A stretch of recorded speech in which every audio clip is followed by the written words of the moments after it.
last drop. Dum dum dum. You know you are. Oh, you know you are. Yeah. Of course, if you want to watch that, you can. You can. It's time for the Chuffer Man. Wow. In the house. We've got Brutally Honest Marv, Joe Boy Gypsy, Kaz, Red Fan. We've got DC Primetime. We've got Kaz. You know. You know. Oh, you know. Same. Oh no. Did that, And also do's and we don'ts. do's and don'ts. Do's and don'ts. Bang. Did that, And also Yes. do's and we don'ts. do's and don'ts. Do's and don'ts. So today what I've got for you is I've got Paul Arnott's turkey teeth. I've got Alan's comedic TikTok. I've got Alan's crying into his beer. 6-year Chris Watts case crying into his beer, right? That's an advert on. I've got some crowd funds to share with you. The main one I want to share with you is our Kaz. He's getting a haircut for charity for cancer. She's having the big shave. So start off with that. Get that across your chops. Our Kaz is having the big haircut, getting hair chopped off for charity. I'll show you Alan's old crowd fund. I've dug out Luke's old crowd fund. And of course, the headline of the day, the big player, the main player is of course going to be Angry Eddie, isn't it? But I'm not going to show you exactly what it is until we get there. Like, we're going to go through this stuff first, and Angry Eddie's the big bit at the end. But if I show you any of it to start with, you know, if I start off with any of it to start with, right, then it's going to just, like, you're going to know what it is straight off, so I can't tell you until we get there. This is my Tippies link. I'm Super Chuffer. I'm battery exhausted. Hi, you're with Super Chuffer. It's midnight. It's always midnight. This is your right ear and your left ear, because this is kiss my face, a proper stream. So you be good, and if you can't be good, you're right here now, and it's going to kick off. Okay, so thank you very much, Red Fan, for the 10 gifted subs already. Already gifting the subs. I haven't got any background sounds. Let's get background sounds. I thought I was all prepared. I didn't prepare background music. Didn't prepare that. Let's have relaxing back. I need it today. I need it today. Relaxing background music. Relaxing game music. Let's go classic. Let's go Genshin. Let's go Genshin. Let's go classic. Let's go for the where we started. Do you remember where we started on this? Do you remember when we started on this? Do do do dee do dee do do do do dee do dee do do do do dee dee do do do. Classic Genshin. Oh, it's good to be with you, Chuffers. It's good to be with you. I wish I could blow my load right now. Whoa! I wish I could tell you what was coming up on the Eddy front, but absolutely rest assured, we've got some fucking slamming Eddy business. Okay, we've got some fucking slamming Eddy business. Some absolutely slamming Eddy business. Let me start off by taking you back to a little react by a certain streamer called Curious Cat Chats. Curious Cat Chats. Curious Cat Chats. Let me take you back. Shouts out, Curious Cat. Let me take you back to a little stream react by Curious Cat Chats when Eddy said this. Creator had handed out. That was it. Not this. Really? I didn't. Where was it? At night on a Sunday night. Oh, I had it all lined up and then... where Eddy said this. Hang on. Just a second. Eddy likes to buy cans of dog food. He gives them names like Tina, Kath, and Kim. He puts on an old Eurovision video. Then he opens up the tin and sticks it in. Eddy sticks it in all kind of things, because he can't get it up with the classy lass. Oh, Eddy would stick it in almost anything, given half a chance. So watch your whoosh. Sorry, nurse, I'm back again. It's stuff. Can you please get this removed from the bell? I really need to get myself a fuck. Instead I put my little head through hell. Sorry. Unlike narcissists, I don't need a lot of props to be funny. Kiss my face. Right, do you remember when Eddy said this? You know, what's this all about? Do I need it? I'm a busy guy. I have a really, really busy job. Do you? I have a very good job here in New Zealand. I don't have time for this nonsense. I really don't. Well, you might have a bit more time for it now, depending on what your schedule's like. depending on what your timetable's like, Eddie's going to fucking shit, I tell you. If he wants to get on the stream, he knows my email address, right? He knows my email address. So I'm going to open up my email right now in the other window. I'm just going to look out for it. I've got Eddie's email open there before. He's said goodbye to me. Oh, I'm saying goodbye. But if you do want to jump on, Ed, then you've got my email address. You've got my email address. We're building up to revelations about Angry Eddie tonight. That's what we're doing. We're building up to revelations about Angry Eddie. So we are going to do the Nutters. It's Friday. We're going to do that. If I just do the Angry Eddie revelations right now, you'll be like, oh my God, wow. And then that'll be that, won't it? What we're going to do for the next hour. Well, we'll do the hour bit first, yeah? We'll do the hour bit first. And then we'll move towards the Angry Eddies. We'll do this. We'll move towards that. That's an old react, yeah. That's an old react, Curious Cat. It's just the point that was being made there was the one I wanted to... We'll move towards it. It'll become clear. First things first. Where do you want to go first? Paul Arnott's Turkey Teeth or the GoFundMes? Paul Arnott's Turkey Teeth or the GoFundMes. Let's do an Eddie song, and then we'll find out which one we're going to do first. Let's do one more Eddie song. I'll tell you what, I've got loads of these. I've got absolutely stinking loads of these, and some of them are really, really good as well, which is lovely because Eddie likes music, and part of the reason that we got into all this is because Eddie's like well into the music. So we decided to do like song war, didn't we? In a way, and it went really well. Just a man is righteous and he's decent. Eddie gone to hell with all the demons. The just a man is righteous and he's decent. Eddie gone to hell with all the demons. Jesus doesn't like a liar, Eddie. Jesus told you not to cover my ass. Jesus doesn't like old Eurovision songs. Even Jesus thinks you're living in the past. Jesus would be disgusted with your manipulation, baby. When you're an agent of the devil, I'm dancing with the Lord of the dance now, Eddie. Eddie burning hell with Jimmy Savile. When you have your stroke, you'll be on your own. Eddie, when you choke on your own lies, you're going to hell, whoa, whoa, whoa. Say, I don't care. Say, Eddie, when you have your stroke, you'll Say, be on your own. Say, Most lords won't be able Say, to help you. Your lies will take you straight to hell, I know. Oh, no. Just a man is righteous and he's decent. Eddie going to hell with all the demons. The just a man is righteous and he's decent. Eddie going to hell with all the demons.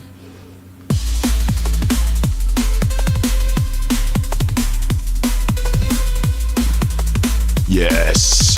Yes. Eddie said he didn't know her at all. Then he said he met her. Then he said he did because he's a Liar. Nutter.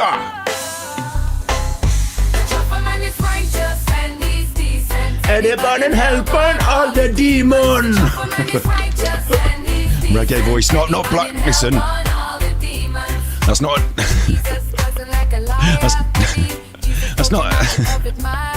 That's not. That's not blackface. That's not Alan doing total gridlock, is it? Manipulation, baby. Of the devil. Dance with the, yeah.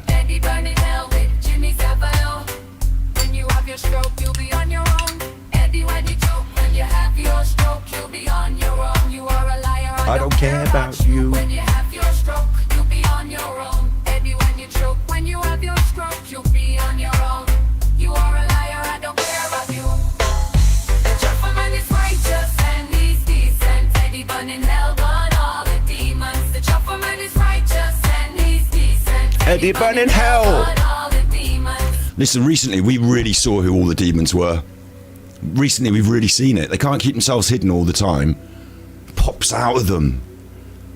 Whether it's they're horrible or, you know, and like some of these things, some of these people have done in their lives. These demons. And, you know, you saw on Luke's channel recently and the people that were flying around that shit, like flies around shit, didn't you? We covered it yesterday. Some real horrible, behind the curtain, shadowy shadows. Talk about Alan and the shadows. You got some sinister spooks, some shadows, some dark people out there, like some dark shadows, like nasty. And whilst they can corral the mentally infirm, They can't corral you chuffers. You're smart. You've got it going on. You know it. You know. Same. Fact. Do you like my new buttons? Oh no.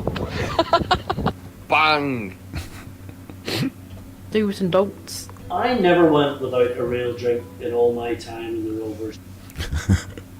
Right, so let's see what you voted for then. This is one of these. Oh, it's very close. Paul Arnott. You want Paul Arnott first? Let's jump in then. Let's jump in. It's Nutterwatch. It's Friday. This is what you're here for. You know what you're here for. Play something stronger. So it's going to be fun all the way. Listen, I know you want Eddy now. You get your pudding at the end.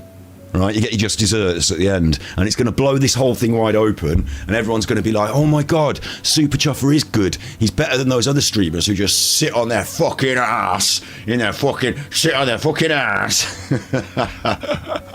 Copying him.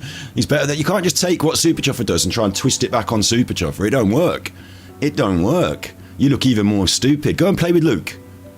Go and play with Luke. Go and tell Luke how great he is. Go on.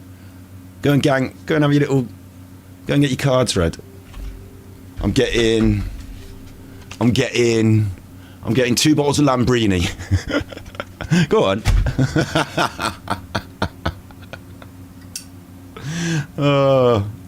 Go on. I think you got dinner to cook. Right. Paul Arnott first, not down the rapids. Paul Arnott. You want it? You got it. I can't believe this is happening. It's bizarre. There's actually quite a few of these, aren't there? Like we got up to that one last week and he's all in green. This is insanity. It's just insanity. But we're going to watch it and I'm going to enjoy it. And look how many of them there are. So we'll see. Like, I'm planning to get to Eddy on time, in time. I'm not going to go all night. We'll jump over to Twitch later on if you want for a little bit of afters. I'm sure Eddy would like to. But I've checked my email. No email as of yet. No email as of yet. So let me just check. Did I get a reply from my other email? No email as of yet. So just keep it on looking out for that. And let me just get ripping into this chuffer then. Because we all know the reason I'm ripping into this chuffer is because he hijacked the Jay Slater search for his own benefit, just so that he could force his way in front of the cameras and try and get some numbers on his TikTok. And it's worked, so now he can sell advertising space that probably has come through one of his friends in the media. the link, probably come through one of his friends in the media. I don't know if Ida Tracure's ever got herself some turkey teeth with a little bit of plastic done in the old Turkis. There's other things that go on in Turkis. It's known for being the big drug muling capital, isn't it, Turkis? Like, if you get off to Turkis, you might get your suitcase filled up, then you can come back with a big bag of drugs. And if only you knew someone at the airport who could help you through airport control, you'd be away, wouldn't you? You'd be away. But Paul Arnott's probably not being a drug mule, is he? He's got nothing to do with any of that, having been to Tenerife in exactly the same place as the Jay Slater case. Hung out in that place just up where Jay Slater was. Like, I'm not saying I didn't cast any aspersions on Jay Slater's character. As far as and my content is concerned, I didn't label him a thief before he died. Yeah, but some other channels really did. As much as they want to, Blue Hearts these days, Blue Hearts, as much as they want to do that, they labelled him a thief. They had all these questions about him and his friends. They didn't know fuck all about it. They made up all these stories. Went with the Mark Williams Thomas angle, labelled him a thief before he died. That was nasty. And whether it was a Rolex or an AP or a load of drugs, or Rolex means drugs. I'll tell you what it all means. Mark Williams Thomas talks shit. But people might have gone out there, mightn't they, to clean up, get on the scene, like with Nicola Bullis. Parallels with Nicola Bullis. When Nicola Bullis went missing, died, captured, kidnapped, murdered, whatever you want to think. Whatever happened to Nicola Bullis, Peter Fording went back to have a good look. He can find a little jigsaw puzzle in a whole big. Oh, go on.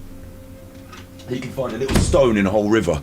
So I'm surprised he couldn't find a package buried in the woods, which he seemed to be looking for, because I know what he was digging up under that tree. Maybe there were no packages in the woods. Anyway, that's all aspersions and weirdness.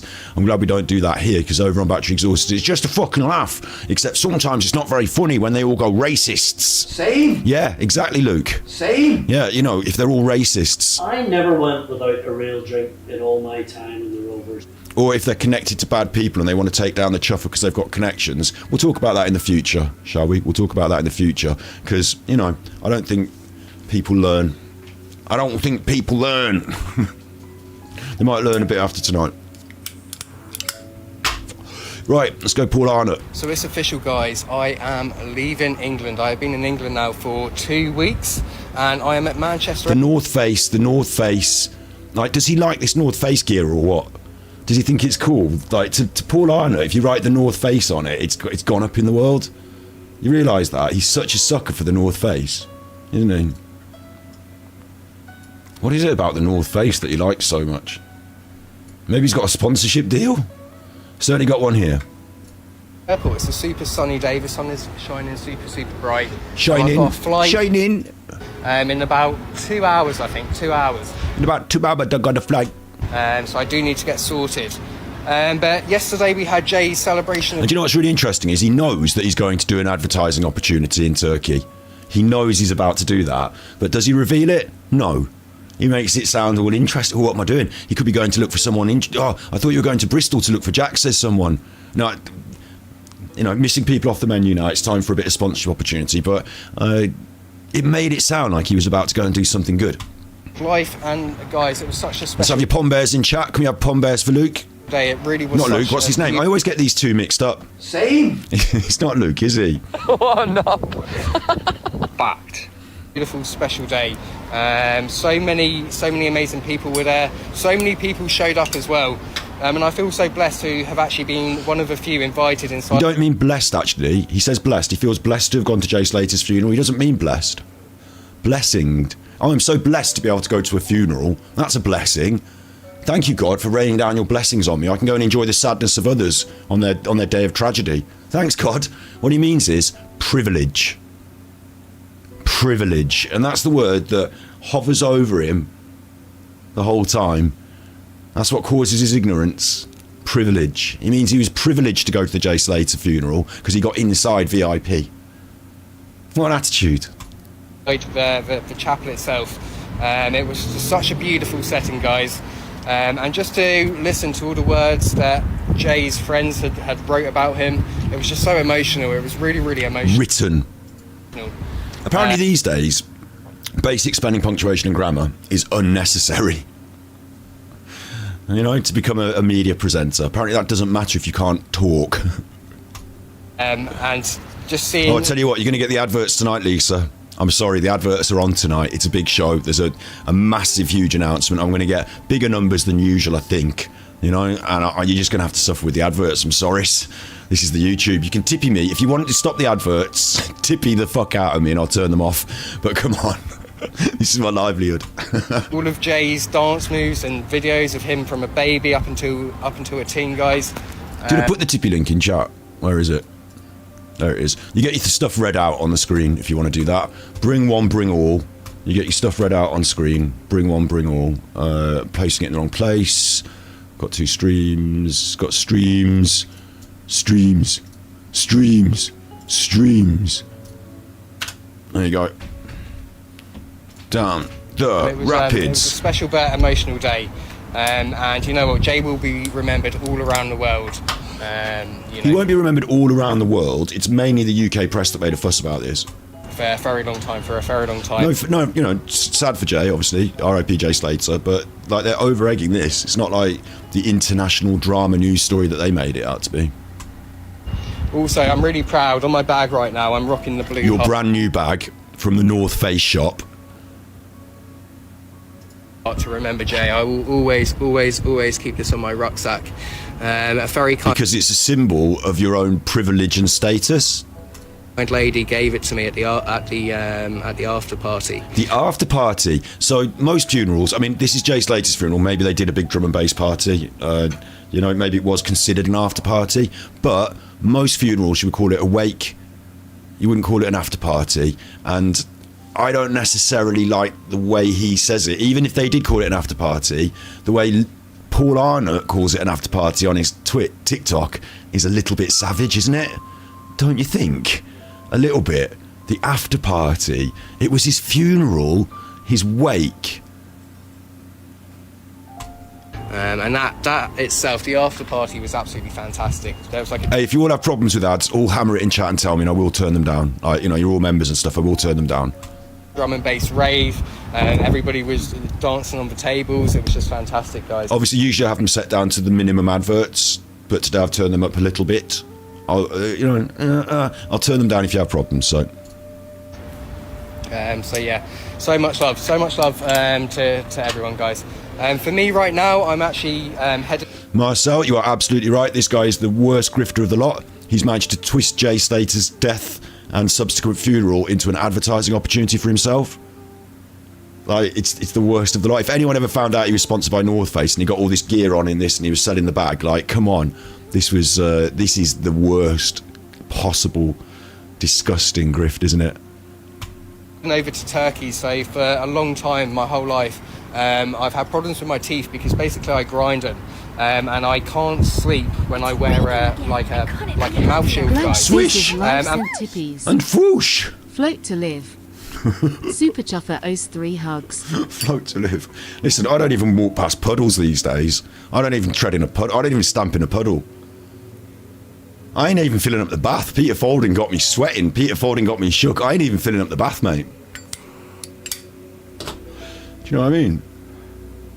I went to do some ice for the summer, isn't it? It's hot. I went to fill up the ice cube tray, and as I was carrying it to the freezer, I just dropped it on the floor. I thought, fuck, I could drown in that. They'd just find me floating. Peter Folding have to get his sonar out and drag it around my freezer. For months and months and months, I have been booked into Turkey to go get some work done. So there we go. We're going to Turkey. He does mention it. A little bit of surgery on my teeth. But He's been booked in for months. That sounds weird, doesn't it? Because he's never sort of mentioned it before, but all of a sudden it feels like it turns into this massive advertising thing for the Turkey people. So it feels like months is a bit long. Like, maybe that's true, maybe it's not.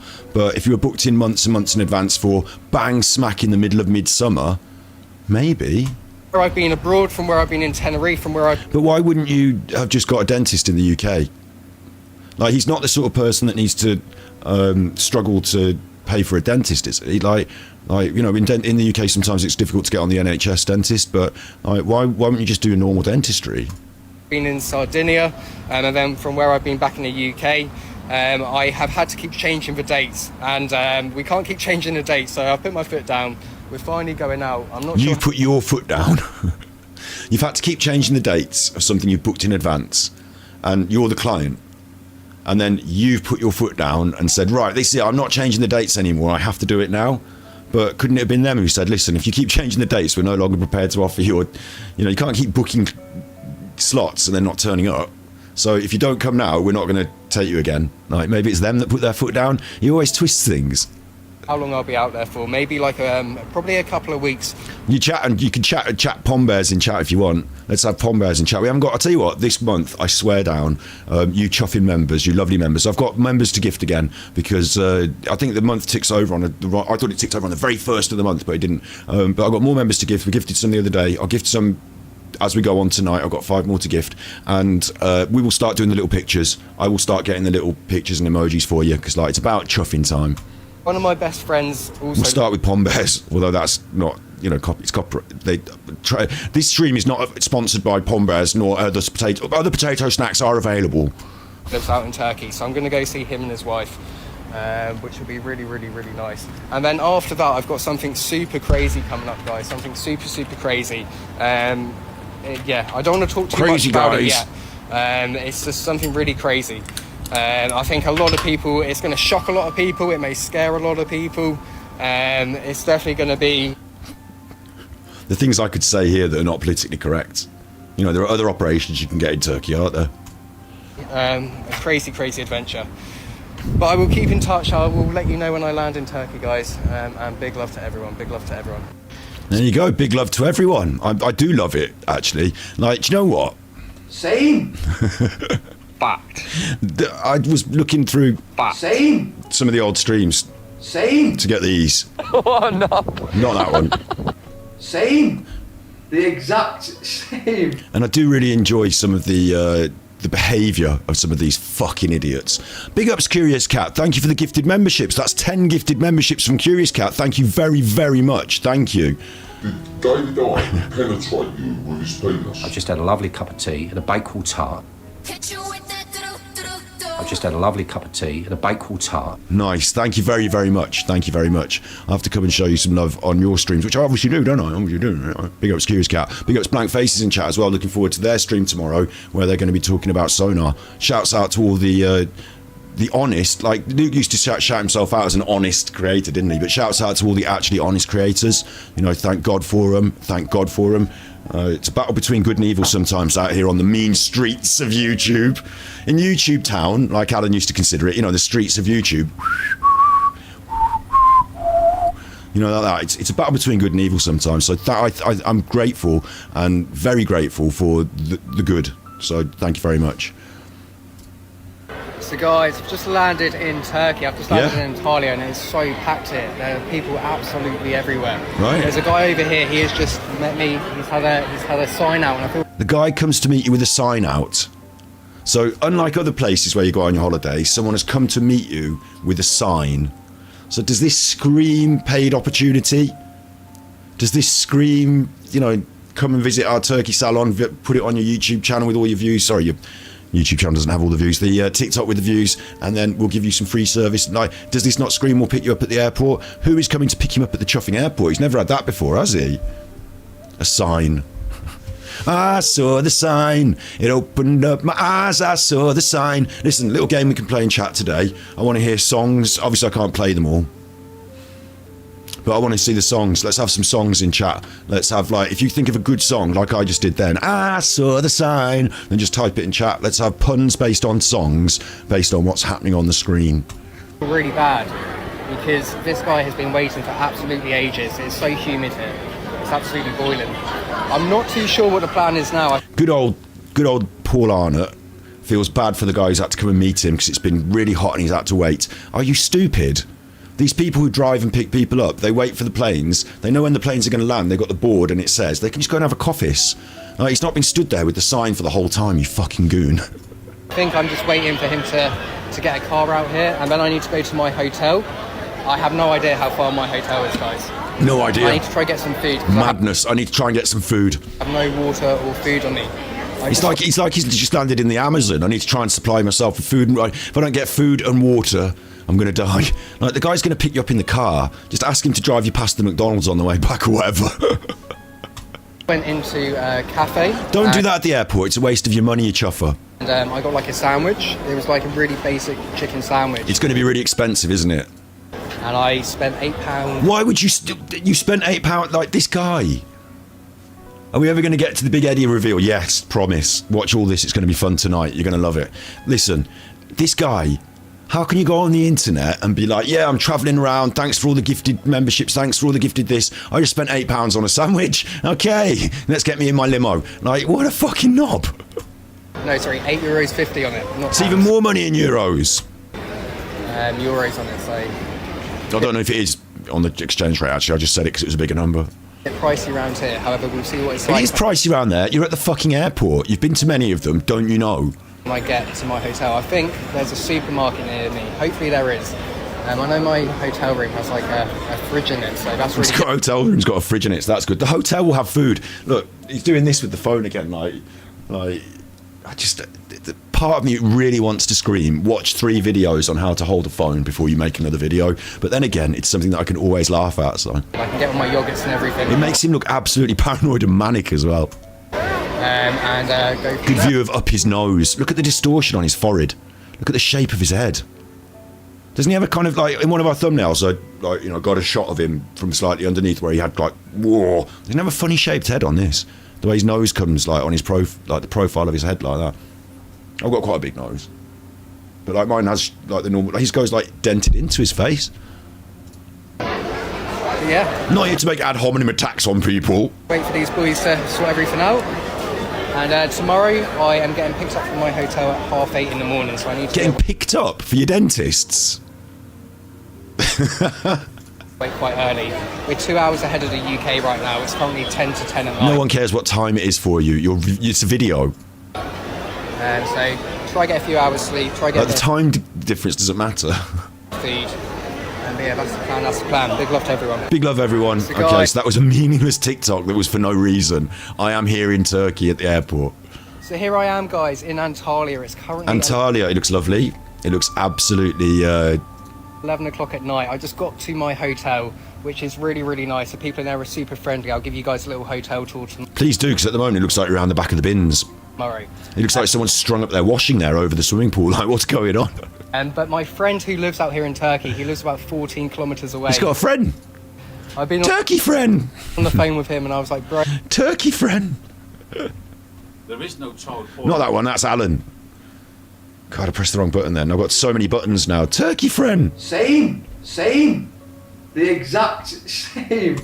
Where am I going to find a supermarket? Yeah, Matt, we do have free dental in the UK. Why is he going to Turkey? It is cosmetic, and there's a lot of talk of Turkey. I quickly should shout this out before we even get in the Turkey salon, you know, for the teeth, is that there's a lot of talk about it in the UK. Don't go to Turkey and get your teeth done, because different standards, you know, if you have little problems, different standards, whatever, what they tend to do in Turkey is they were advertising a full set of veneers, and veneers are where they gently shave down a bit of your tooth, put a new thing on the top, and then you have that on top. You do have to replace them over the course of your life if you have them done early, but that's veneers. But what they were actually doing is shaving them right down to stubs, and like then putting, they weren't doing, like, I don't know, maybe the veneers need to be shaved down to right, I don't think, if you shave your teeth down right to stubs and then get your teeth look lovely now, but in 10 years time you're in trouble, and you can't go back and say like, oh, could you just, like, you know, it's not a good idea to go international Turkey cosmetics. It's cheap, and cheap, you might not just, it's not like you get what you pay for, it's cheap, it's all bad, but there are horror stories, there are danger stories.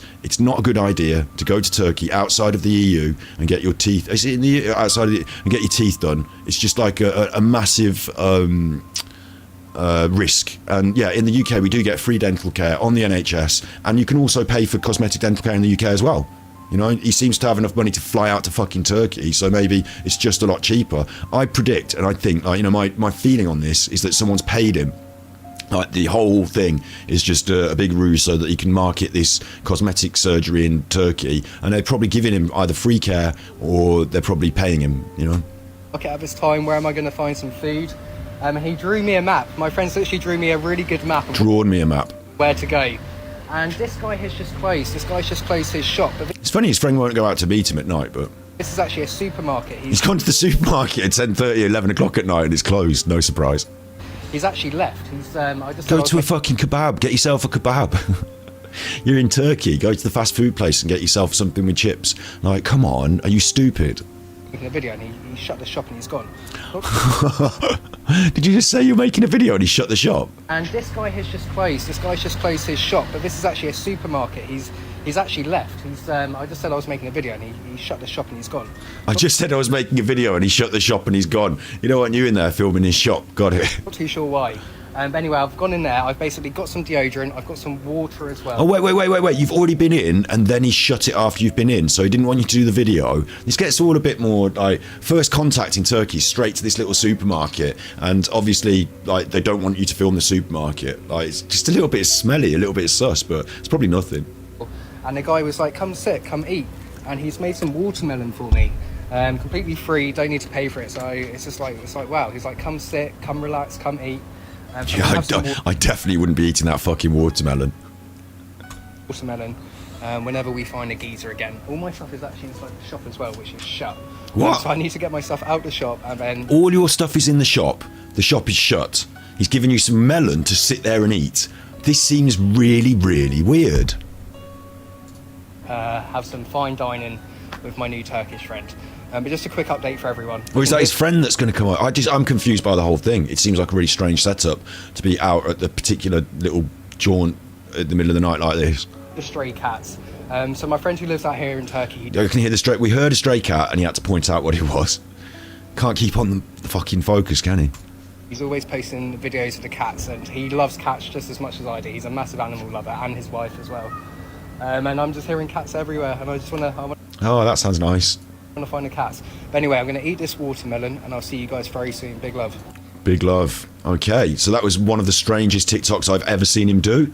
It just looked absolutely freakish. Like, what's he even doing out there at the supermarket? Why have they got his stuff inside the supermarket? Will he eat the watermelon? Like, is it tainted? Will he find a cat? Who knows? Next. Good morning, everyone. Good morning. We don't see the hotel or the hotel room. Everywhere he goes, he's always like, here's the hotel, look, I'm sleeping hotel. We don't see the hotel or the hotel room. I'm currently at the dentist. I've just Currently at the dentist. arrived, and this place is absolutely... Is dentist the right? Is that or is Smile Dental a cosmetic dental surgery? I don't know. Like, I don't know. In England, I don't know whether you'd be able to call yours. Is dentist, a cover-all term for anything? So if you just do a bit of teeth cleaning, you can call yourself a dentist. Because cosmetic dental surgery might not require the same as the other. I don't know, but yeah. Anyway, it's a dentist. This doesn't say anything about ad in the description. It doesn't say that it's an advert, but it says everyone's professional and friendly and clean. Turkey teeth dentist, Smile Dental. So absolutely fantastic. As soon as I came in through the doors, there were people. as soon as I came into the doors, cameras, they're filming the whole thing. there are people filming the whole thing. Wow, that's different, isn't it, for the standard dental visit? You wouldn't normally get loads of people with cameras filming the whole thing if you just went to the dentist, would you? Maybe it's some sort of promotional. But if it was, then you'd have to put hashtag ad in your description, wouldn't you? Otherwise, you'd be breaking the fucking rules, wouldn't you? Guys. Also, it would be really grimy to advertise a Turkish cosmetic dental surgery under with the context and tone of, like, we've just been doing Jay Slater case. We've made a lot of people, interested in our stuff. A lot of those people are women. A lot of those people, this is absolutely factually true, and we're going to cover it on the show in the future a little bit. They're preying on the ladies. A lot of you are ladies, right? They're not just Paul Arnott, but Mark Williams Thomas and others. They're really interested in the idea that ladies like true crime and that it's a big marketplace. So if you can get to the ladies, you can sell them stuff, and it's the marketplaces. Those ladies are also the keys to the family. John Wedger didn't think that, what we saw yesterday of Luke, remember? Do you remember what we saw yesterday of Luke? Fact. John Wedger. Bang! They were quite happy, both of them, to suggest that, John Wedger said it, Luke didn't contradict him at all, despite being a single, I don't know if you count him as a single parent. I don't know what, anyway, look, the point is that he's single and he's a parent, but John Wedger said that single parents were bad, and that women just as a single parent was ruining the country. I thought that was disgraceful. But anyway, I think this is equally as disgraceful. Is a lot of the audience are going to be people, and maybe they're slightly younger on TikTok as well, and they're going to be influenced by this man, and it's a bad thing to influence them to do. Like, go to the Turkey and get your teeth and all that. Okay, it's great for you because of your money. You're getting free stuff and it's your money. But for everyone, there'll be people out there for whom this won't work out as well. Like, I don't know anything about Smile Dental specifically, but they might not all choose Smile Dental. So, Smile Dental can't sue me, they can fuck off. But, generally, we've seen all the horror stories. We know it goes on. There aren't many. Go and ask your dentist in the UK if you think it's a good idea before you go to Turkey. Just ask them. I know, obviously, they're going to say, well, no, but, just ask them. Do you think it's a good idea? And it doesn't matter if 10 people get good teeth. If the 11th one gets bad infection and has problems, or has to go back in 2 years' time with a ruined, it doesn't matter, does it? It's just not good. So but I've just been shown into my room. This is my room. Your room? So there's a really nice sofa over here. There's a table. A table and a tellis. Your room. There's some tissues if you want to get excited as well. Your room at the dentist. Massive TV. I'm actually going to be here, I'm not too sure, maybe for like 8 hours today. 8 hours? It's going to be quite a while. We're just talking some business stuff out. We're talking business, but you're not in the room for the business talk. You're in the waiting room. Who's gone with you?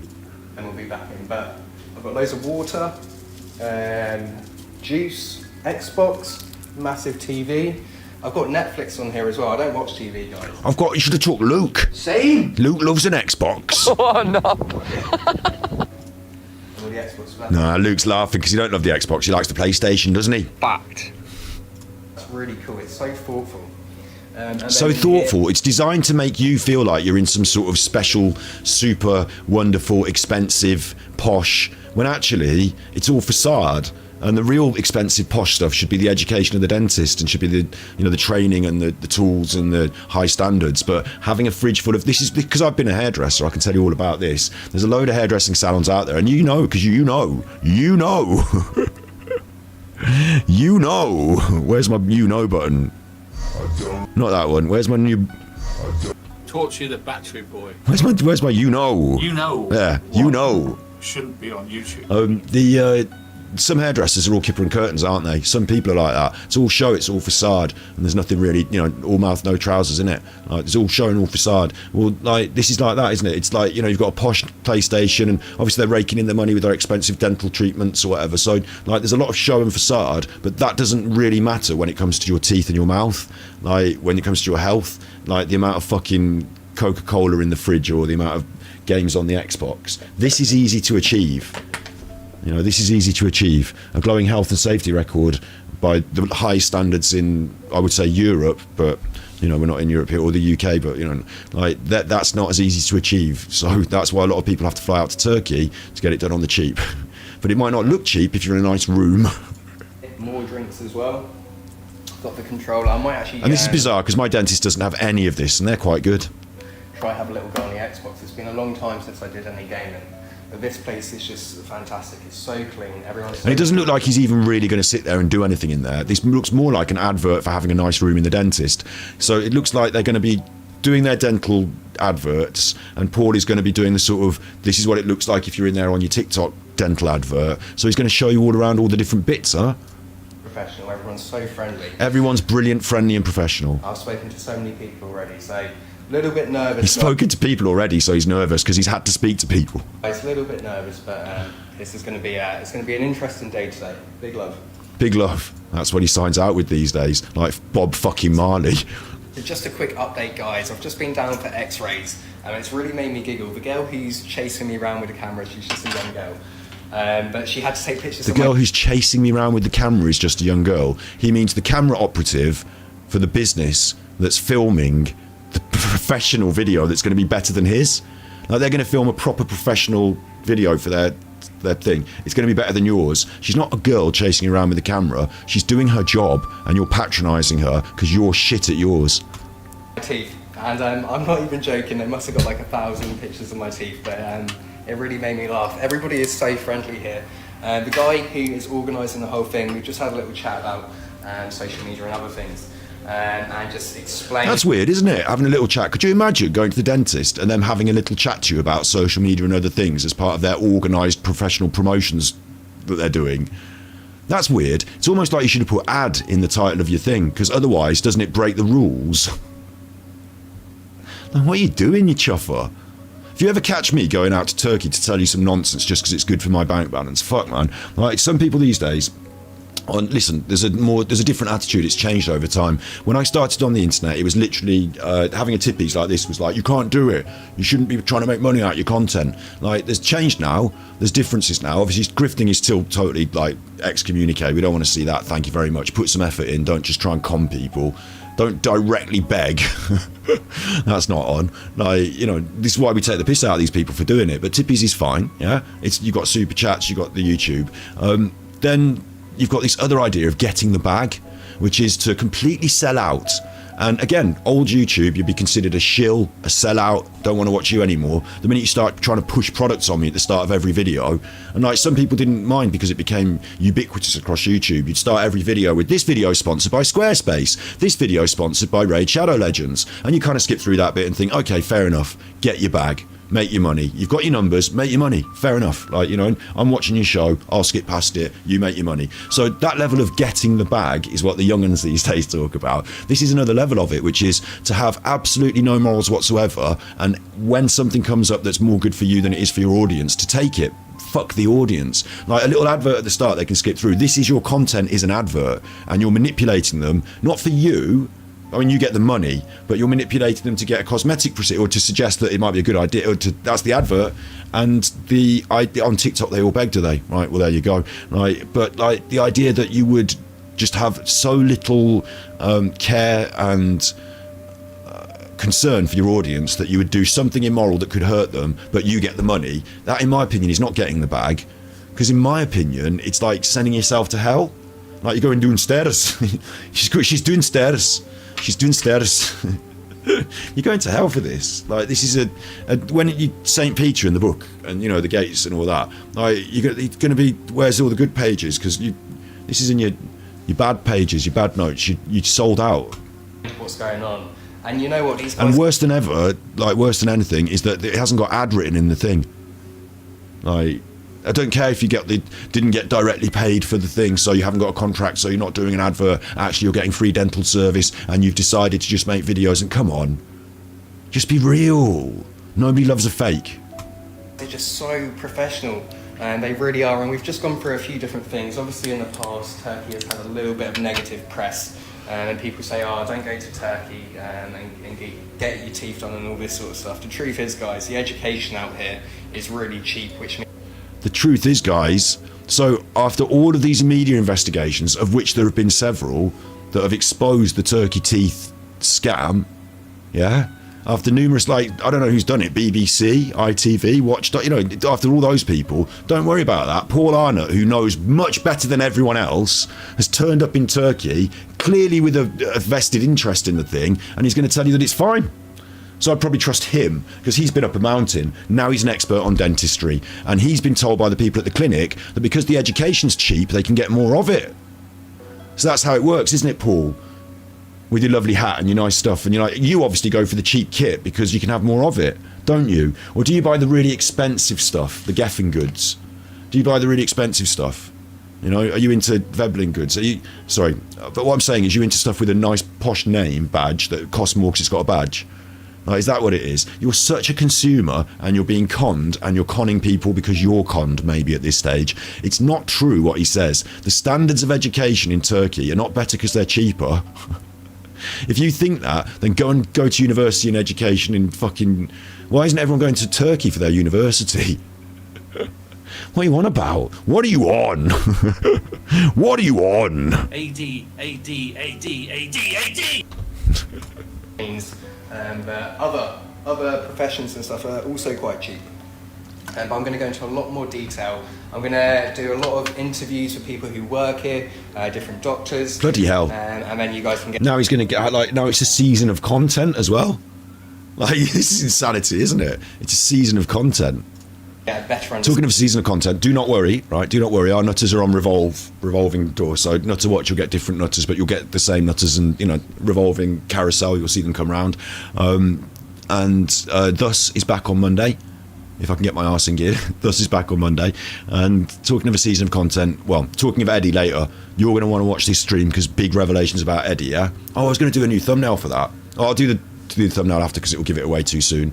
You're going to stick on and watch Eddy. I'm going to keep an eye on the time as well, so don't worry. If it gets too long, don't think I'm going to go 4 hours, 8 hours and then do the Eddy thing. If it starts getting too long, I'll just shorten down the Alan bit, because he's not as interesting these days, and we can do it another day.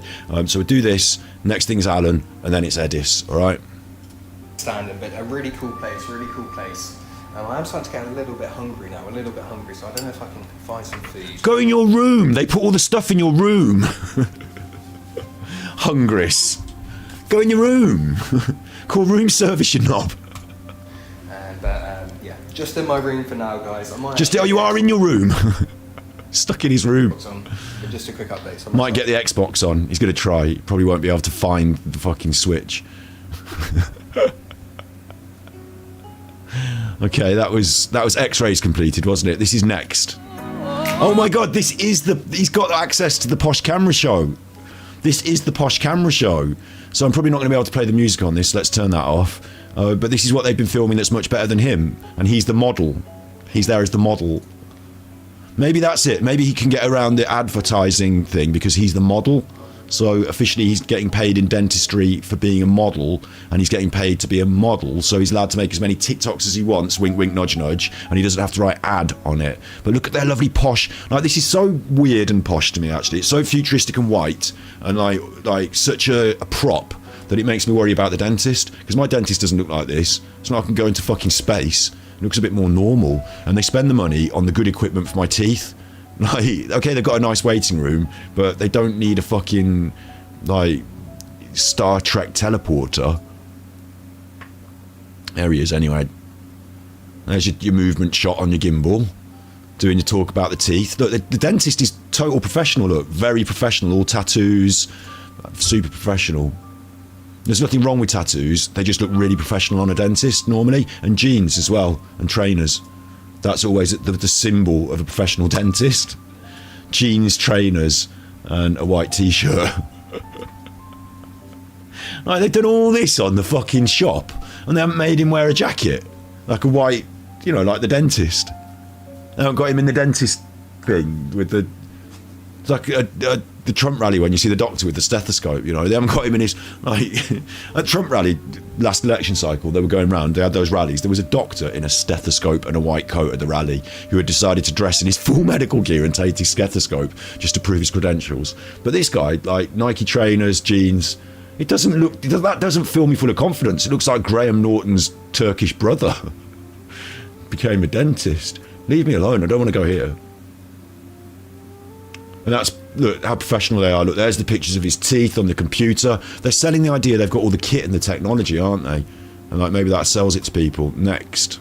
Guys at Smile Dental Turkey, and this place is absolutely amazing. For He won't stop moving.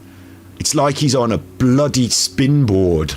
you who don't know, I have I come just out made up spin board. I don't know what they are. I just made it up. to Turkey. I've been meaning to come out for a while. This dentist over here, guys, the owner is absolutely fantastic. He's offered to pay for all of my treatment and all my transfers and absolutely everything. So Well, that's insanity, isn't it? Maybe he just thought you did such a good job on the Jay Slater case, he thought he'd pay for all your fucking dentists. Come on, either you're friends with them, nepotism, or you're the model, like, which obviously you are, or you're getting paid, it's an ad. Like, isn't this an ad? I can't believe you just said it. Like, someone should be on him with the Ofcom. I don't know to, what do you call it, like, report people to Ofcom, but like, someone should be on this. This is ridiculous. just want to make a quick video. Let me show you the entrance. This is what picked me up this morning. This is what picked me up this morning. And then Like, doesn't this scream of like we went on? I went to a school that was normal. Like, you know, you just go there if you're normal. We did have an exam to get in. Like, I went to a grammar school, so normal and smart. But like, there was no money changing hands. You just went to the school, yeah. With the private schools, no offense if you went to a private school in chat, but with the private schools, they get this incredible sense of privilege from having so much money and stuff at their school because they put all the money. But they're not the smart people. They're the ones who've got the money to go to the school, so they're deluded in their own sense of status and place and how smart they are, because they think we got the smart school. We went and did a fencing trip against this school. Like, we went in our knackered old minibus that we used to borrow from the rugby team, and we got to this school. They had fucking 12 minibuses in a fleet in this minibus park, and we used to have to scrape, like, you know, can we use the minibus this week for the, you know? And like, we got to this, they had 12 of them in this minibus park. We went in their gym, and it was like fucking diamond studded. They had gold pull-up bars. Everyone had all the brand new fencing kit. Like, in our club, we had to put all the bags in a, like, you know, put all the bag. You know, you get your jacket out the bag. If you can't afford this, you can use one of the ones out the bag. In their club, everyone had all the brand new kit, and everything was spicky span. They had 10 minibuses. It looked wonderful. And I'll tell you what we did. We spanked them 10-0 in the fencing. We absolutely ruined them. And at rugby, because they're not that good at everything. They've just got loads of monies, and they think they're good. And then they come up against people who are good, and they don't know what they're doing. So it doesn't. Money doesn't buy you, like, money buys you the facade, but it doesn't buy you the quality in reality. And like, this is our society now, isn't it? There's like this sort of desperation to be in the upper elite classes. So maybe if you've got enough money, like Elon Musk level, and you're going to the Ritz and stuff, maybe it does buy you a little bit of extra quality. You know, maybe it does. Maybe it's not in balance, but, you know, it doesn't matter, you've got that much money. But down our end, at the normal people end, you know, people are going to like Waitrose and thinking that they're posh. It's a supermarket. Elite posh people don't go shopping in a fucking supermarket. They get Fortnum & Mason delivered in a hamper. I don't think you're posh, uppity, just because you go to fucking Waitrose. But come on, do you know what I mean? This stinks of that, doesn't it? All kipper, no curtains, or whatever they say. All curtains, no kippers, or it stinks of that. bus. I'm just going to take you through. And again, no offence if you went to private school, you've just got to knuckle down and work hard like everyone else. And like everyone else, you've got to have a sense of your place in life, and like, you know, try and just look at the whole picture. And realise that we're all just people, and we all should just help each other along. Try and be a good person, you know. Try and be that good Samaritan, because there's a lot of evil, nasty, sinister, sneaky, lying, backstabbing, fake, two-faced people out there, and you don't want to be near them. So we're going to head into reception. So this is reception, guys. Ooh, almost tripped. Give us a wave. Hey. Fuck it out. Go back and film it again. You tripped up the step. She's laughing at you. Here we've got a few dentists. There's a few people who are... Look at how big it is. Like, it looks like a chuffing don't know what it looks like. It looks like a boot. Working. Lots and lots It's the only of thing people. it's the only thing I can relate to it with that amount of white, like, you know, ceiling lights and stuff. The big boots in town. So there's a downstairs and upstairs here, guys. It's absolutely fantastic. So many people. I'm just going to take you upstairs. Really, really. Listen, I'm joking. I'm an everyman. I fit in just as well at Harrods as I do at fucking Burnley Inn. You know, I fit in just as well at Harrods as I do at the Burnley Inn. Fill my trolley with truffles. It's not a trolley. We don't have trolleys. We have a boy that carries things. Give my boy the truffles. My boy will carry the truffles. So you give me half a chance, I'll be right up there. I won't be getting my teeth done in turkeys. Quickly, and you're good? Hey, good man. This is my friend. He's been doing my teeth and everything today. Over here is, that's where I was doing my x-rays. You can't get a sense of any of it because he's so bad at filming. He's just wandering around with the phone pointed at him. So it's just him walking around corridors. And I'm going to take you to my room. So this is my room. We've already seen your room, you fucking bellend. Here. Just do this. So there's a few people about. I think there's a meeting going on over there. This is my room. They've got like loads of them. They're like holding pods. It looks like a really posh prison. Like, instead of a normal waiting room, you go in your own private room and hang out. Do you have to, like, maybe it's because the ordeal of this whole thing takes all day. I suppose in the UK you might go in for a consultation, they might do the x-rays, you come back booked in the next week. You know, here it's all in one day, all at the same time. So you're staying in the fucking place, get comfys. Maybe it's that. Here, number 10. But yeah, this, I tell you what, it does, Red Fan, that's an interesting comment. And this whole thing, like, they don't have as many, like, for all these rooms and, like, that looks like a really busy, maybe they've cleared it out for today, for the filming, but for the whole thing to have all these rooms and, like, they should have people coming and going, shouldn't they? Like, they need such a vast space and there's so many, but it looks like they're all empty. Over here there's some coffee and stuff if you get thirsty. But this is the room they have let me have today. But realistically as well, right, it's not that expensive. Like, you're out in Turkey where land is cheaper and you built rooms that are just basically tile floors, white, and you put in an Xbox and a fridge. Like, it's not that expensive, but he's going on like it's fucking Rolls Royce stuff. Like, this is where Elon Musk could hang out. It isn't. It's just if you're on normal level like us and you're going somewhere very clean white with a fridge and an Xbox, it's a bit flash. That's all it is. Oh, hello, hello. Like, there's my dental plan. I've got a chair and an Xbox in this room. Like, it doesn't make it fucking super flash. TV, Xbox controller, fridge fully stocked, more water over here. I'll just take you outside. So I just want to show you the coffee area. The coffee area. But over here, loads of rooms. So this is where everybody can kind of hang out when they're waiting for treatment. And if you get hungry or thirsty, you can come straight. That was a lovely screenshot when he did the when he flipped the phone. It just paused it, like it does a momentary pause. That's a lovely one, isn't it? He looks fucking dead. You can come straight over here. Straight over here to our bank of coffee machines, which seems like overkill, but yeah. Cool sign, look, neon signs. So that's sign and cakes as well. Cakes at the dentist. Cakes and other biscuits, guys. But it's really, really nice. Just wanted to show you all that. But yeah, what a fantastic place! What a fantastic place. It's nothing to do with dentistry. I can't judge any of the, like, if you're considering going for a dental procedure and you're looking at the cakes, then you're way off on what you want to be looking at. Like, so far we've learned nothing. I am going to go have a chat with everybody. I'm going to go and have a chat with everybody. Who is this everybody he talks about? Because so far we've seen nobody, and my guess is, the way he's been talking, that there's somebody there that's like he's out with, or like his friend, they picked him up. Like, there's the receptionist, someone asked in chat, there's the receptionist, she's just there with a little face. Just there. He's going to have a chat with everybody anyway. So guys, I've just left the dentist. He's left. We didn't see any of the actual stuff that was going on. It's going to come up, I assume, but it's weird the way he runs his videos. We are in the car, and have a look at this. How cool is this car? I told you it was a fucking limo. No. What? Listen, really posh, really well-off, well-heeled people would not get in this for the dentist. They'd think it was tacky. They'd think it was a warning sign, right? honestly, there's this like mid-level thing, isn't there? Like, I know I'm not from, I'm not from the mean streets and the dirty gutters, but also I'm not from some fucking mansion with like, castle turrets and a butler. I'm just a normal person. Do you know what I mean? And I think it's quite easy to have a bit of fun. If we were going to a club, this would be great. But because it's the dentist, this is a red flag warning sign that you're being conned with razzle dazzle. Right. Just going back to the hotel. Look at these, there's like glasses and everything. This must be like the most fanciest taxi that I've ever been. Paul, it's a fucking minivan.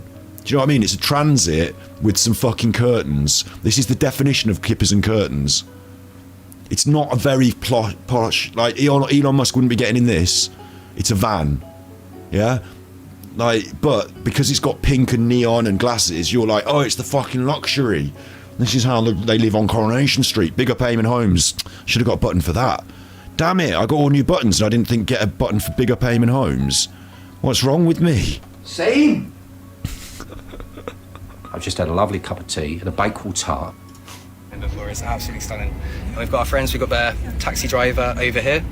And this is the lady. Our friend, the taxi driver, who I've forgotten to learn his name. Like, he just drives around anyway, doesn't matter. And the lady that's been following me. Been following me around with a much, much better camera. He called her a girl earlier. She's got a proper camera with a proper lens on it. She shits all over your work, following me around. The lady that's being paid to make a social media video, or works for the place doing their social media, yeah, or is a media producer. Yeah, okay. And they're not sitting in the back with you. They're sitting in the front together where they'll talk with each other. This is just so fucking weird. The camera? Let's see your camera? Yes. Hey, lovely. What is it? I can't see. It looks like it might be, the squareness of it makes me think it might be a Sony. It's on a gimbal, like she knows what she's doing. It's obviously much better quality than his. Lovely, lovely.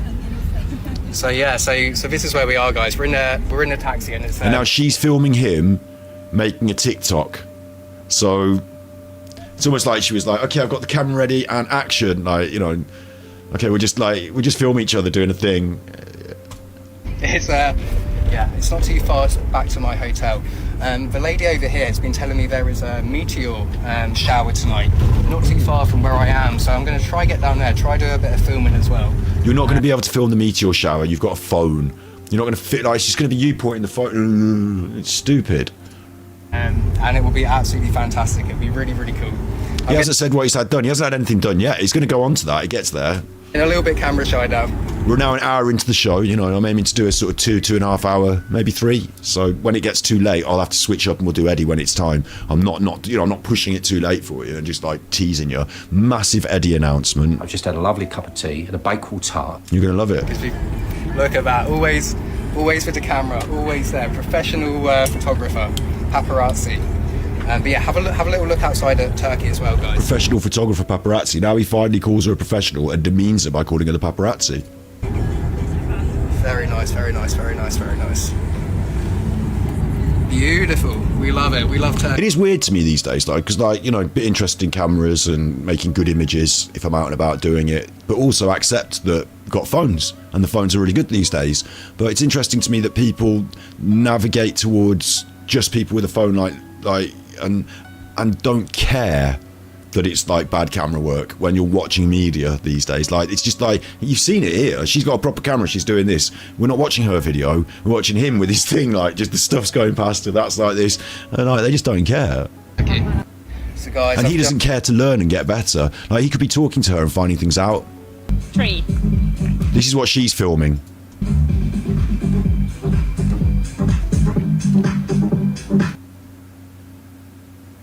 Obviously, it's on its own like this. It's just one shot. She's going to edit loads of these together and create some media out of it. But you can see that her camera work is so much better. Do you know what I mean? It's so much more stable. Obviously, she's got it on the stabilizer, but it's so much more stable. You can see everything around. Like, it's just so much more comfortable to watch. And it just proves that he's being used as a model because she's instructing him on walking him down the thing so she can get the shots. Like, he's working for her. Right, next. It's got music. So this is the thing they filmed. Look, this is what they filmed yesterday. He's just arrived. He's got his fucking saying, "Are you stupid? Are you stupid? You've got your drone shot. This is being made by a person who makes media package. I bet I could find them and, you know, show you their website, right? So they've dropped him off. This is showing off the thing. There he is. Keep smart. He's brought his Sainsbury's bag. Obviously, leave that. Cut. Paul, you've got a Sainsbury's bag. Can you just fuck that off? Plastic bag in the shot. Carrying your wallet. Let's get rid of that. Like, why are we not thinking about this? Fully dressed in North Face from head to toe. Do they make North Face underwear? Waving directly at the camera and looking into it. Is that what you wanted him to do? You might have to cut that and do that again. Although you used it for the edit, so like, up to you. Really hard, sharp, lots of cuts, which is, I don't like that. It's too much now. Lots of cuts. It's him walking around. Now we've got to, look, now we're seeing some of it. He didn't film this on his phone, did he? Getting his x-rays. Should she be in there while he's getting his x-rays? Probably not. She's probably not. Having a chat. He feels good. He keeps, like, the amount of edits, though, is like, you're watching it. I paused it now, but, like, do you know what I mean? The amount of edits, the way it moves, quick, it's a bit, makes me feel a bit queasy, but there he goes. Oh, that's my teeth, isn't it? It's my teeth. Look, I got bad teeth. Yeah, let me have a look there. Oh, it's the teeth. Definitely.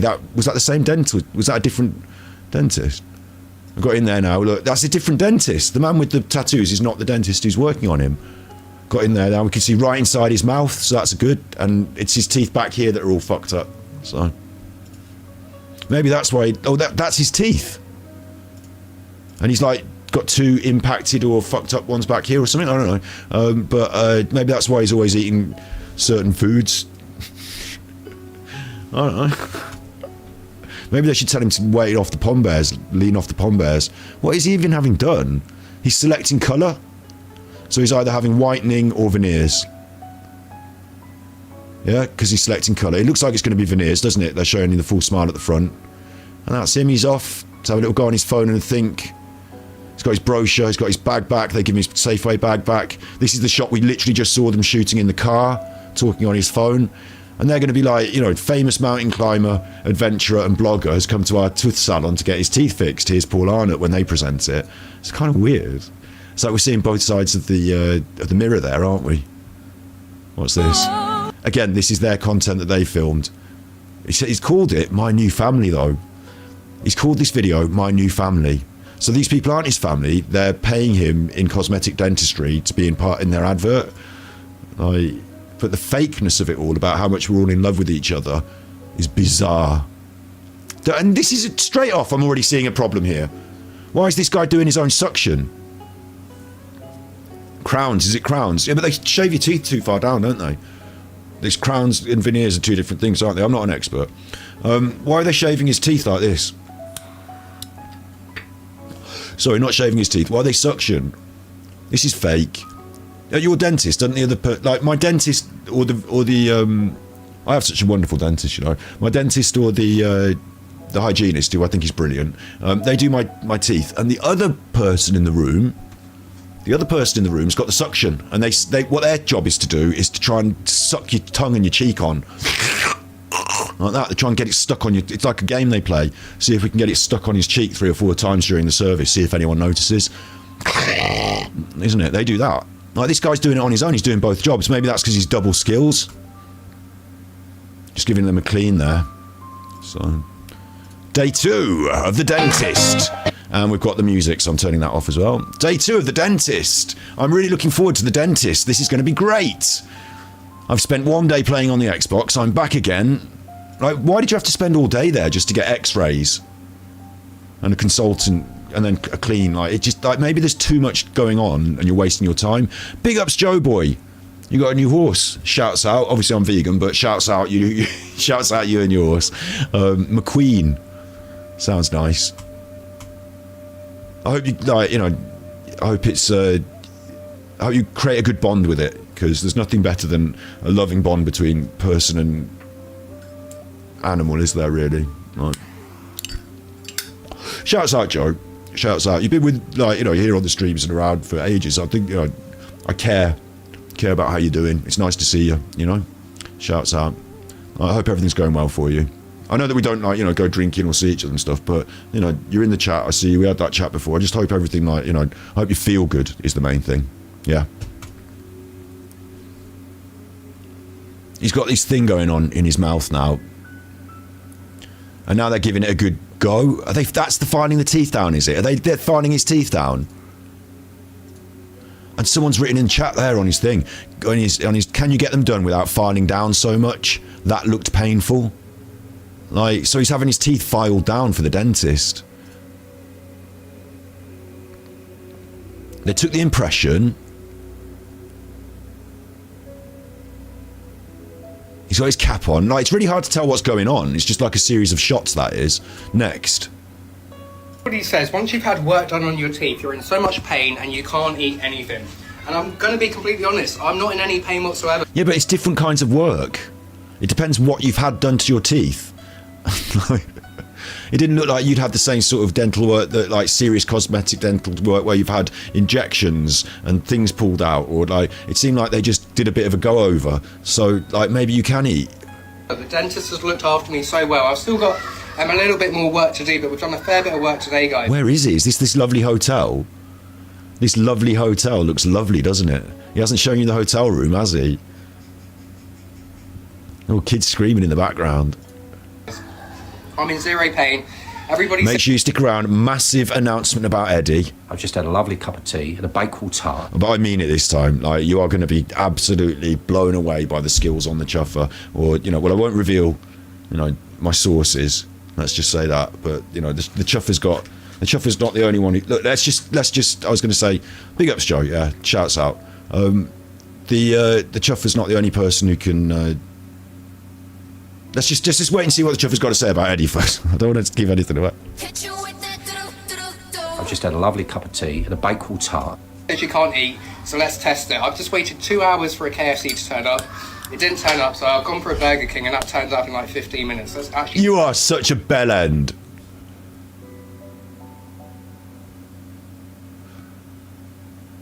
I had cosmetic dentistry today. Yeah, we went straight to KFC. They clean all your teeth. To be honest, when I was a kid, we would always go to McDonald's after the dentist. But as I've grown up, I'm less and less interested because of lovely clean teeth after the dentist, haven't I? I don't really want to just go KFC. Try this. They didn't even turn up, so we got a Burger King anyway. I'm going to try this and compare it to the Burger King in the UK and give you a taste test. Like, the guy's such a uncultured goon, isn't he? Like, he's such a beige, like, burgers and chips everywhere around the world with Paul Arnott. Like, it's bad for you. I'll tell you what as well, you know, there's these people on the internet. I'm going to moan a little bit here, a little bit of veganism off my shoulder. Yeah, get my chip off my shoulder. But, like, it's not a good idea to promote a terrible diet on the internet. There's guys going around, like, eating kebabs outside chip shops and being like, oh, rate the kebab. People like that guy. And I'm just like, he looks like he's going to die of heart disease. He's encouraging you to go out and do the same. And it's all, hey, I love kebab, she done me loads of bacon. Like, we all know what bacon tastes like. It's the most bog standard food in the world. All of the fucking takeaway food tastes all the same. Well, it's similar, you know what I mean? It's the bottom rung on the food ladder. It's cheap, it's cheerful, it's not good for you. It gets you in physical trouble. Like, it's not a good, like, look to be promoting it to people, especially if you're a healthy mountain climber, teeth guy. Like, this is just the worst fucking choice for what you could have eaten in this moment. We eat or not? Is it possible? Let's be real though as well. Like, everyone loves fast food. Like, it's salty, it's fatty, it's sugars. Like, have it as a little treat every now and then. But, like, he lives off that because he doesn't eat other foods because he's a Finnick.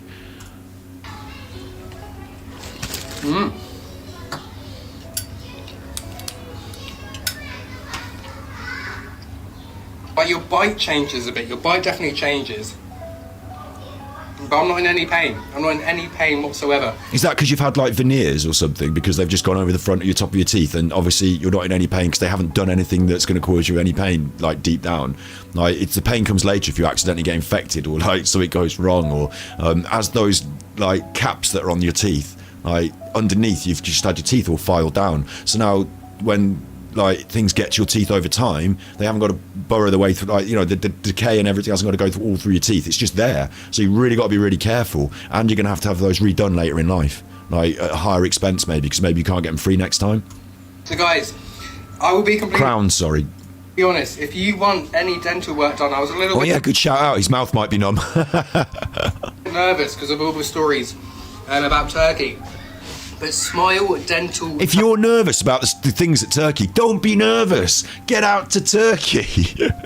Special offer, 2 for 1. You can't afford not to go to Turkey and take the risk of getting your fucking... Oh my God.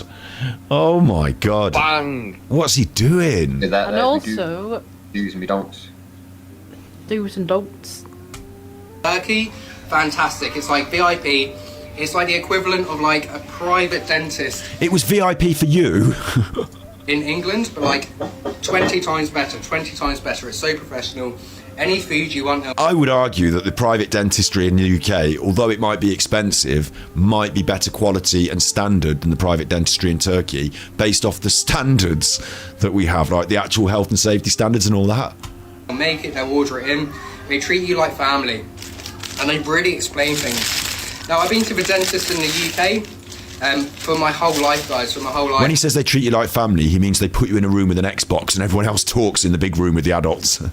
However, here in Turkey, they definitely explain things in a lot more detail. They take a little bit more time with you, and they treat you like family here. And they really do. Now, I'm going to finish this burger. Obviously, if people are paying them thousands of pounds, they're going to treat them well. But they don't send them Christmas. Oh, they probably do send them Christmas cards. Happy Christmas. Do you want to come back for more teeth? Like, are you off your rocker? So hungry. I haven't eaten all day, but I'll catch up with you guys very soon. Big love. Does it say paid partnership now? It doesn't say it on this one. Oh, it does there. Paid partnership. Paid partnership. Maybe I've been missing that. Hang on, wait. Let me go back to the... Because on YouTube, you have to put hashtag ad. That's the rules. So maybe I've got that wrong. You know, I will concede and retract when I've got something wrong like that. Let me just... Arrived at dentist. Paid partnership. No, it does. It does. Hey, shouts out. You're right there. Paid partnership. I mean, you can check back in the show to see if I got that wrong or if he's put it on since. I think I got it wrong. So, guys, I've just paid partnership. Well, why would anyone even watch these? They say paid partnership. Like, why would you? I mean, I'm watching them to rip the piss out of him, yeah? But why would you watch an advert voluntarily? Like, this is something I don't understand about the big telly anymore. Like, I've always had it as a kid when I've always got eggy about it. Like, can we change the channel during the adverts? Because the adverts come on and people just leave them on. But why would you want to watch them? Like, you can change, you've got the remote control. It's easy to change the channel. Even just put mute or switch it off for just the 3 minutes that it's on and just don't have it pumping into your brain. You don't need the adverts. They don't help you in any way. They're there to manipulate you so that you give your money to somebody that is manipulating you products wise, and that's what this is. So you don't need to watch it. It has no bearing on, like, it doesn't, it's not content, it's adverts. Like, on YouTube you skip the adverts, you get cross when you see them. Paul Arnott is serving you several back to back that he's made himself. Like, this is not somebody who you should bother watching. Tell you what's really weird as well, this one, Stray Cats in Turkey, has only got 8,000 views, and this one, Reunited with Friends, has only got 5,000 views, and some of the others have got like 20,000 views, 40,000 views. It's got like a really weird up and down view count on this, and I would have thought that the more honest vloggy stuff, like, you know, meeting cats, meeting friends, would get more views than just like repeated advertising of the fucking dentist. But, you know, what do I know? So guys, everybody says once you're professional, any food you want, they'll make it, they'll order it in. Any food you want, they'll make it and order it in. So why are you eating a fucking Burger King that they couldn't get the chicken? Fuck off. So here I am, guys, in Antalya, and it's absolutely beautiful. This one's paid partnership as well. He's going to get a haircut, and this one's paid partnership. So is this paid partnership with the hairdressers, or does he have to say paid partnership about every video he makes on the trip, because the entire trip is funded by them? Like, at what point do people even... But like, I can't believe there are people in the chat, sorry, the comments over there, that are saying things just like, thanks, this is nice, or like, what do you think about this? Why aren't you saying fuck off advertising to me? Stop doing this to me. Like, if one day I get a sponsor and I put 3 minutes in an hour or something, like, that's like I was saying earlier about get the bag or whatever, you know, okay, but I wouldn't accept a sponsor that's immoral. I wouldn't accept a sponsor that I think is like doing the world harm, and I'm not just going to put your safety at the lower end of the scale ahead of my moneys. Like, that would be like, imagine somebody watches this, goes out to that dentist and they have a problem, and now they can say to Paul Arnott, well, you told me to go and do this, and now I've got this huge problem. We've all seen the stuff about turkey teeth on the tellies. Like, this is stupid. Why are you doing this? So hot, it's about 36 and why are they watching it with glee and, like, you know, enjoying it? degrees today, guys. It's my day off today from the dentist. I'm going my back day off from the dentist. tomorrow, and then the day after, and maybe a few more days after that. And maybe a few more days if they can't fucking get that one in right. But right now, I'm going to come get my hair. No, it's just for filming, isn't it, the extra days? He's going to come and get his hair cut. It already looks like it's reasonably well cut, because he obviously had it cut for the photo shoot. So this isn't a necessary haircut either. Like, this is just a totally unnecessary haircut. So my guess is he had it cut for the photo shoot, and now he's getting it done again for the advertising of the free haircut, because he's already had it cut for free once. I've got a really bad problem. Whenever I am abroad, I never seem to take like a shaver or a trimmer. I don't know why. I literally don't know why. I think it's just in the past it's been so awkward to charge it and just stay on top of my chargers. Really poor excuse, guys. But it means that now I have to come get my haircuts all the time. No, it doesn't, because all the countries you go in, you can buy things in the shops. So right now, you could literally just go and buy yourself a little beard trimmer. So you're doing this because you prefer to go and get your haircut by a professional, probably because you would fuck up your own haircut because you can't find your ass with both hands. Fine. So that's what I'm doing. I've got a young lad out here who's in the barber shop. He's been keeping me company. Great lad. They're just cutting a few people's hair. I think he's the son of someone who works in there, but it's absolutely awesome. I do love Turkey, guys. I'm just trying to get used to the heat because it's absolutely boiling. You'd probably cool down if you spin around like that with the phone in the traffic. But yeah, just out here in the barber shop, get my hair cut, get my beard sorted out, get my nose plucked as well. Your nose plucked? All my life as a hairdresser that I did quite a few. I say all my life. I did a big solid chunk working as a hairdresser. I did do a lot of gents haircuts. I wasn't a gents hairdresser, but I did them. And I would offer, get the beard trimmer, and I'd do a bit over your eyebrows, your ears because they're around here, but your nose, like tidy up your beard, but up your nose. I don't want to put my clippers up your nose, so I'm not going to do that. I'm not going to start touching. That's a different sort of, for me. I'm not there to. I was not like some sort of like I'll take the bushy off. I'll put the comb on it and I'll take the bushy off. But I'm not here to do you an eyebrow shape. I'm a hairdresser and I can do you a short back and sides and a proper haircut. I'm not going to start fucking around up your nose. I'm going to try and make myself look a little bit more prettier today. Did he say I like turkey, guys? I think he meant I like turkey, guys. But I think it's... but this place is awesome. I've been talking to so many people about the mountains. The mountains. They're over there, look, the mountains. Up here. Probably won't be going to visit them because I'm getting my teeth done and going home. But the mountains... A lot of the Turkish people, guys, there's a lot of people in the dental practice who obviously watch me, and they've been talking to me about missing people out here. I'm not sure if there's too much I can do, but there's a huge amount.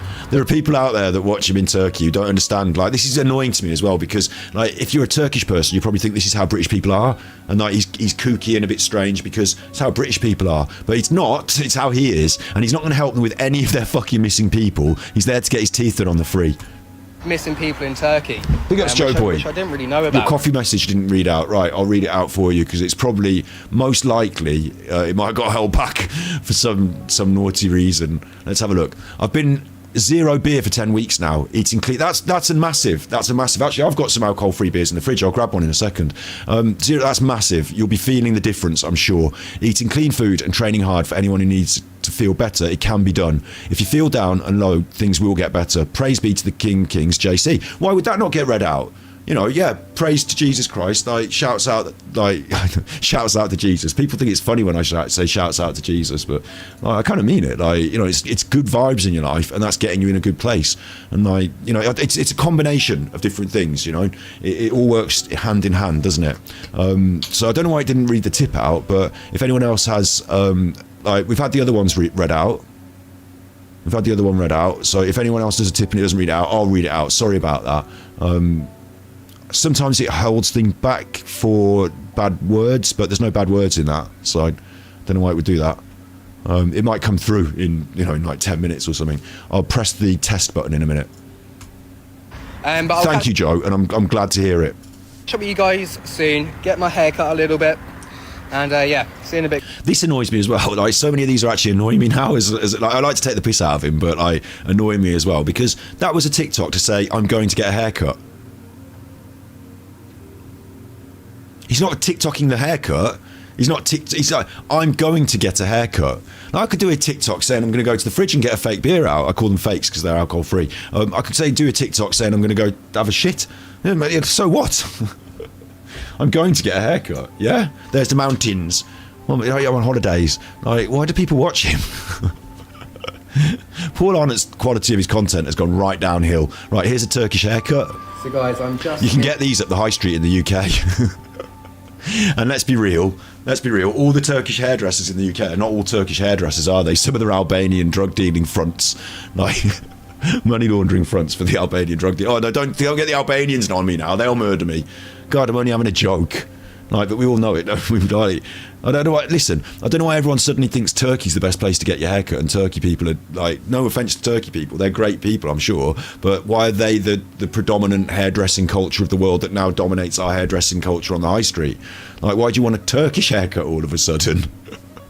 I never understood that. It was like I used to get my hair done at the local barbers when I was, a young chap. I don't now. I just do it myself, don't I? But I used to get their hair done at the local barbers, and like at no point did anyone mention Turkey and the way people cut hair in Turkey, or like it wasn't even a thing. Now all the hairdressers or the gents barbers, it's all Turkish barbers, isn't it? And it's like, I understand Turkish baths. You go to the Turkish baths, they've been a thing forever. But why? Like, there's barbers all over the world. It's just like all of a sudden we'd have Brazilian barbers popping up everywhere and it'd be a thing. Like, why? Like, I don't understand. I think, as businesses go, though, there's no qualifications involved. It's a cash business. You can set it up in an empty room. All you need is a hair clippers. So maybe there's something about that. I don't know. The barbers. For the UK high street. Look at his teeth. Look at his teeth. Look at his fucking teeth.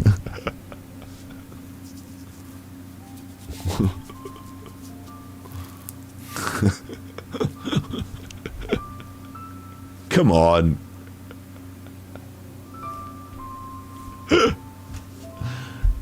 You could argue that looks better. It's absolutely fantastic. They're so friendly. To me, it looks really unnatural. He looks like what's that guy with the plastic head that was on the telly? The plastic head guy from the telly. Here. Looks like Ryland. Offered me coffee, and yes, I think he's gone too bright with the teeth. This is brilliant. We've got this young lad. We've got this young lad. Who is also helping cut my hair. But yeah, really cool experience. This guy's not really cutting his hair, he's just fucking around with the clippers pretending to. And what I really, really like is my friend over here is called Sheriff, and his boy as well is And his boy? called Sheriff. His boy? Do you mean his son? How cool is that? There you go, look. Watson sent tippies. I had my teeth done last week. I look like the typical skin fade F, boy teeth tan, and a trim ha ha ha. Big ups, Joe. Super Chuffer owes 3 hugs. You can't have done as bad as Paul Arnott, though, look. Paul Arnott, these don't look natural. Like, if you're going for a look, if you're going for a look, fair enough, but, going for the, what do you call it, Only Way is Essex. Paul Arnott looks like he's got his out of a cracker. I absolutely love that, guys. So we've got Sheriff here, who is shaving. Sheriff's having a little go on his neck. Head, go on, Sheriff. Good luck. No thanks. I'm going to bin that off. I don't want to see a little boy cutting his hair. I think I'm about to get set. I might watch the little boy cutting his hair on Twitch, where I can just confirm that it's not bad content. Like, I don't think we should be embarrassing Sheriff on this channel. This is going to be very interesting. I don't like this. I was never taught in hairdressing college to use fire around the clients.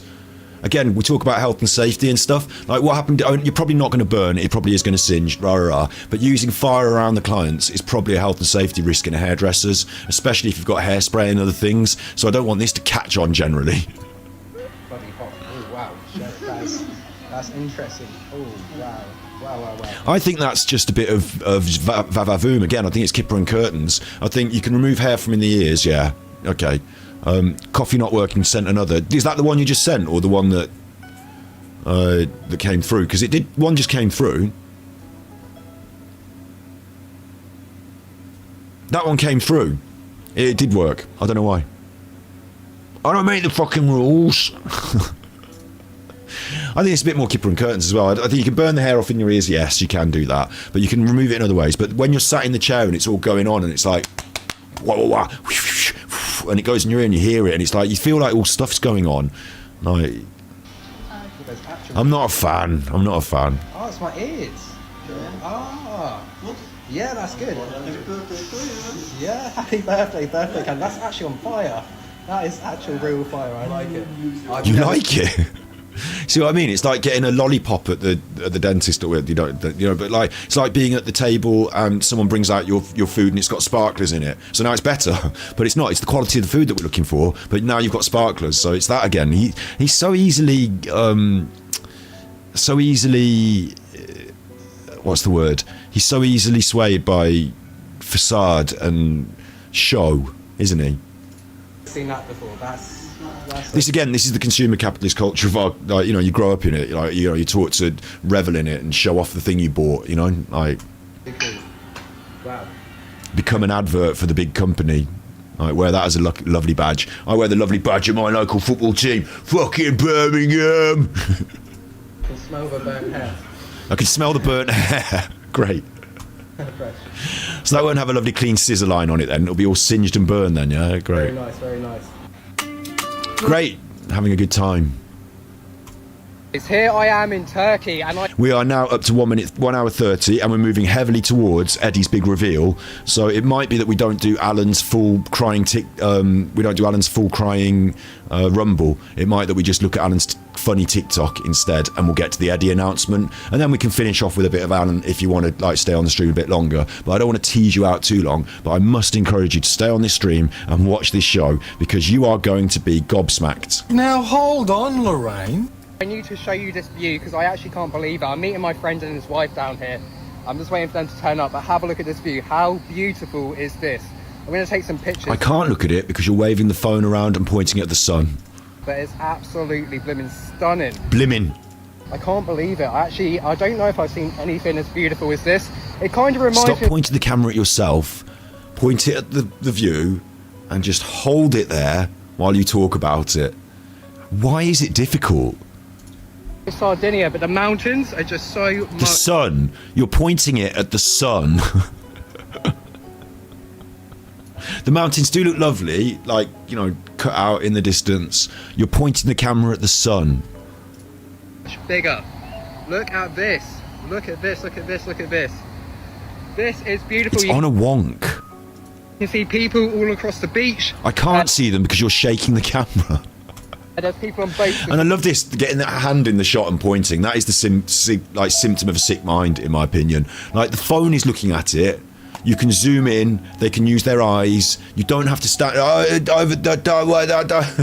Like, you don't need to do that. Well, I think people are taking jet skis out. But this is absolutely... This is... incredible, guys. This is my favourite sort of scenes. Just mountains, mountains, mountains. And they're so blooming big. They're absolutely massive. I just stopped off for a quick Red Bull. I've got to try something. You can tell. You shouldn't be drinking any Red Bull ever. Red Bull, guys. I've had about 3 today. You've had 3 Red Bulls? He's such a child. 3 Red Bulls and a Pom Bears. I used to have a bit of a bad habit with the old energy drinks. And it seems to have come around again today. It's just so hot. It's been, I'm not too sure, I think it's about 37 degrees today. Absolutely boiling. I have one more look at this, guys. I actually cannot believe how stunning that is. Look at how he holds the phone on the fucking wonk. This has made me so mad. It's time to gift some memberships. Show your support. Hey, it's not doing it here. I did it earlier. Didn't I? On the other stream. Oh, hang on. Wait. Can't be this, can it? Oh, I've gone off my dashboard. Wait, let's let him play for a minute. Absolutely amazing views. Wow, wow, wow, wow, wow. It's here I am in Turkey, and I need to show you...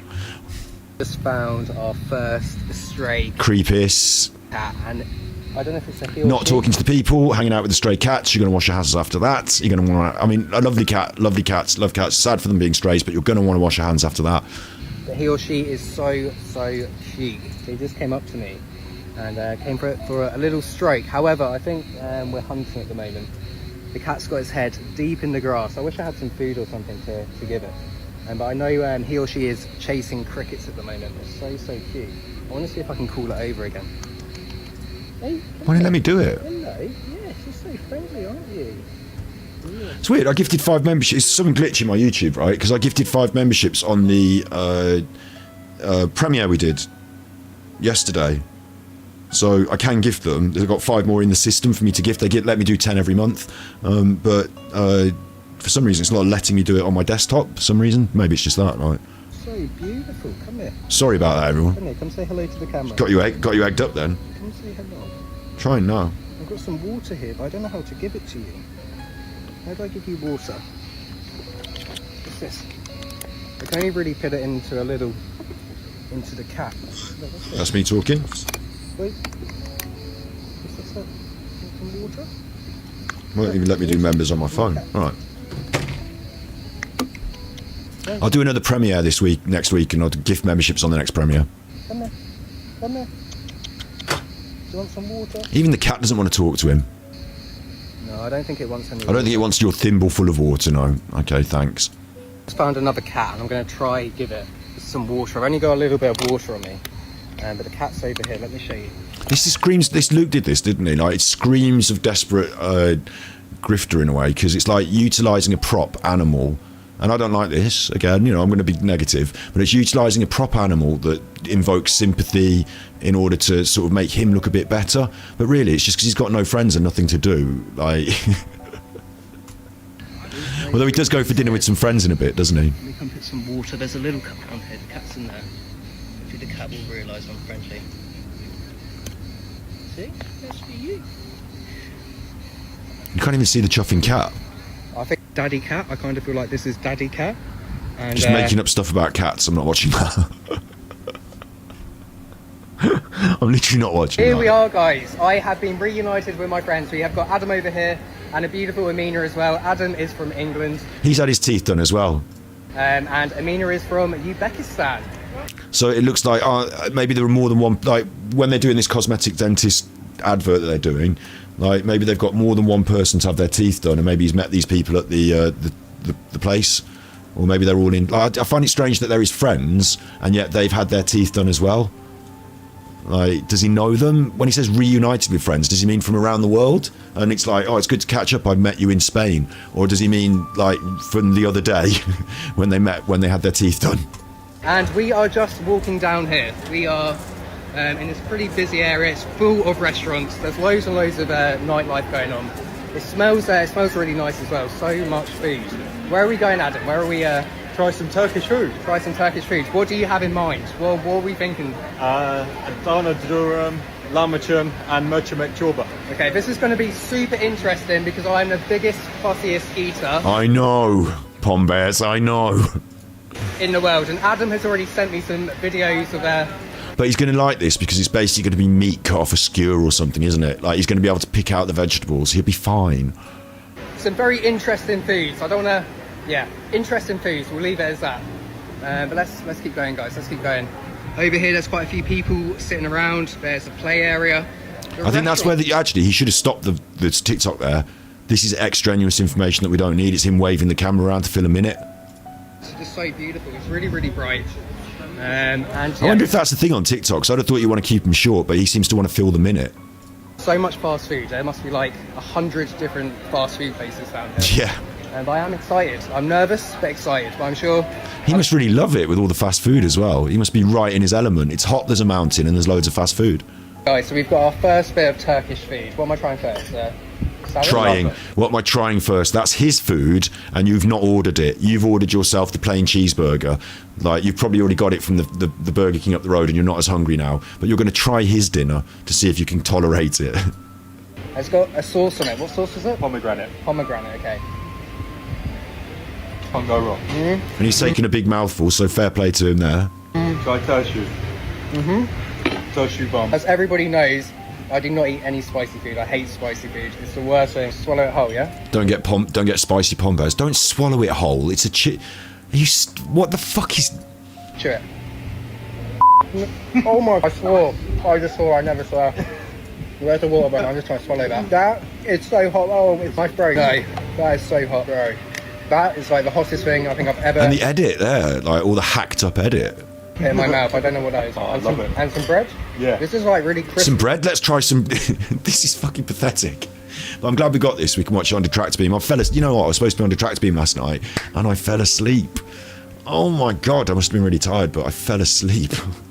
and then that was it. I just like missed the show. It's all right. It wasn't a big deal. But I got invited on. It was a late thing. I said I can't go too late. I might try, but I can't go too late. And waiting for the show to start, I fell asleep because they're 1 o'clock in the morning when they start. I'll be on again. Don't worry. We can watch this on there because we like watching people eat. Bread. Here comes Merchant. Ooh, Merchant. This is really nice. Thank you. And what is this? Or maybe I'll get them on here. We can get them on here to watch all the British eating. It looks like Ezogala, doesn't it? Yeah, I think it's Ezogala. I'm a little bit... Big ups, Nicky, feeding the strays in Portugal. Yeah, it's all right to try and help the animals and stuff. I don't think he really cares too much about the animals. I think he saw it as an opportunity to make a TikTok. And realistically, to help the animals in the long term, we need better, rules. And I say rules, we need... this is going to sound a bit weird, but maybe it should be, sorted out by society so that the dogs don't go stray. And, maybe it should be wrong to... I think we should have tougher penalties for people that leave dogs to go stray, and stuff like that. Oh, don't get me started on the anyway. But yeah, it's sad for the animals. We hope we can help. We do our bit, but certainly he's not. He's there just having his dinner. Worried because I don't know. Let's try it. Lentils. Lentil soup, for crying out loud. Good. I don't know. Does that taste minty? What do you think? Very different flavours to what I'm used to, but that's quite nice. And some chai tea to wash it down. And this chai tea, I think it's like what? 20p? 18p. Very nice. So far, so good. So our main food has come now. Adam, what have you got? What is this? Doner kebab. Okay. Doner kebab. So...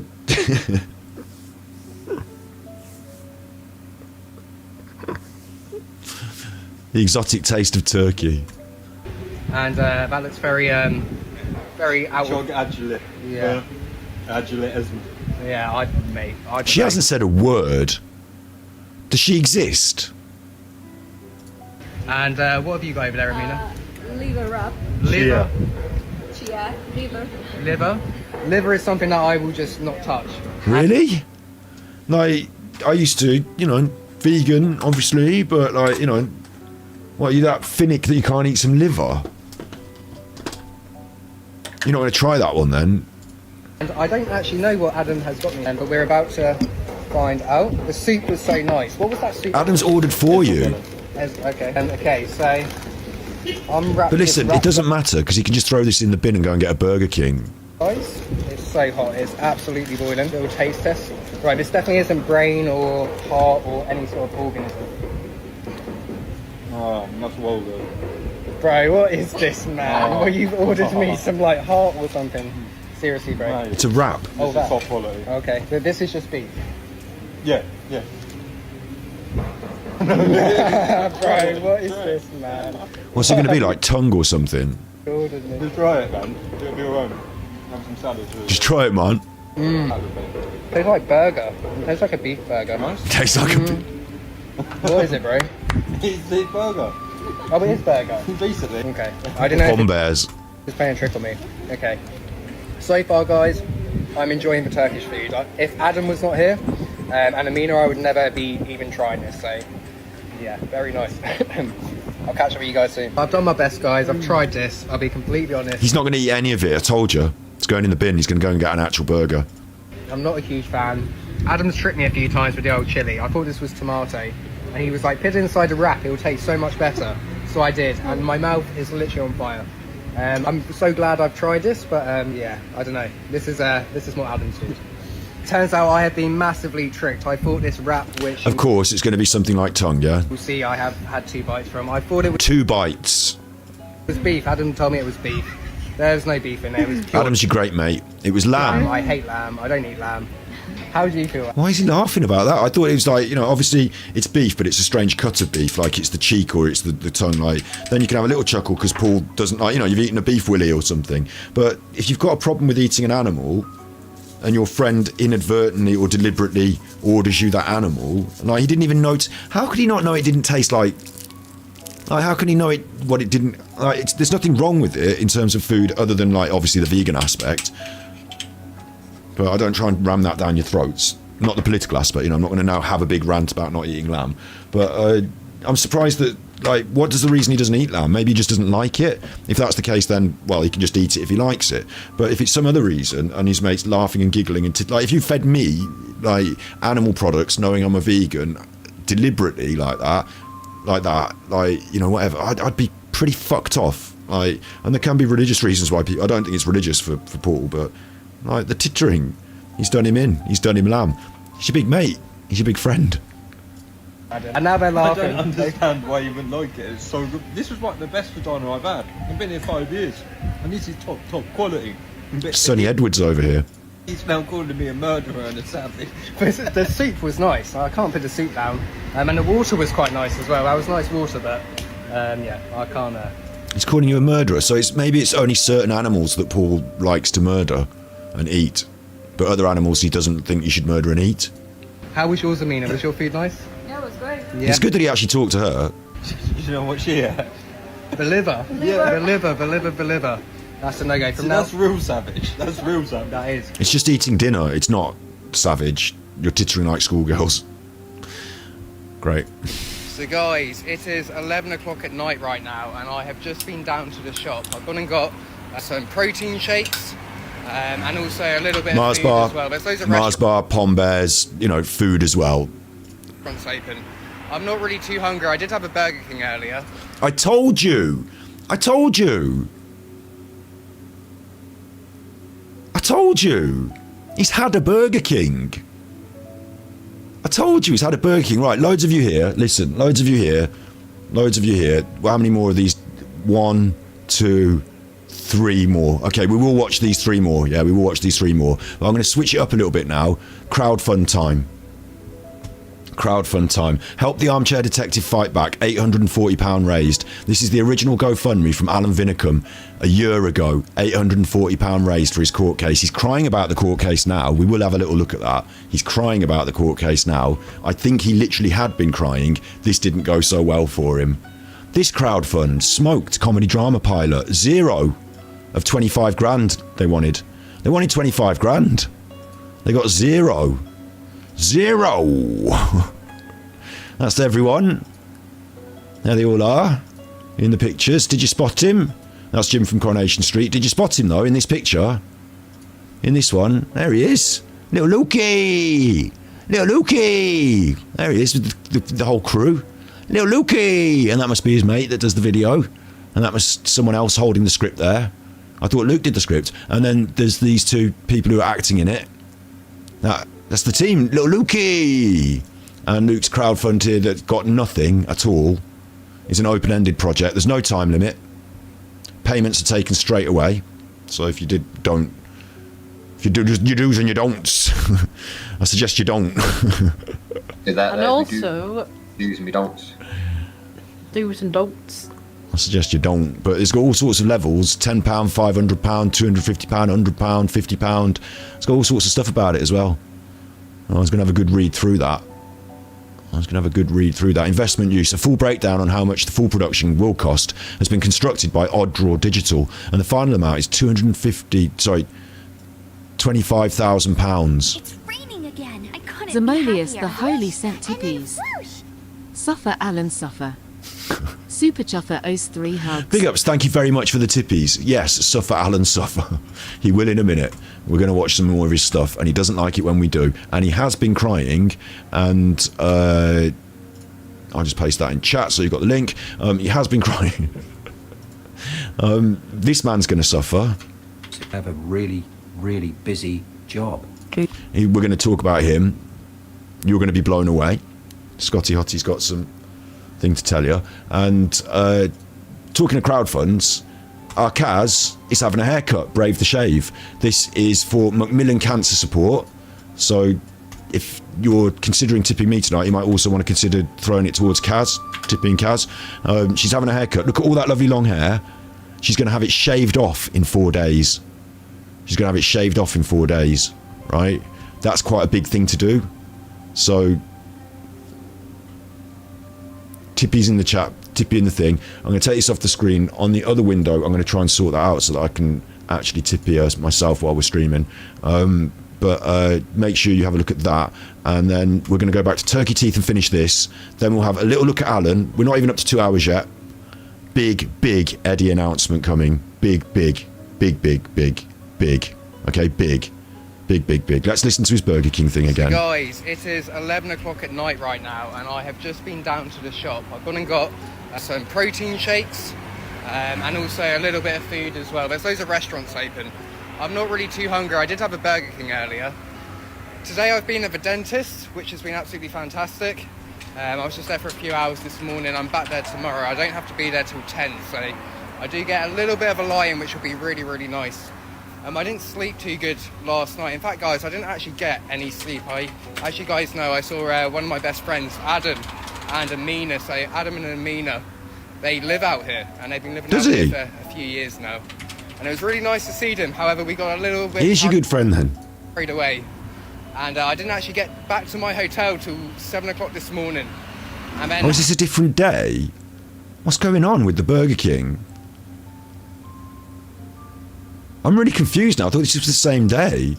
Had to be at the dentist for... And he's eaten Burger King 2 out of 3 days. I'm telling you, he had the Burger King. He didn't eat that meal with them. He had the Burger King. I think the dentist was outside about 8 o'clock in the morning, guys. So I did have a little bit of an afternoon nap. I am super tired now. And just have a little look at Turkey. Loads of nightlife. It's so bright round here. What I've noticed as well is... Have a little look at Turkey. A very little look at Turkey then, wasn't it? Just sort of like, quick. Everything goes on really late at night. Oh, I've got to go down this way. I'm learning my way round. Everything like keeps going on throughout the night. In the UK, a lot of things kind of like start early and open early and shut maybe like 6 o'clock at night, but not here, guys. Things seem to open up a little bit later in the day and just keep going. But it's just too hot in the day. It's way too hot. But big love to everyone. Heading back to the hotel now, and I'll see you guys in the morning. Big love. So guys, it is 11 o'clock at night right now, and I have just been down to the shop. I've gone and got some protein shakes, and also a little bit of food as well. There's loads of restaurants open. I'm not really too hungry. I did have a Burger King earlier. This is their advert for their dentist. I'm not watching that. Let's go back to this. He's naked. He's naked. He's decided to do a naked one. Difference. Can you notice anything that is a little bit peculiar? You're naked. You haven't got your clothes on. About my speaking. If you can, it's because I've had 6 injections. 1, 2, 3, 4, 5, 6. That seems a little bit excessive and intrusive for one dental procedure. So I've had a few injections just to numb my mouth while the dentist was doing some work earlier. I believe I'm going back to the dentist tomorrow. Is this what happens? Sorry, I'm just a little bit distracted because I'm trying to donate to Kaz's crowdfund. Is this what happens? Is this what happens? Is this like, you know, this is why it's such an ordeal? Like, you know, this is why people have problems, is because they just go a little bit like, get it all. It's like, I think in the UK they probably take time between things maybe. I don't know. I'm not an expert. Getting a night guard made up for my teeth. But for you today, tell me in chat, is it a lot of injections? What's happened to his hair? He's had that hair burner on the thing. And he's been out, got wasted, eaten 3 Burger Kings. He's having a great time in this wonderful hotel, which he will not show you inside. Unlike everywhere else he goes, he shows you everything. Here, he's obliged to stay in the free hotel, but I don't think he likes it that much, so he's not showing you that. Relax.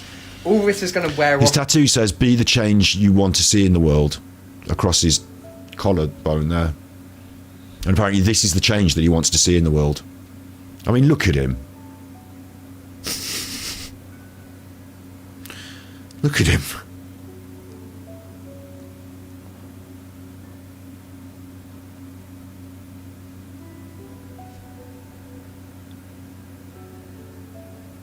I assume this is...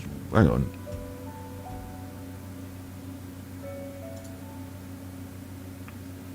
I can't read these things out online. I'm trying to make this...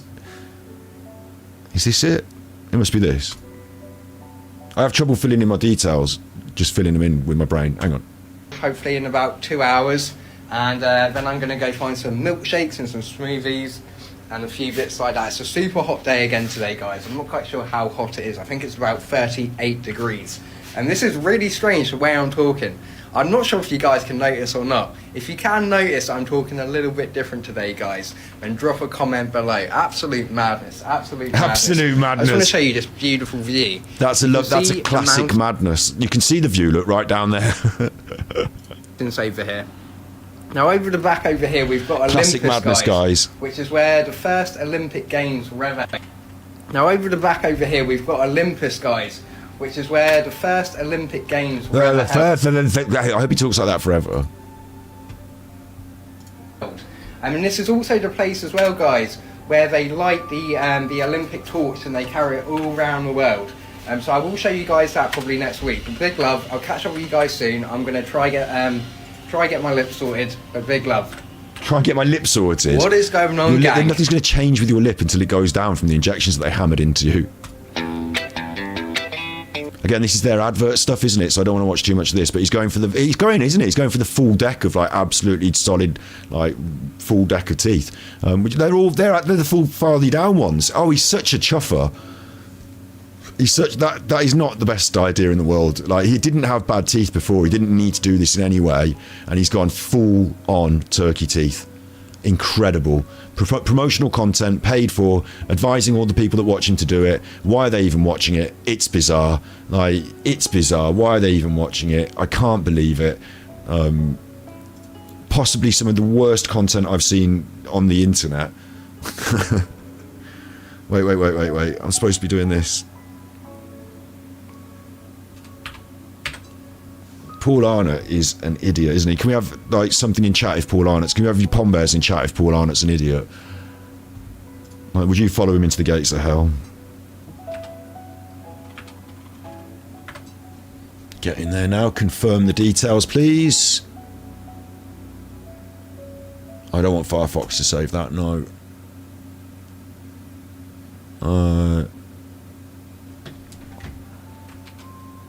Review my order. I've got nothing to review. I just want to, yeah. Authorized. It won't take long. I hope it's successful. Okay, successful. I'll receive a confirmation email. Okay, so I've done my one, you chuffers. I've done my one. The little crowdfund section. To be honest, I'm excited to get onto the Eddy section myself as well. But our little crowdfund section, talking about Luke's crowdfund here. I wanted to show the crowdfunds, and it was going to be funny. I was going to talk about their crowdfunds and then say, and Kaz has got her crowdfund. But like, you know, obviously the main point of it is to drive you towards Kaz's crowdfund. Is it a crowdfund? What would you even call it? How do I get back to the main page now? There it is. Share the word. Copy link. Copy the link. The main point of that is to. Like, obviously, I'm going to have a little laugh. Let's have a little laugh and a look. Yes, you will want to see this. Can a struggling northern restaurant return to its former glory, or will its married owner's personal problems finally put the nail in the coffin? Fact. This is something that Luke has said the other day in his interview with that lady, that he'd still like to get this off the ground if he can earn enough money from his YouTube, because he didn't get £25,000 given to him through this. Smoked follows the story of a married couple, once thriving restaurant owners. They massively failing and blaming each other. Kevin files for divorce, but with both refusing to budge, can they bring the restaurant back to its former glory? Because Luke once worked in a place where he thought the guy that was his boss was a bit of a chuffer, so he wrote a screenplay about it. Writer and creator Luke Kelly. Luke's a young up-and-coming independent writer from Stockport who has the natural talent for combining drama with comedy. Now that is one true statement. Is it? Oh no. To create a true-to-life, relatable and dramatic narrative that will also leave you in stitches. Well, he does like creating narratives. Script editor, Larry Barker. We've looked at that. Production company, Odd Draw Digital. We haven't looked at that. Consisting of 3 founding members of the award-winning original video team from social media giant Unilad, and they've done great work. Odd Draw Digital, previous clients, Manchester United. Fact. YouTube Music. Fact. And On the Tools. Fact. And Unilad. Fact. In 2018, Luke produced a no-budget pre-pilot and attracted a cast of Charlie Lawson, John Bennett, Kate Coogan, all these people who have like Emma Dale, Shameless. This is the Manchester media mafia, isn't it? Fact. Same. The exact same. That's that Manchester media mafia I'm always going on about. Where's Eamon Holmes? Big up Eamon Holmes. Luke managed to source a young student crew from the college. The sample production and series development gained the attention of his script editor, Plans were put in place to take this pilot to the next level, to produce a fully funded professional pilot. In 2020, they got together. A private investor was in pre-production on the pilot, but sadly, you know, COVID, innit? Fact. A lot of us had to put our plans on shelved for COVID, didn't they? I became a carer instead of trying to sell my nearly finished, well, pretty much finished, which went on YouTube in the end, documentary film that I'd made. Instead of trying to hawk that and sell that, I just became a carer. Not finishing that. And Luke, I don't know what he was. Oh, he worked in a care facility. Like, I cared for my nan. I did that. And Luke worked in a care home where he held a girl down for 9 hours overnight, which I don't know if that's protocol.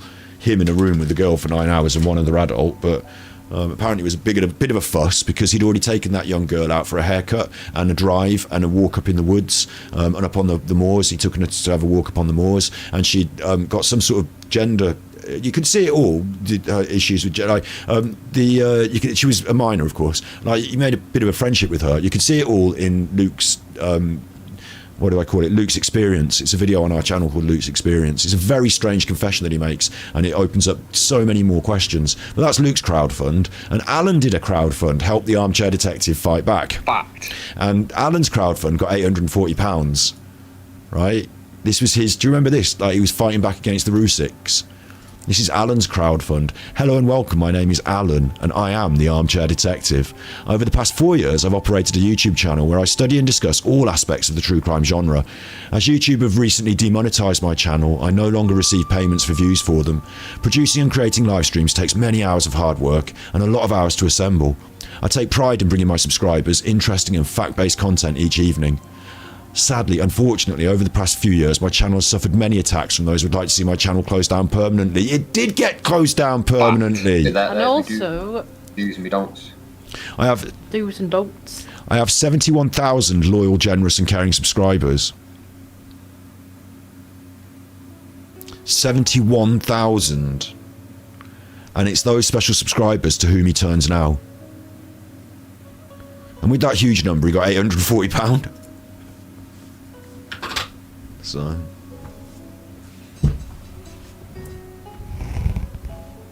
oosh.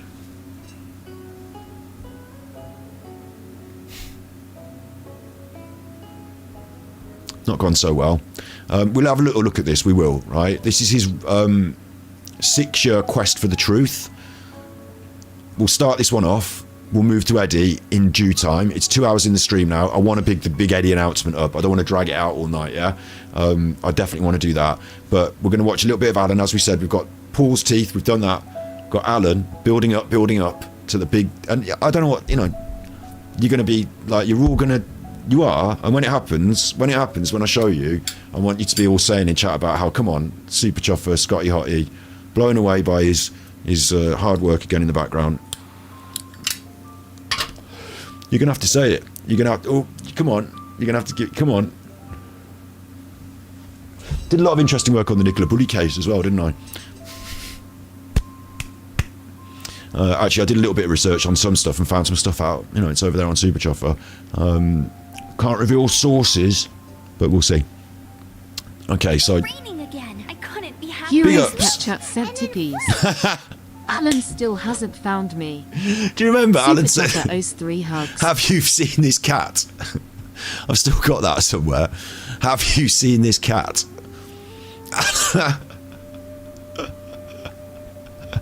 Oh, poor Alan. He wanted your name and address, didn't he? Have you seen this cat? Oh, things just don't work out for him, do they? Things just don't work out for him. It's almost as if he's completely inept. Let me know when you can see me, guys. I can see you, and I can see that you look like you've been crying, Alan. This is the day that he found out. There's an update from the Rusiks, basically saying they're taking it to the next level. You know, it's going to the next phase. Update from Frankie Rusik, it's going to the next phase. It's going to happen in October.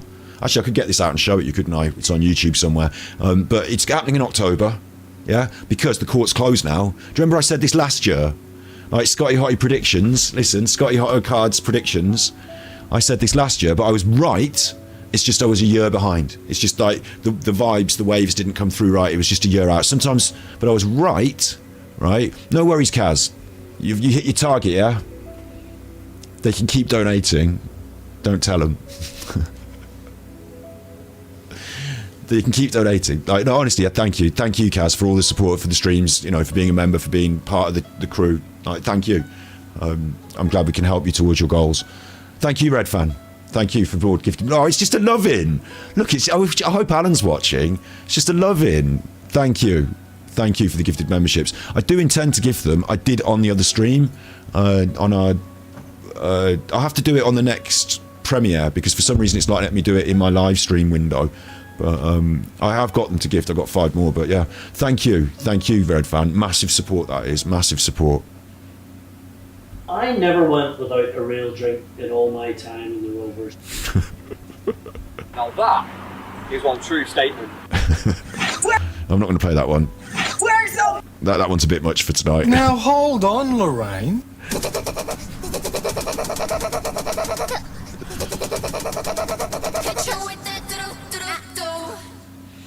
Okay.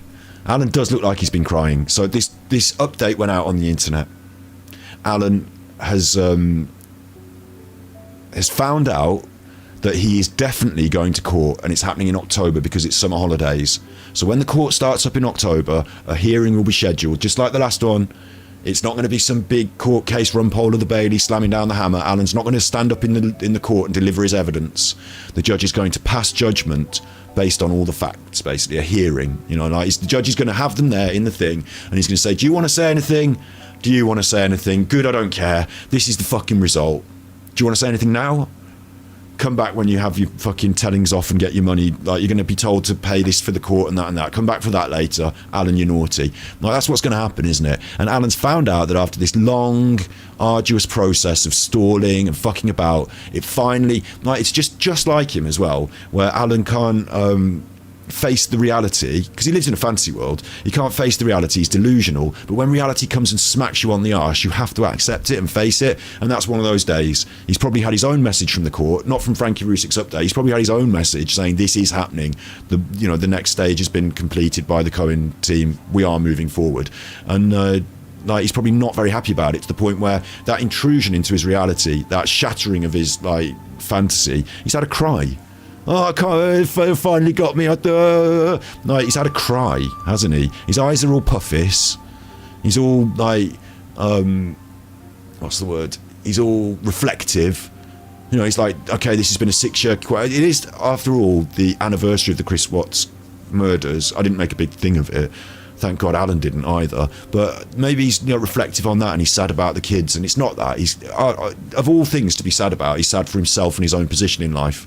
You know, but he's all reflective on it, isn't he? And because we're doing Nutterwatch now, I want to cover this. It's 40 minutes. I don't think we cover the whole thing now in Nutterwatch. We've got the big Eddy announcement to come. Maybe we finish with a bit more of it. And we've got one of Alan's funny TikToks. But I will cover this because there is some interesting stuff to draw out of it, you know. This is from his patron.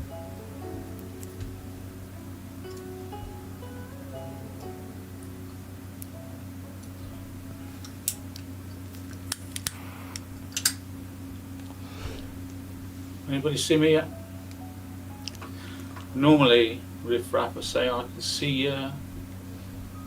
I wonder if he's had any like uppers or something to make himself feel better after he's crying, because he looks like he's got a little bit of white on the inside of his mouth there, but he's got quite red eyes as well. You know, maybe he's been smoking something like I do. Like, maybe, I don't know, maybe he's hit some sort of narcotics is what I'm thinking, because he feels really unhappy about things, and that's his natural go-to, isn't it? It's sadism and narcotics for Alan. They're his favourite things.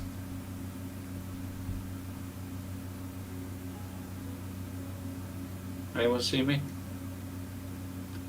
Riff Raff, always on the ball. Not that many left either, Alan. Okay, so welcome.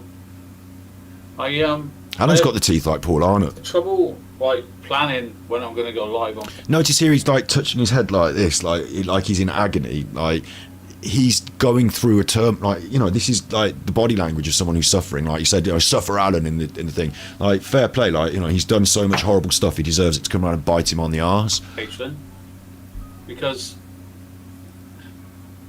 I'm not one for karma, but like shouts out what Joe Boy was saying earlier. I believe in guardian angels. I do. So like, you know, send me your curse. Like you'll get it reflected back tenfold. If I like give advance notice, I'll get told. If I don't give notice, not many of you know I'm here. To be honest, Alan, it's got to the point where even with the notice, I chose to just ignore this one and just do something else because you're not that interesting or relevant anymore. But we do keep up with your story, and when you do things that are horrible racism like you've taken down recently, I don't even feel like covering that, you know, like, so you're not that interesting, not that exciting, your stuff is rubbish, so it's that really. I could have covered this on the night you did it, but I chose not to. So sad for Alan as well. That's even worse. Not even the trolls can be asked to turn up to his patron. So I have to apologise. If you're watching this tomorrow or next week or later tonight, I apologise. It's just the way it is in my life. He's had 200 views. Surprised I am, because it was a patron, so I wonder who got hold of that. But it's just the way it is in his life, you know. You're paying for the patron, but if you can't get there on time because he doesn't tell you when it's going to happen, well, that's because of his life. So, you know, please pay more for patron. What they've done to my life. What they've done to my life. You're reflecting on 6 years of the Chris Watts case. What they've done to your life.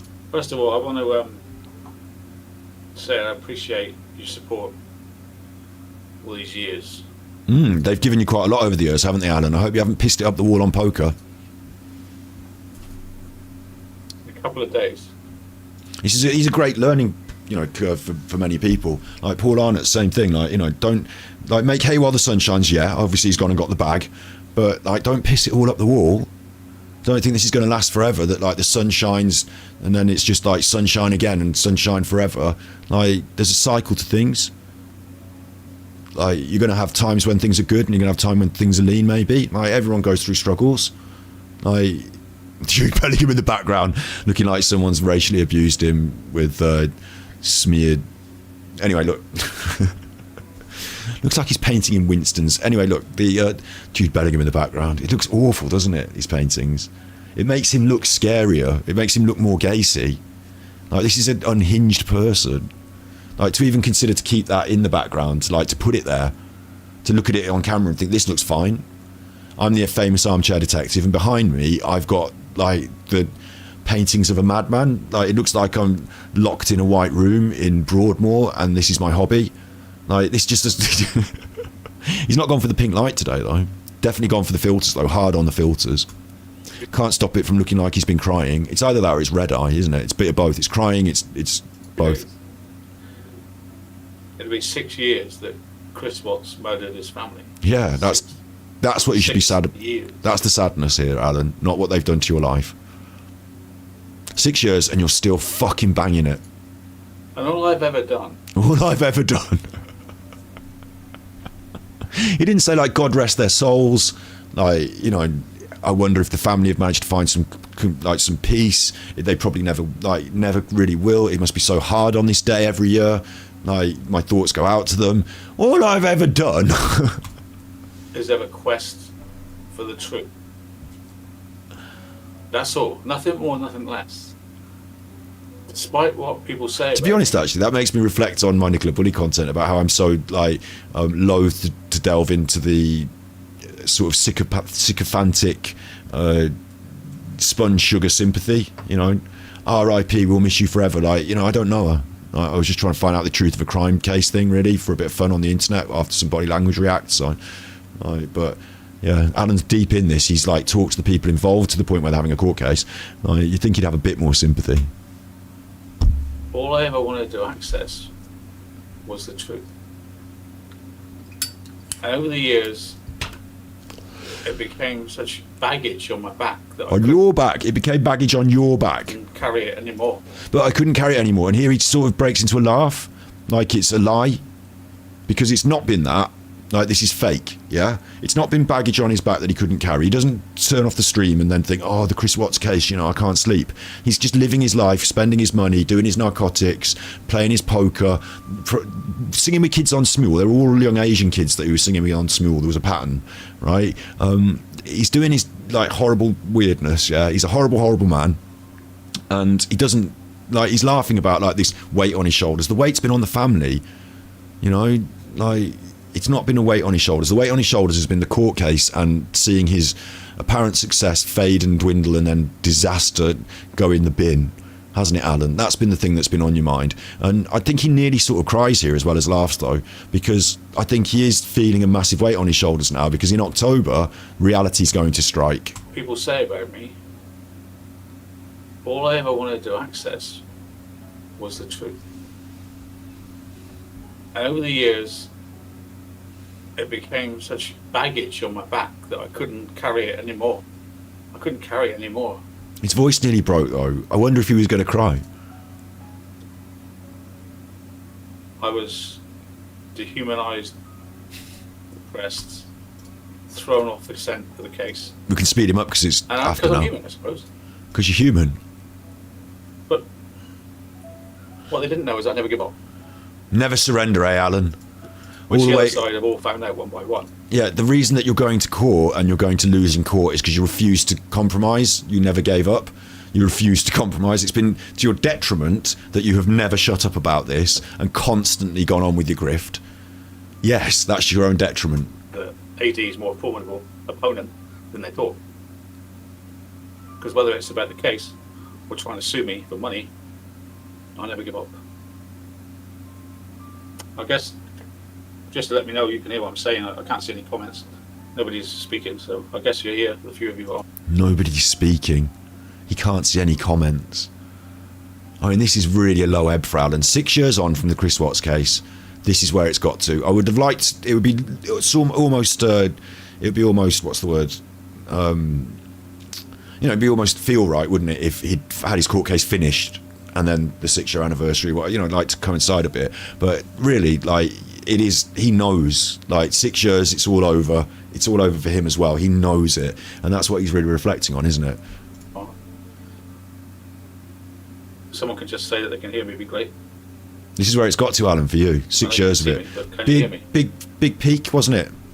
During lockdown, when people were forced in their homes, so they had to stay and watch the internet. It wasn't because you were good. Netflix did a special. It wasn't because you were good. You made up some quite spurious bullshit. It wasn't because you were good. You stole other people's ideas. It wasn't because you were good. And then without all that, you can see that you're not good. He looks really pathetic, doesn't it? Alan is completely defeated, demoralised. Oh, right, okay, listen. So, Quest. The Quest is a remarkably hard, and it's been remarkably hard task. I never did get the truth. No, of course you didn't get the truth, because you're an idiot sat in your box room in Exmouth. Because the narrative you read and see is not the truth, is it? Anybody that studies this case long enough realises lots of things we've not been told. Probably now's the best time to double down on that, isn't it? On the 6 year anniversary, in your sort of contrition video, to say how sorry you are before the court case finally smacks you on the arse. But tonight I'm here to, like, I don't know, mend some bridges. You know, if I had my time again, build some bridges. This is finally the time to do that. Big apologies are coming. I would have not had a live chat. I'd have done like a lot of YouTubers do, just made videos, you saw them, you commented them underneath. Well, you had that opportunity the whole time. You also made videos because you wanted to double dip the money. You took your content and you also made videos. You made videos and then you made live streams out of the videos. So you had the opportunity, but you didn't do that because you got all the money on the live streams. Nancy used to turn up and give you that money. So that's why you did that, Alan. And given your time again, you would do it exactly the same again. You still have the opportunity now. You still do the same thing. You can't make very good videos because you're shit at it. Because as soon as I communicated, it was like they found a way to destroy me and you and everyone connected with the case. If I kept it, it was, yeah, Simonius, the pandemics do like benefit certain industries, yeah, but it's just like the way of it, isn't it? Like, you know what made me really confused about it as well when it was happening is I do appreciate that the government put a lot of money into saving certain industries as well. Like, you know, they propped some of them the same way they gave all that money to the banks from our taxes. They gave all that money to the banks, didn't they, during the credit crunch? So they saved the banks. It was important that they sort of propped up some businesses, but they were a little bit selective. And it was strange that in our society, capitalism, that some businesses are going to thrive, aren't they? Because it's a different thing that's happening. So some are going to thrive, and then some are going to close down, and like that's bad for them. But that's capitalism. It happens every day of the week. If you go into your local high street, there's loads of businesses closed down because the fucking government ran the country into the ground and closed them all. So like, you know, and the reason they wanted to do that is so their private landlord friends could buy those premises and turn them into flats and homes, and for the posh people who want to live in the towns now. And they changed the licensing laws on shops so you could change the license. It didn't have to be an A1 shop anymore. You could buy it as a shop, turn it into flats. It used to be difficult. Now they changed it. Boris did that. Got friends with property, portfolios. But anyway, my point was just that I thought it was strange that some businesses like got the full benefit, like the full whack of the monies, and obviously it wasn't completely selective. Like, you know, they're very generous around the way, weren't they? But like, it was sort of like strange to me that other businesses that did so well didn't get heavily penalised. Because this is a really weird situation and there's a lockdown, some people are going to suffer business-wise. Like, okay, we're going to help support them, that makes sense, society, yeah? But these other people are making hay while the sun shines. Their bank, they're like, all those PPE contracts. Do you know there's warehouses full of PPE now that they're just going to burn? Like, all that money, or you just keep that, that's yours. Well done for capitalism. Well done for spotting a little glitch in the system. You can make loads of money. You know, well done for your... This is Luke all over. Do you know when we talk about Luke? It's about hacks, isn't it? Bang! Hacks. Like, life hacks. But those people who did all that, like making hay while the sun shines, including YouTubers. I wasn't on YouTube at the time, but including them, whomever, like, should there not have been some like look from the government and say, well, these other things are really booming, so maybe we take some of that money and put it over here. Like, I just strange the way that some things got supported and propped up and other things like they're allowed to sort of like turn on the money taps. It was weird, wasn't it? It was a weird time. It's a weird time. You don't speak to anyone. I think we'd have done better. But then again, if we did that, we wouldn't have had the community that we built up in COVID, would we? So that was important, the COVID. The COVID was important, he says. He used to refer to it, and we've got the clips of him saying it was like the best time, it was great, these were the good times. They weren't the good times, people were suffering. So 6 years. And all it was that I watched this from afar, a place called England. And I saw on Facebook, because I was on Facebook mostly, that the number of groups going through my feed that Chris Watts is innocent and Shanann did it. That's what I kept seeing, these groups, and they were raising money to send the money to Chris Watts to fight his case, you know. Because he started off saying that Shanann did it. And there's a lot of people that believe. This is appropriate, 6 years after. Big ups, Nigel. Big ups, Nigel. I didn't believe that a pregnant mother would kill her 2 children. No, obviously not. And also murder herself. She probably wouldn't murder herself. She just come home from a trip. I mean, this is going to... you know what I mean? Like, do I need this on my show right now? Like, should we build towards the Eddy thing? I know a lot of you like watching me watch Alan and rip him, but fucking hell. It didn't make any sense. And do you know what? None of it still makes sense. None of it makes sense to you because you're thick as shit, Alan. Like, you're the sort of person... Like, literally, he's gone there doing the racism and he's had to delete his episodes about his racism. Like, he doesn't understand the world properly. I swear... Like, I don't want to say like rude words, like, you know, like Alan is this and Alan is that, and just be rude about his ability to think, yeah. But I swear, Alan is not very like. I think if we did an IQ test, he would be at the lower end to the point of crossing a line where you might have to give it a name. Like, I swear, he's just not very smart. So of course things don't make sense to him. Like, welcome to the world of Alan. I mean, and I would also, I keep wrapping this point, is that if you agree with Alan on the things about racism or this country being too full, is a great one. This country's too full and overcrowded. Alan has recently said in one of his most recent uploads, if you think the country's overcrowded and too full, so does Alan.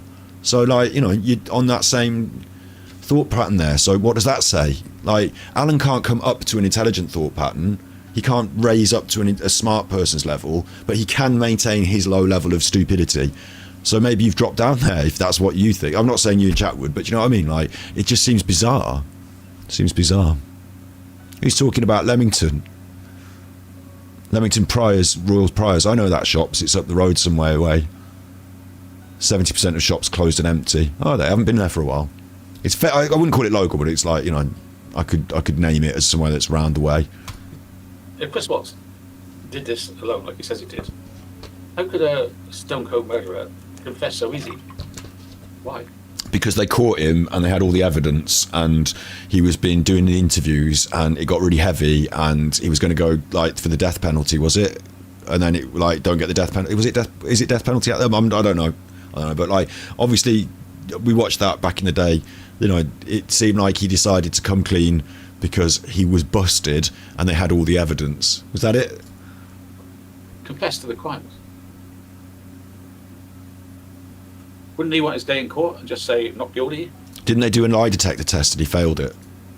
Didn't did it, and that's what I'm saying. Or, so would he want to go to court and drag it all out in court and accuse none of it in court, like in public, and it all be on the tellis and like, you know, like all that, and then lose and have a worse penalty? Or, as the police probably, you know, said to him, would you rather just tell us what happened now, and then we don't, you know, don't have to throw the book at you quite so hard, and you get slightly better? Is it that? Why? But Alan doesn't understand because he's a career criminal who has never confessed to any of his crimes, I would assume. That's probably his insight into it, eh? What I'm trying to say is, was he covering for someone?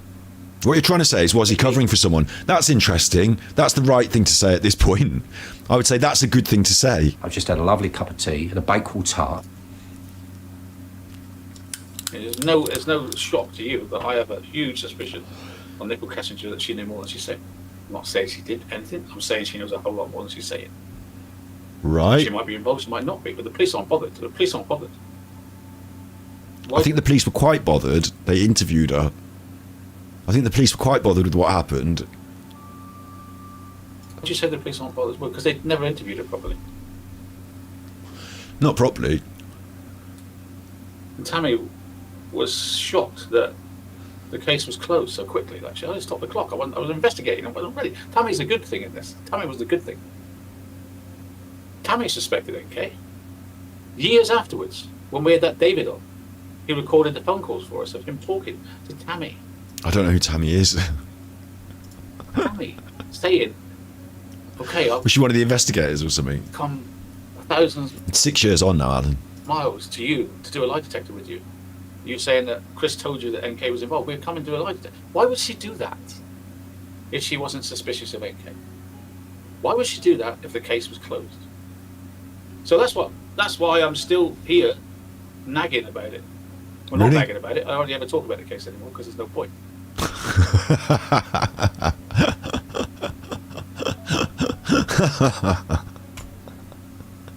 I love the way he has both sides of the like, it's like have your cake and eat it, isn't it? That's why I'm still here, still nagging about it. Well, no, I'm not doing that, obviously. I never talk about it. It's just no point.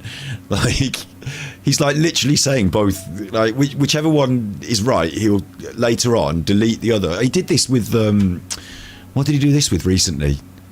It was Kate. He's deleted it all now, hasn't he? Do you remember when Kate and the cancer and all that terrible thing? And Alan was going on that she was faking and that she was a robot and all sorts. And then like he put up like 2 different TikToks of like one that was one opinion and one that was the other. And then after it all came out in the papers and she was like, he deleted the one that made him look bad and left up the one that made him look good. Like, it was just like a weird thing. Like he just sort of fights all the corners of his own argument. In it 6 years. I just wanted to tell you why I was with it so long. But you told everyone. You've already been on about that. And it's such a shame, this big distraction of Shanann's family being on social media. Oh my God. You're going to talk about her family 6 years on the anniversary, a couple of months before you're about to go into court and receive judgment against you from the family, sued for defamation. That sounds like a reasonable idea. What's up with his eyes? Crying, drugs, late night, drinking, drugs, crying, red eye, maybe even like, you know, get pink eye from doing weird stuff that you can get bacteria in your eye, you know, but all of that stuff is what's wrong with his eyes. It's not hay fever, I'll tell you that. It's like something never seen before. A development of 2 sides. Those that believe me and those that didn't believe me. And those that didn't believe me and were hell-bent on destroying me because of the family, right? Eddy's big announcement coming very soon. Some of these people, they would do anything to shut me down. We're at 2.5 hours now, so I'm going to pause this in a minute and we're going to switch over to Eddy's big announcement, I'll tell you. And then we're going to, if you want, after the big announcement, we can fill on the rest of this and we can just keep watching this if you want, because like we can. There's no reason not to, I suppose, but like Eddy's big announcement is the big thing tonight. And it was weird. Well, not his big announcement, my big announcement. Shanann's family, who first of all were okay with me. I should have written a script. Decided that they'd set up. I should have written something. I should have written something. I knew I was going to be doing this. I should have written something. I haven't got anything planned other than just to show you and be like, ah! YouTube to bring me down and take me to court and all that stuff. Of course, that really was. And it was weird that Shanann's family, who first of all were okay with me, suddenly decided that they'd set up a fundraiser on YouTube to bring me down and take me to court and all that stuff. That's weird, is it, Alan, that they did that? That they first were okay with you. I don't remember them being okay with you. I don't know much about that, but they did go in your chat to sort of say, can you not do this? Maybe. And it's weird that happened, but isn't it weirder that you should think it's weird? Like, do you think they're just unreasonable people who just decided, right, this Alan, he's really trying to help. He's vindicated Shanann, which was wonderful, and he's helping to solve the case, and we like him. And then they're just going to wake up the next day and say, do you know what, Alan, his content's awful. He's a load of lies. I don't like him. He's bad. And Alan did nothing wrong. So that's really weird, isn't it? They should do that. Maybe, Alan, maybe it was your fault. Of course, that really was the end of the thing, so it put my head out. I have nothing against. It's not his new glasses. These are old standard glasses. It's his crime. Shanann's family. I feel absolutely sorry for him. 6 years, and it's always every year. It's going to be always. Not every year, Alan. Every day. I wish it never went this way, but I just wouldn't say. She's only slept with a married man. I just wouldn't just say that. I don't believe that's all she did. What? Oh, he's talking about Kessinger. There's a lot of things, isn't there? You know, he's Googling Chris and Shanann way before. She didn't Google them. He's still not got this in his head. She had a phone given to her by the people she worked for. That phone was owned by the company that she worked for and had been in someone else's possession before. It was from Human Resources, HR. And those people that had the phone before had Googled Chris and Shanann. Maybe because they work in HR and they Googled Chris and Shanann, he works there. And then they wiped the phone off, but they didn't wipe off the internet search, I don't think. Like, they gave the phone to her and it had internet search in it from before she had the phone. So she didn't search them before she knew him. She searched them before she had the phone, so it's probably not her searching it. Way before she supposedly met Chris. A little bit flagged. The fact that she was under an 11-minute phone call just before the murders and phone calls again in the morning, like, it's too much, isn't it? I tell you one one of the things I really hated what she says. On the day after, like, she goes, Chris says, well, I've got the wedding ring, like. And she said, effing pawn it. This is a mother who's missing with her 2 children at the time. Missing, that's all. Missing. She could have run off to a friend's house, anything. But she's left a ring behind, evidently. And the mistress says, effing pawn it. Pawn. Do you know what? That points away from her being as part of the crime. Thinking about it now, off the top of my head, I don't know why I'm doing this now. You know, I'm supposed to just be detracting and having fun, but like the idea that she would suggest to pawn it is like obviously flippant. Fucking pawn it, you know, just get the money, throw it away. Like, she's being flippant about the relationship between Chris and his wife. Like, you know, fuck her. I'm your woman now. Forget you know, like. But it's very flippant. But if imagine Chris had done that. Imagine they had actually done the murder, and like she knew. Like, she'd been there and all that, and Chris had done this, and she'd said pawn it, and then Chris had gone and taken it to a pawn shop and sold it to a pawn shop. Then later on, wouldn't there have been questions about what he was doing selling the ring to the pawn shop, like before Shanann had even come? Like, she was just considered missing, and then considered missing after 2 days, Chris Watts goes to pawn shop and sells ring. Like, that would actually go against the idea that she was complicit in the crime, wouldn't it? Because that would like be part of the evidence that would get them busted. Him going to pawn the ring, people would have asked loads of questions. So at that point, maybe she didn't think that there was a crime happened, because she would have said, don't pawn that ring because it will get us in trouble. Hide that. You know, bury it or something. But like, certainly don't fucking, you know, this and that. Like, she would have had something else to say other than just like fucking throw it in the bin, pawn it. Like, do you know what I mean? Like, it just look at his creepy face. Sorry, I forgot. I got a screenshot of that. That's a lovely creepy face, Alan. That's one of your best. That's one of your creepiest creepy faces. Sell it. Why would you advise your boyfriend to sell it so quickly? Because she thinks the woman, she doesn't like the woman. The relationship that they're in represents the thing that she doesn't like. She wants to have sex with the man and have him, and it's like, fuck that bitch, pawn it. Like, that's why, Alan. It's just so stupid that you're trying to contrive that into the other way around. Actually, when you think about it, it doesn't make sense if that was, other than the fact that she's so cold-hearted that, like, you know, she's just making a flippant joke. But with Chris, you've got to be careful that your flippant joke doesn't turn into him driving down the pawn shop and actually selling it, because then you get done for murder. Right. I didn't like that. And I gradually grew to dislike her when she You love her. tried to destroy her SIM card, was obstructive, and brought her dad to the interviews, and did all these things, you know, that we all know about. I don't want to, there's no point in me going deeply into it. You just did. You know the story. You know. But people are still waking up to the story. I'm sure there'll be videos on YouTube the next few days about NK, what's she involved. 6 years. The way he's so sure about that, yeah, makes me wonder if he doesn't put videos up on YouTube still, even though he's not allowed. Do you know what I mean? Waking up to the story. I'm sure there'll be videos on YouTube the next few days about NK, what's she involved. 6 years she's been in hiding. That's unnatural. How come she hasn't come out and told her side of the story? Why hasn't she been on television? Why hasn't she written a book? What the hell is going on? What? She did a special on Netflix where they did a big interview with her, didn't she? You want Eddie? All right. I'm actually more hated than she is now.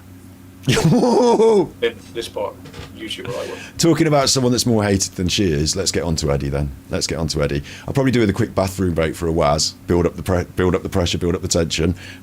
So let's start with a song, and then I'm going to show you something that you haven't seen before, and we're going to learn something about Eddie. Let's check if he sent me an email. Did Eddie send me an email? Let's reload the emails and see if Eddie sent me an email to come on the show. No.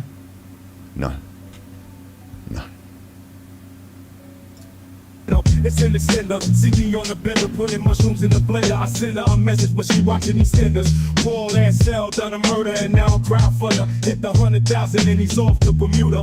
Peter falling with the scuba duba diver. Sean Wedger is a swimmer, but it's only a legend. In cahoots with the devil or the Masons, I'm guessing. Cahoots with Luke, cahoots with a clam, cahoots with true fakers, and cahoots with the big man. Big man, Peter, big up Demon Holmes. Drag around the solar, blowing up the drone. So pick up Demon Holmes, and again, pick up Demon Holmes. Manchester media mafia taking over all your domes. So stay at home and watch Dan Wootton. I know you thought you should, but I really think you shouldn't. You'll end up shook, and we know about shook ones. Eddie with the bitterness, coming lemon bonbons. These are wrong. I'm gone. Shuffle out. Eddie is a real one, a real snake. Asmodeus in the flesh. Eddie sneaky grace. Eddie is a real one, a real snake. Asmodeus in the flesh. Eddie sneaky grace.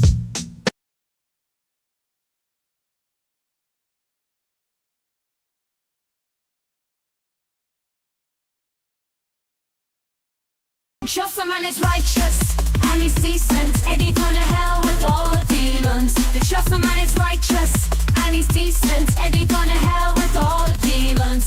Jesus doesn't like a liar, Eddie. Jesus told you not to cover my ass. Jesus doesn't like old Eurovision songs. Even Jesus thinks you're living in the past. Jesus would be disgusted with your manipulation, baby. Were you an agent of the devil? I'm dancing with the Lord of the dance now, Eddie. Eddie Burnham. I don't care, I was muted. I was muted. When you have your stroke, you'll be on your own. Eddie, when you choke on your own lies, you're gonna hell, whoa, whoa, whoa. I don't care. Eddie, when you have your stroke, you'll be on your own. Most mods won't be here to help you. Muted, I was muted. All I said was, oh, that was the wrong song, the wrong rap song. I wanted to play a different song. But anyway, like, here is, who's this? Who's this? Who's this? Wait, not those people. Who's this? Who's this? Who's this, look? Who's this? Who's this in his lovely shirt and tie, look? Who's this? Hey? Who's this? Lies will take you straight to hell, I know. Whoa! Just a man is righteous and he's decent. Eddie gonna hell with all the demons. The just a man is righteous and he's decent. Eddie gonna hell with all the demons. Who's this? Who's this? Eddie said he didn't know her at all. Then he said he met her. Then he said he did because he's a liar and a nutter. The chopper man is righteous and he's decent. Eddie burn in hell, burn all the demons. The chopper man is righteous and he's decent. Eddie burn in hell, burn all the demons. Jesus Doesn't like a liar, Eddie. Who's this? All right, back to the background music. This is obviously, I mean, Eddie's vinyl break. Eddie's vinyl break. Big reveal. Eddie's vinyl break. What's Scott going on about? How come he's got this picture of Eddie with all these people? Who are all these people? What's Eddie doing in this photograph with this woman on the trains? What's he doing? Well, this is from Transdev. It's public. I am not doxing Eddie. I am not doxing Eddie. Okay, so don't start with that bollocks. Okay, this is public. It's on the internet, and there's our own, very own, the one, the only, Eddie, isn't it? Talking to this lady. What's he doing talking to this lady on the Transdev Mobility Company Workplace Gender Equality Agency Public Report? Back in 2019, this was 2019, 2020. Does he still work there? Can't confirm. But at one point, pretty sure. What did he say? Where is it? Where's my curious cat? Yeah. I need it. Out with it. You know, what's this all about? Do I need it? I'm a busy guy. I have a really, really busy job. Do you? I have a very good job here in New Zealand. You certainly do. Working for Transdev, maybe, or maybe you've left now, but working for Transdev, and it appears that you drive the trains there, or maybe you collect the tickets on that picture, from the position that you're in there, in that picture. Edis. Do you want to have a look at this one? A bit closer up. Do you want to have a look at this one a bit closer up? I'm not interested in doxing the people as well, the other people, yeah? This is a public website with public pictures, and I've got a video to show you. Eddie's not in the video, but the other people, you might be saying to yourself, right, this is a public website with public pictures. He's just a model. He's just a model. They don't have models like this, not even in the ugly agencies. He's just a model. All the other people I've checked, I've cross-referenced, they're all involved in working for the train company. All these photographs that we're looking at on the train company's website are the people that work at the train company. They have a big push for gender diversity, equality, you know, all that sort of stuff. And as part of that, they photograph and video and talk with the people that work for them and put it on their websites and on their social media. Eddie has been photographed in this as part of their media for their company. So there he is. He works for the fucking... He's not just wearing the jumper. And he's managed, I assume, if you're going to be part of the report, the photographs, this and that, you might have worked there for a little bit long time, a little bit of a while. Like, there are some people in this video section that we're going to watch that are, like, fairly new recruits. He might be a new recruit. He might have worked there for a little bit of a while or be a new recruit, but long enough to be in there enough to be put in the stuff and photographed as part of the equality and diversity and he also looks older here, which confirms he's having... What do you think? It might be filters, it might be... I mean, his hair looks different, doesn't it? Do you want to have a good look at his face, don't you? Look, you like it, you love it, you love a bit of it. You love a bit of it. Wiggy. Wiggy. You love a bit of it. It's very thick down the back there, and then it gets thinner at the top. Obviously, my hairdressing experience, I think that the two colour, like this top bit here, the way it's very straight... This could be a big long comb over, it could be a wig or, you know, implants or something. But it's brushed all far and forward, isn't it? He has a slightly different now, but in this other picture, he's still got the very distinctive, and I've put the two pictures together. This is Eddie. right? This is not just like someone who looks like Eddy. He said he got a twin. Well, does he have a twin in Auckland? Because here's a point to make, right? This company that we're looking at here, this company operates in Auckland in New Zealand, okay? This company operates in Auckland in New Zealand. They also, Transdev recognised as employer of choice for gender equality. And there he is. There he is in the picture. There he is. There's our friend Eddy. This company also operate in Australia. However, the photograph that I showed you just a second, we'll look at the, I'll bring you back and forth with the different pictures. The photograph with the logo and that's called Metlink. And Metlink operate in Wellington, in Auckland, in New Zealand. There is one train, I think, or maybe a couple more, that go all the way across to the other part of the country, like to, the big long trip. But they operate in one small specific area. They're not an all-round New Zealand thing either. They're predominantly in the one area. They've got the contract for Auckland, New Zealand. That's where they do the trains and their buses. They do ferries as well. Pictured in the photograph, of course. Pictured in the photograph, our friend Edis. In this picture, they're at the train station here, these two. And the uniform that they're wearing is the uniform of the train drivers and conductors. On the bus next to him, here is a different uniform for the bus drivers. So Eddy's wearing the uniform of the train driver or train conductor. Tickets, please. It looks like a train driver to me. There are other jobs in the sector. If you're an engineer and stuff, you've got the high vis. It's going to be something on the train. Okay, you might be on the reception taking the tickets or whatever, selling in the station. But what happens in this company is that you can work lots of different jobs. You can move your way through the company and up. So it's possible that he's got out the cabin of the train and moved his way up in the last 4 years. That's possible.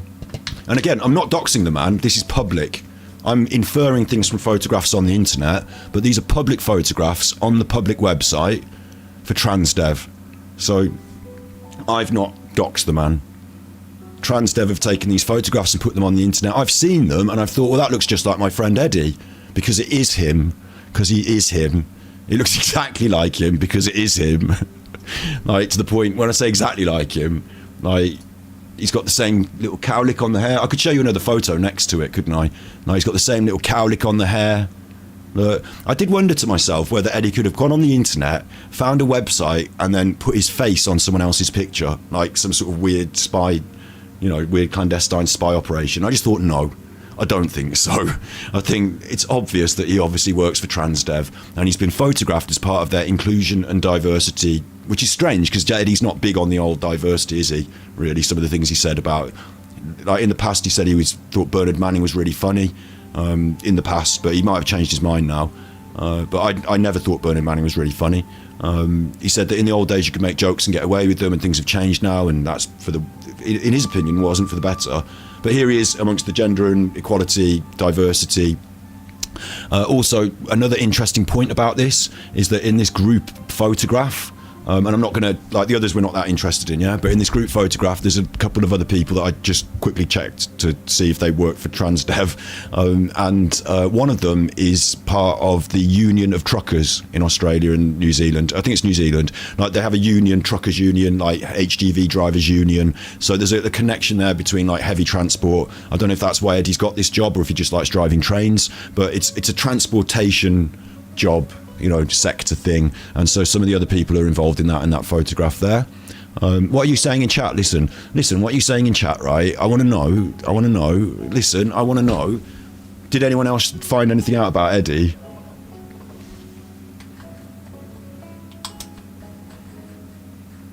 Are we talking about Super Chuffer here? We just went, Alan Shadows. Do you remember Alan Shadows? We're just looking at Alan, yeah? I'm no Alan, am I? That work on the Nicola Bully case when I found that stuff. No, I'm not just constantly going on about the bench and filling time. I'm not on some grift here. Alright, come on, Super Chuffer. I think I should have some I think you should say some nice words and chat about how good I am. I'm showing you Eddy. Eddy revealed. This is not a clickbait. This is not a clickbait. This is not a drill. Eddy's watching this. Should we say hi? Sebastian, I've asked him to say nice things to me. Forget Edis. Say things to me. Feed my ego. Feed my ego. No, yeah. But like, honestly, like, look, this is a breakthrough in the case. Isn't it? He'd never tell anyone the truth, would he? He just never tell anyone any of the truth. He never fucking tells anyone the truth. Never wanted to go into it. Maybe now's the time, Eddie. Maybe now's the time to just tell everyone everything. Hey? Maybe just now's the time to tell everyone everything. Who are these elusive muffin mods? How come you're not allowed to upload videos? Was it the people in human resources that are quite interested in the way you're talking on the internet? Or who was it? Like, you know, will Metlink be happy with the way you fucking said those things about me being sexually abused when I shouldn't use these words because, you know, YouTube are going to get demonetized, but do you remember when Eddie recently, I don't know if any of you have seen it, but recently Eddie said some fucking foul things about me on the internet, like some really foul things, and he works for a company called Metlink who are really interested in like workplace equality and gender and diversity and employers and stuff like that. So I wonder what they would think about his performance on the internet. Not that I'm like, you know, too bothered, but like, you know, me personally, just like, but Eddie, now listen as well, right? There's nothing wrong with being a train driver. I'm not saying, oh, look, Eddie's life is shit because he's a train driver. It's a reasonable job, like, you know, it's something to do in society. You get out there, you talk to people. Like, I'm not saying that he's like, you know, being a train driver is in some way demeaning. I don't know why he's hidden it all this time. Don't know why he's hiding it. Don't know why he's always been hiding it. I'm not saying there's anything wrong with being a train driver, but that's Eddie. Eddie, the train driver, is it? Is that it? So this is a little bit more of an insight into the company that Eddie works for.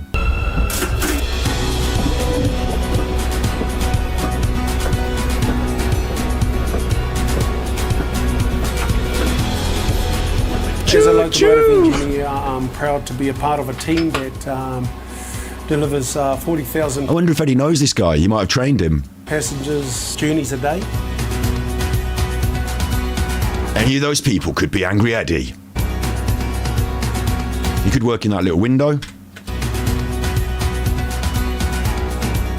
You could work there in that little window talking to the public one-on-one as they come and get their tickets. That could be him there, showing people into the train. Maybe he does the night shifts. Maybe he does the night shifts.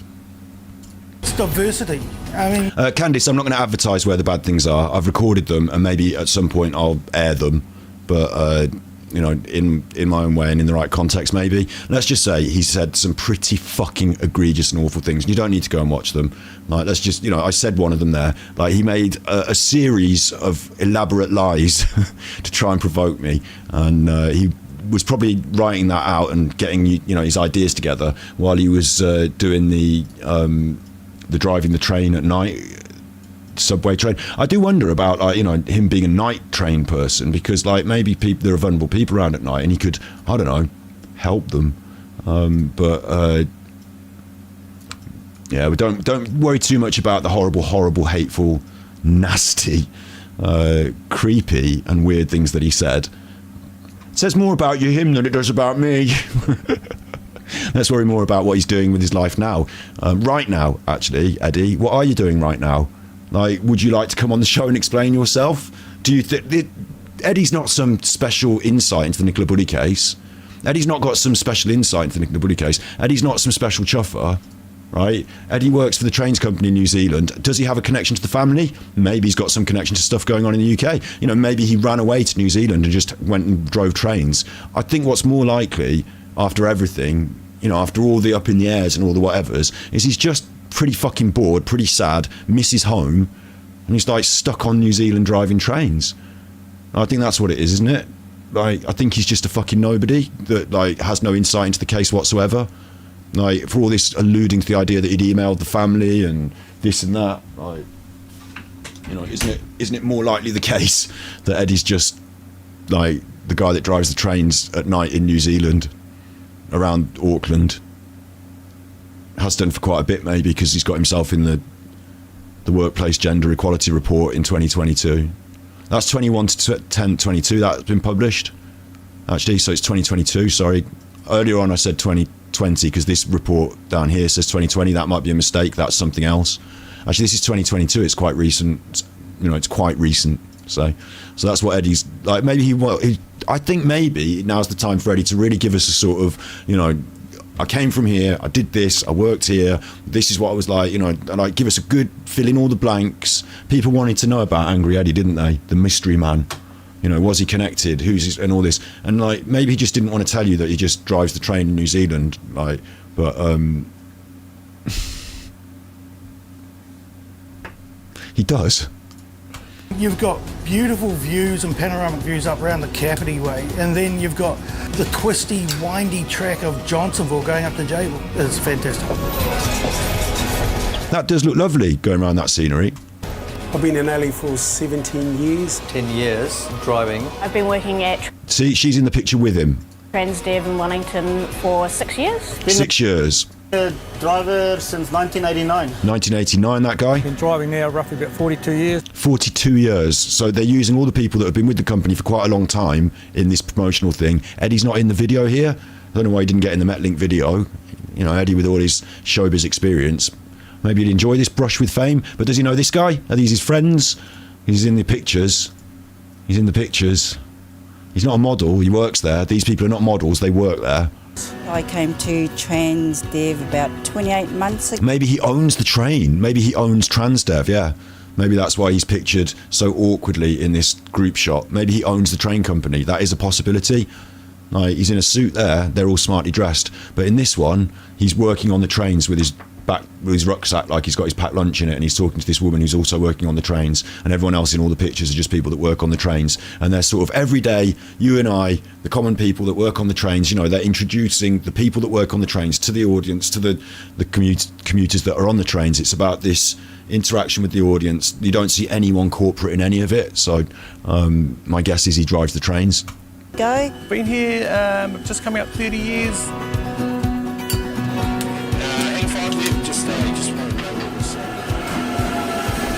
I love the industry and always wanted to be a part of it. It's being part of a great team and working together. But you know what? There's nothing wrong with driving the trains, like I said. And if he doesn't just drive the trains, then he can say what he wants. He can do what he wants. Like, I'm telling you, he's on this website, Transdev, New Zealand, Auckland. It's real. You can check it out yourself. I'll put the link to this in chat. Should I? Well, yeah, I've shown it on the internet now. I'll put the link to this in chat so you can confirm that that's a real website with a real photograph of the real man himself. I'm not doing it. Eddy's on the internet. So, I didn't dox him. This is New Zealand. What you can infer from it, if you look at the New Zealand and Transdev and where they operate, is that they operate in Auckland.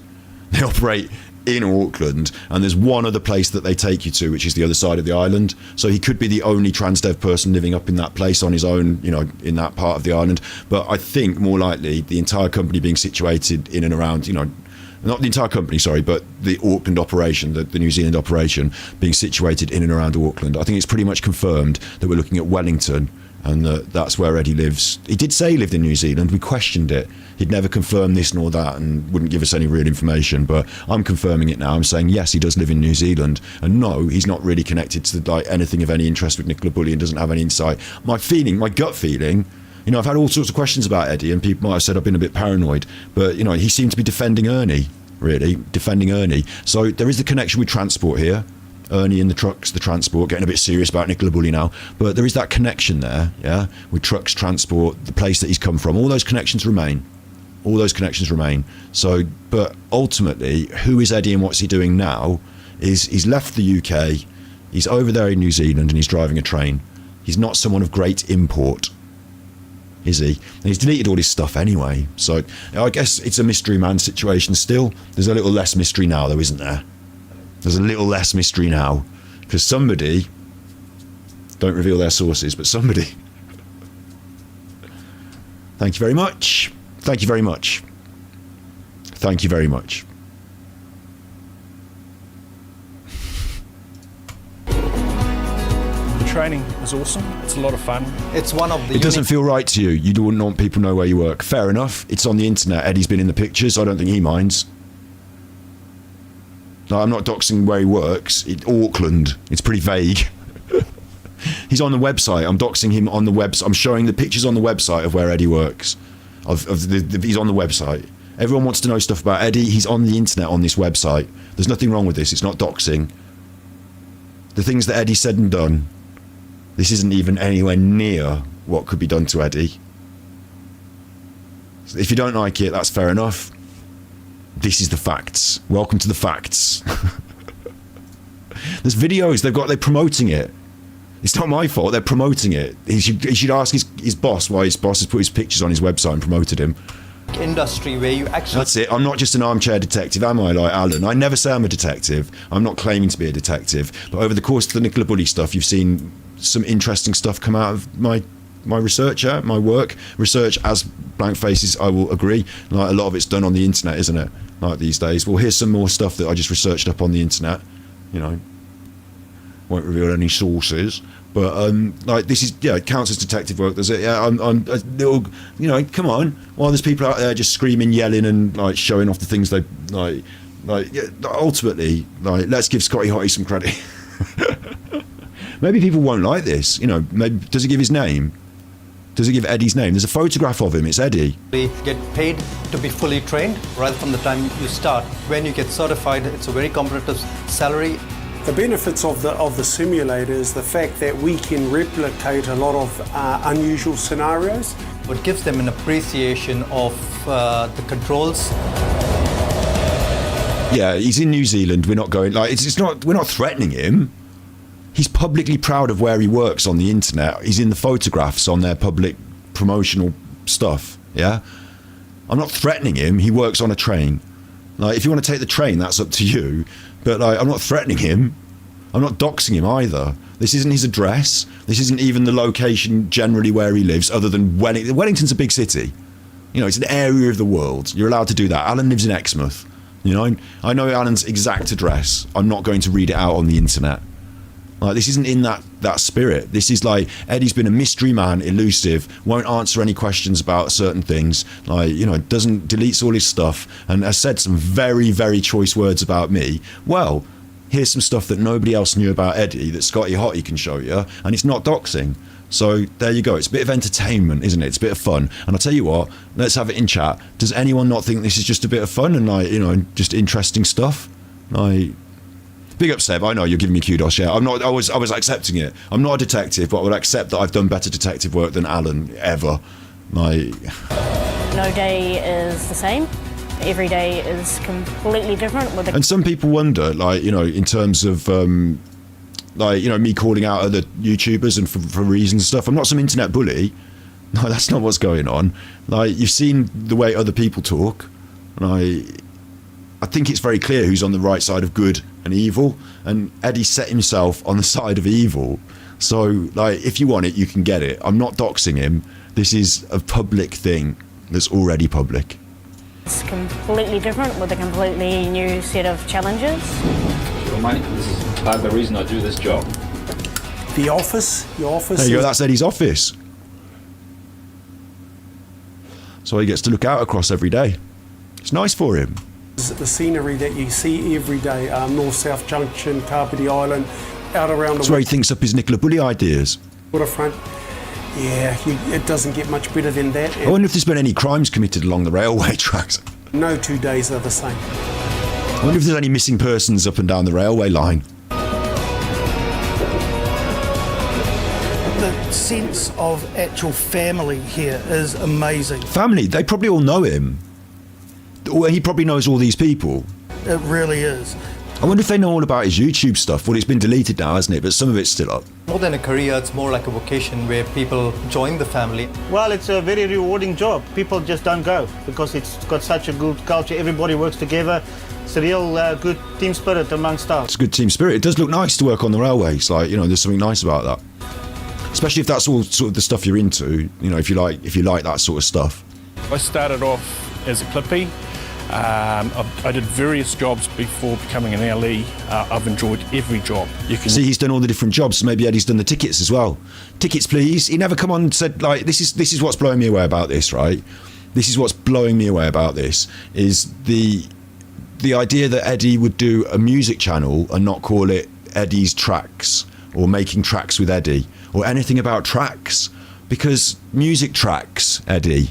Tracks. Train tracks. You're on the trains all the time. Train tracks. Music tracks. Tracks. Why don't you mention the track? Why don't you make a thing of Eddy's tracks? Tracks with Eddy. Making tracks with Eddy. Record the things on the, today in the train I've been listening to. Because you've got a lot of time while you're sat there. Today in the train we've been listening to. Well, you make a feature of it. Why is he so elusive and hidey? It's kind of weird. Use it as a stepping stone. Tickets, please. Transdev being a multinational company. They're a multinational company, though, so maybe he's getting, maybe he's working way up through the boardroom. There are opportunities overseas as well. Opportunities overseas, Eddy. It's a fantastic job. Best job I've ever had. Give it. Wellington, that one said. That's the night train, Wellington. And this is what I think. You know how he's we were questioning his upload times and his his living hours. It seems to be working on UK time a little bit. Maybe he does the night shifts. All this going on about me being lonely, yeah. All this going on about it as well. If you drive the train at night, maybe he's just a little bit lonely. Eddy wants to keep his real life and his YouTube life apart. Fair enough. He doesn't though, because he's put it on the internet. So he doesn't mind that much. There he is. If that's his real life, there it is. Maybe he doesn't. Maybe it's Kevin. Kevin, are you Eddy? Because you do this in my Twitter streams, don't you? Eddy, he's definitely watching. And Eddy comes on my Twitch streams with fake names, with different accounts, and then talks like he's talking to Eddy or knows Eddy or is a friend of Eddy or this is what Eddy would think and maybe Eddy this and maybe Eddy that. So is it you again? If you want, you can come on the show and talk.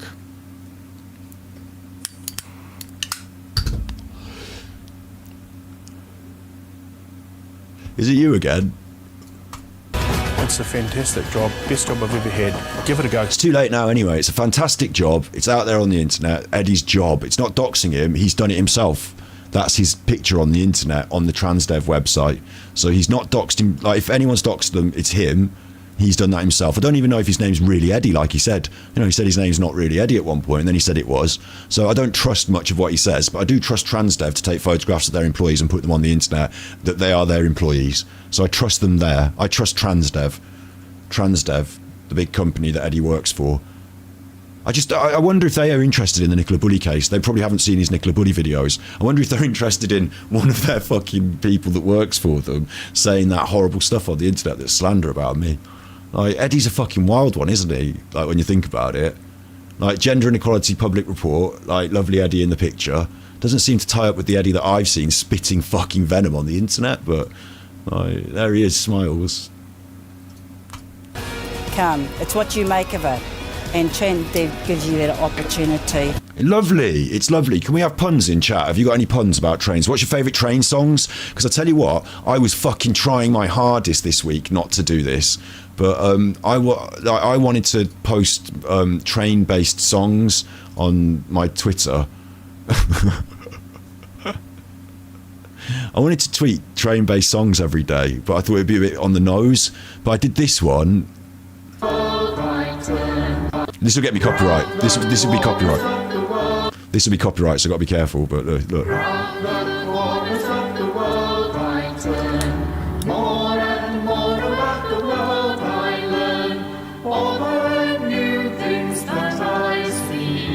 Keep you travelling along with me, and it's from the old I travel to the new. Keep me travelling along with you. Chew fucking chew, Eddy. I've wanted to tweet things about Eddy all week. There's another one. Winter is coming. No, I don't know if anyone really got that. Winter is coming, Game of Thrones. Winter is coming, and I put a Cherry Bakewell with a smile. That Cherry Bakewell's a dog toy, and I wanted to get one for my dog, but they've sold out. They're very popular. You wouldn't believe it. The Cherry Bakewell dog toy is very popular.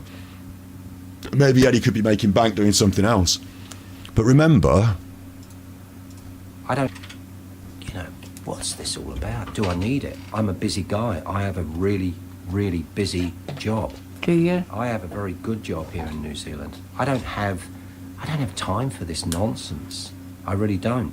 But you've got time They mean well. But you've got time to fart around with all videos that you say you do all these changes to them. But yeah, I don't buy that. Well, but they're constantly sending me stuff. I mean, they're actually saying all these channels have basically made you the new AD. Wasn't that what you're trying to do to me, you fucking prick?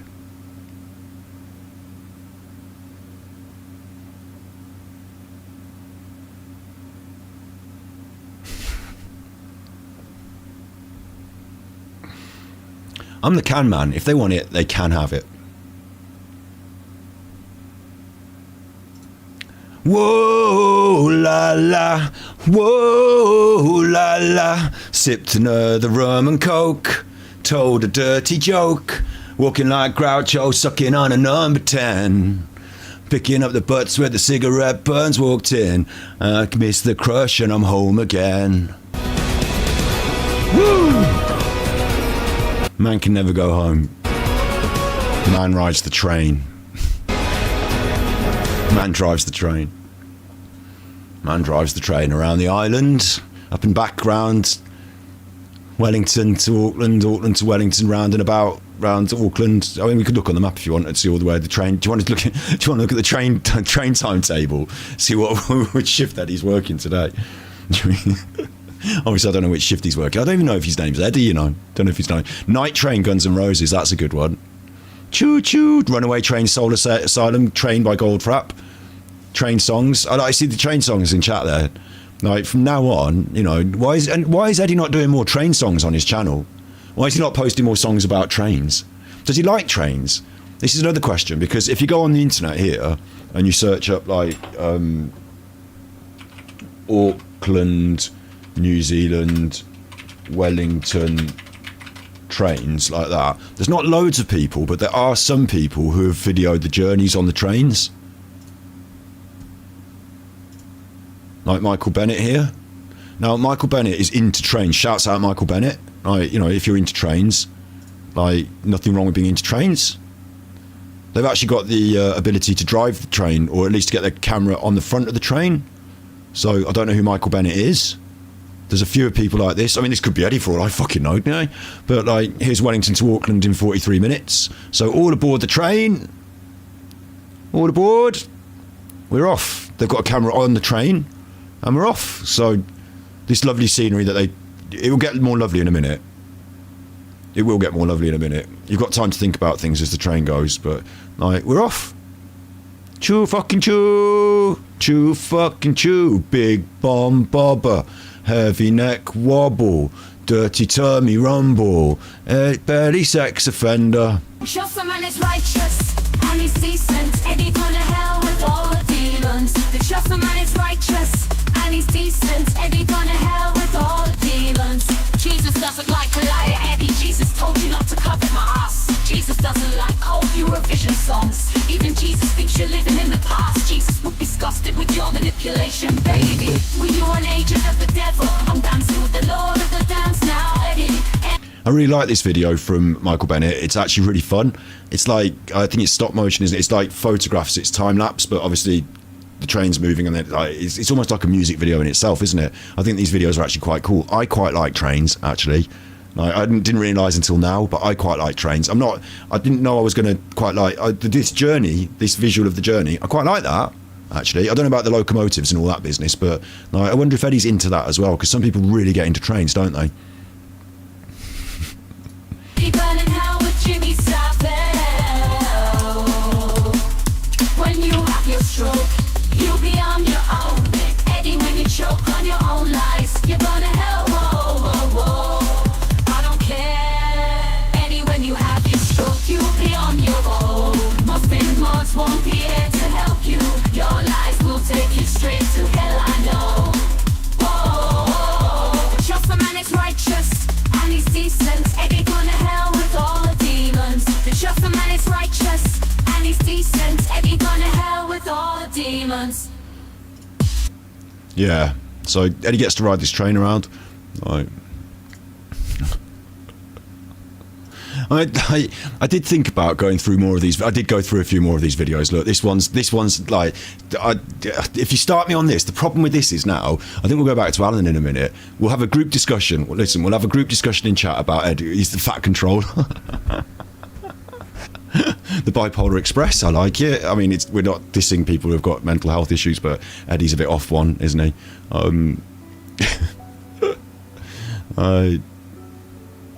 Derwin Dolly's mum says, personally, I don't care if he's a train driver or ticket taker. I just wish he wasn't such a dick. Yeah, that resonates with me. I'm not dissing him for being a train driver. Like, I'm not saying he's a train driver, that's shit. Like, it's a job. You drive the train. It's fair enough. I'm surprised he like hides so much of his life on the internet, and is so secretive and manipulative. Like, when actually the truth is quite mundane. And you could actually, realistically, and this is a weird sadness of this. This is a really weird sadness of it. Is his channel would be so much better if he incorporated like the trains and like his life in some way. I don't know, like maybe it wouldn't, maybe trains and Eurotrash doesn't go together, but I just feel like maybe there's more to it in this, like, you know, quite pleasant and positive way, but he's hidden it all anyway. Maybe the night shift isn't so pleasant, but this video from Tailset, this is one of the best videos on trains I haven't watched that many videos on trains, but this is one of the best videos on trains Wellington Heritage Mall I've ever seen, and it really goes through all about Wellington and all about the trains. Now, this is a bit dry. It's 12 minutes long, but like train videos are going to be, it's a little bit dry, right? So I think we'll watch this, but not tonight now. But greater metropolitan area served by suburban trains, which I'm going to discuss here. The figure is closer to 500,000. But either way, it's not a big place. And to put it in perspective, the inner city area is quite comparable in size to somewhere like Hobart, Geelong, or Wollongong. I don't know any of those places. That doesn't help me at all to work out how big Wellington is. I assume it's a big city. It's like one of the big names in New Zealand, isn't it? I don't know how big it is. It's probably not as big as Birmingham, but... Just going to apologise in advance to my Kiwi friends if I mispronounce any place names, because I'm sure that I will. Before we look at the actual lines, it's worth taking a quick look at the geography of the area, because that is what has really made this city perfectly suited to good rail transport. Right, so this is quite a very good video, yeah, but as I say, it's quite dry, but they go into all the detail about, you know, who Metlink are, and they've got the contract, and there's this one big railway that goes all the way up to the other side of the island, but generally it's all pottering around in the local area. There's this other one as well, look, that's part of the local area, but like, so you're driving these trains around here and like going up and down here, and then they've got the local trains, like the sort of, you know, if you want to just get around the metro, look, the metro. They've got those trains as well, and there's different kinds of trains. They've got modern trains like this, and they've got like older trains, and they've got some older trains that don't run so much anymore, but people like them because they're old trains. And then there's a bit with no railways, so that's a bit of a surprise. So it's a really good video though, it explains it all. And then there's quite a few where people have got, like, I was surprised to see actually, like this Tim's video channel here as well, someone else has managed to strap a GoPro on the front of the train. So again, I don't know if Eddy is Tim or if Tim is Eddy, but like somebody has been, no, this has got the kind permission from Kiwi, so it's not Eddy's doesn't, or does he? I don't know, like maybe there's more mystery here, but there are people who have made videos on the internet where they have managed to get their camera strapped to the front of the train. I think it's a health and safety issue really. I'm surprised they allow them to just, like any member of the public, so you'd have to be right in there, but the camera, or maybe in the window, you know, maybe it's not strapped to the front of the train, but these videos are cool as well.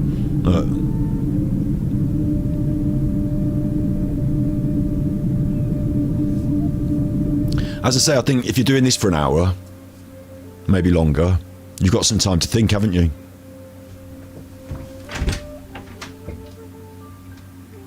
Certainly got some time to think on your hands. Certainly got some time to think on your hands. It was suggested above that Eddy had toy trains in the living room lounge video. Can you check? I agree. I don't need to check. I agree. Yes, he does. Yes, he does. Who lives in a house like this? Yes, he does. You're right. Wow. I can't believe I didn't spot it. We talked about it before. We even did, didn't we? We looked at it and talked about it. We said he's got toy trains there, little trucks. Does that mean he works in transport? He had a couple of little old-timey, like little truck toys and some trains. And we talked about it, whether they were Grandad's old trains that he played with. Yeah. Got the little train set under his TV. What a great spot. We've got the best chat on YouTube. We've got, good spot, Rich. It doesn't matter if someone already said it. It's good spot. Like, we've got the best chat in YouTube. You're all funny as fuck. We're nice people. We're good people. We're fighting on the side of good. We're not the devils. We're not nasty. We're not evil. Yeah, Eddie on the trains and the trucks. The Flying Scotsman. It's good, isn't it? Big announcement. There he is. There he is. Whoomp, there he is. Whoomp, there he is. Do you want to see this one again? This one's... Well, look at him. Let's have a little look at him in close up a bit on the two pictures. Let's have a good old look. Because that one is a special one, isn't it? Oh, he does look different in there a little bit, doesn't he? Like, it's 1,000,000% him. Like, it's not, it's not someone else. Unless his twin works on the Metlink in the same, like, it's not someone else.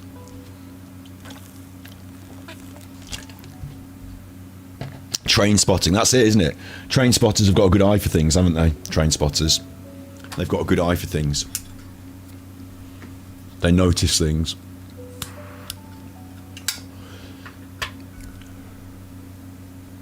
He also had a very small locomotive up his bottom. Choo-poo! I'm the chuffer man as well. That must have fucked him off, because chuff, chuff, choo-choo, chuff, chuff, train. I'm the chuffer man. Maybe he likes steam trains. And I'm the one with the engine. Do you think he's had cosmetic surgery then? He's certainly, like, this haircut's really bad, I would say, as well. I don't know who his hairdresser is, but he wants to take in that back bit a bit. But I did used to have some people who would prefer it a bit long, but, like, the back bit needs to come in my opinion. But I'm thinking that this lower half here is his own hair, and the top half might be getting a bit mixed in. But... imagine having a chat to him at work. Imagine, like, working on the trains and chatting to Eddie. The lady seems to like him as well in the picture. I don't want to alight too much on that. Alight, train reference. Alighting at, train now alighting at, stop at platform. She seems to be smiling at him though, like thinking he's funny. Maybe he's funny. That's our special little Eddis. All the way from England. So our special little Eddis. All the way from England.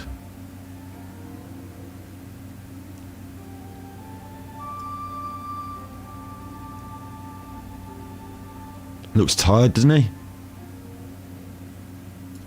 I was tired the other night. That's our special little Eddis. To see the other one. See the other one, right? I like this one as well because they're all smiling. It's very corporate. They're obviously coming to the studio, like, not the studio, but you know what I mean? They're like brought in at this location, wherever it might be a hotel or it's some sort of event, and they're there, like the whole crew of them, and like, not being politically whatever, but like, they've obviously gone, this is the equality and gender diversity group, so they've got people of all different kinds. There's one more that you can't see next to Eddie over on the right there, that is another elder gentleman. So I think, like, what's the inclusion of Eddie here in this group? Is it that he's older, like in terms of protected groups and people like that? Is he in the are we talking about senior citizens, or is it because he's from the UK, so he's like an immigrant to Eddie's an immigrant there, isn't he? Like, he stood next to that guy with the beard, who I guess is Muslim, with the beard. Like, that's just me guessing, because it's this diversity group. The lady's got a baby. You can see her inclusion. I think, like, indigenous people might be represented here. It's supposed to be this cross section of society. Maybe this guy next to me is like maybe. I don't want to say it because, like, this sounds really fucking bad, doesn't it? Like, maybe one of them in the group I wouldn't know by looking. Okay, maybe any of them in the group I wouldn't know by looking. Lovely shirt though, lovely sort of pastel lilac shirt and very smartly pressed trousers. Maybe one of them in the group I can't tell by looking, but maybe one of them in the group is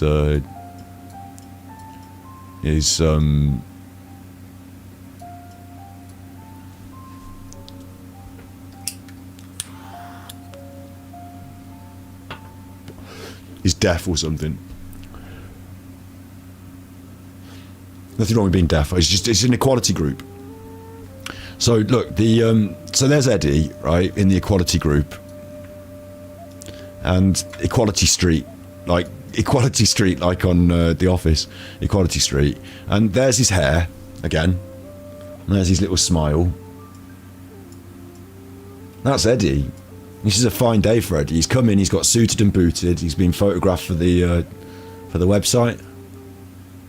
That's Eddie. That's his little coif. That's his little hair. That's his little face.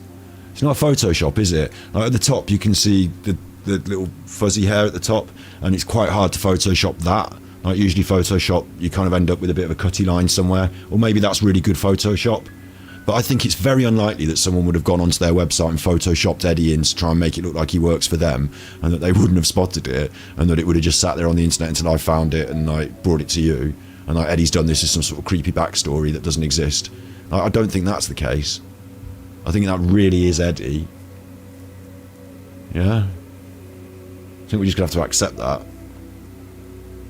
He looks a bit heavier there, do you think? It was a little while ago. He's got his hands in it as well. Eddie. Eddie cool. When I say Eddie, I mean, like, assuming his name's Eddie. Can't dox someone if I don't even know their name. There's his hands. What do you think about that with the long thumbnail? Could be his twin brother. Well, he said he had a twin brother that was in England. So if it is his twin brother, then what's he doing in Auckland driving the trains?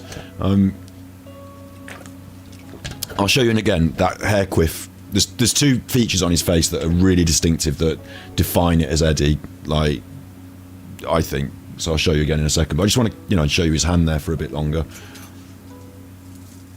Because people have suggested that he might have had cosmetic surgery, and one of the things that people don't tend to do is have cosmetic surgery on their hands.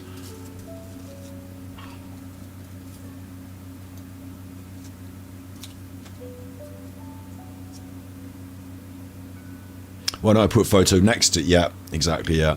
Why don't I do that? Because it means opening two fucking windows. I've already done it.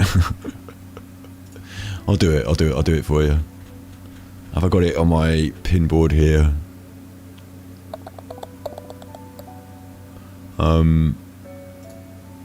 I've got a new thumbnail to put on, so I'm going to change our thumbnail quickly. And I think we can put the two photos together. I think that's a good idea. Let's put that in there.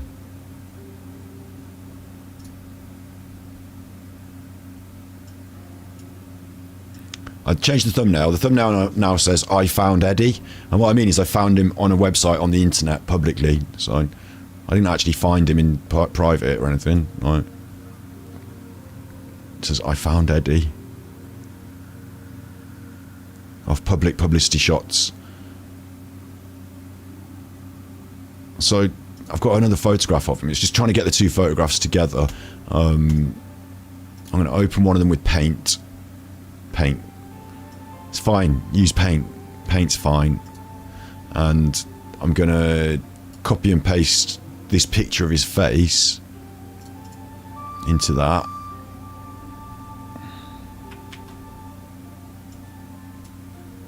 Copy that. Edit. Paste. Now I've got two pictures of him next to each other. And I will show you why conclusively I think it is him. So I'll get those in front of you by doing this. Let's see if I can do this. There you go. Right, there's two pictures of him together. That's a bit big. Edit transform. Reset the transform. Thank you very much. This is going well, isn't it?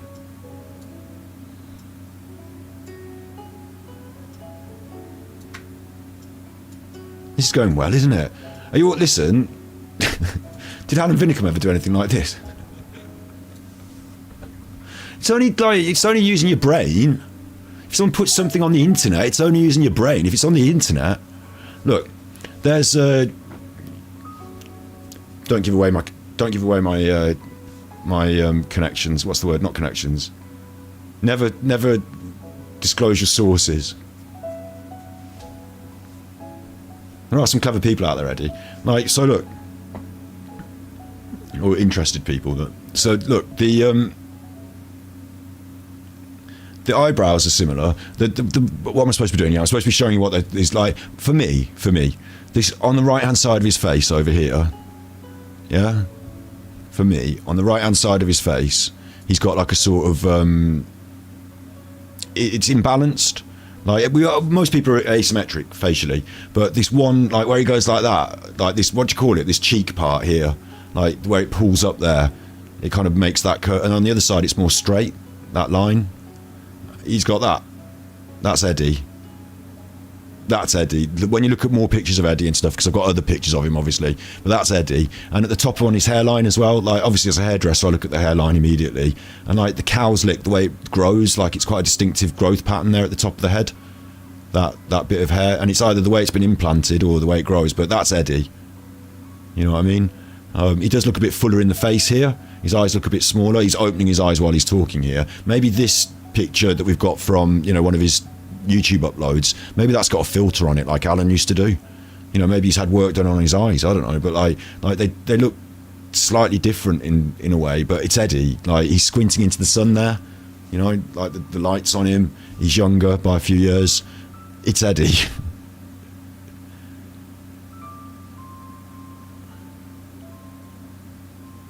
Oh, I could make them kiss. Oh, quick, I'm gonna do that while we're doing this.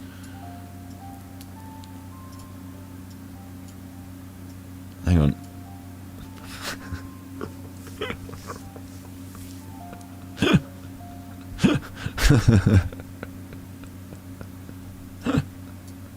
Okay.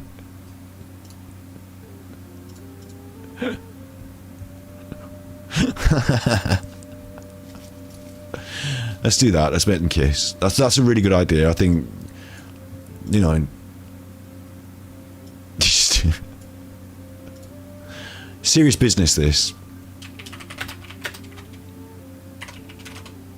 serious business. Let's keep things respectful. Let's keep the tone. It's doing it now. It's in my queue. So give us a minute. Give me a little minute. It's doing it now. Like, obviously, this doesn't answer loads and loads of questions about Eddie. There's still loads of unanswered questions about Eddie, of course. But there are some revelations for you, aren't there? Like, Super Chuffer thinks he's brilliant. He won't stop going on about how good he is. Well.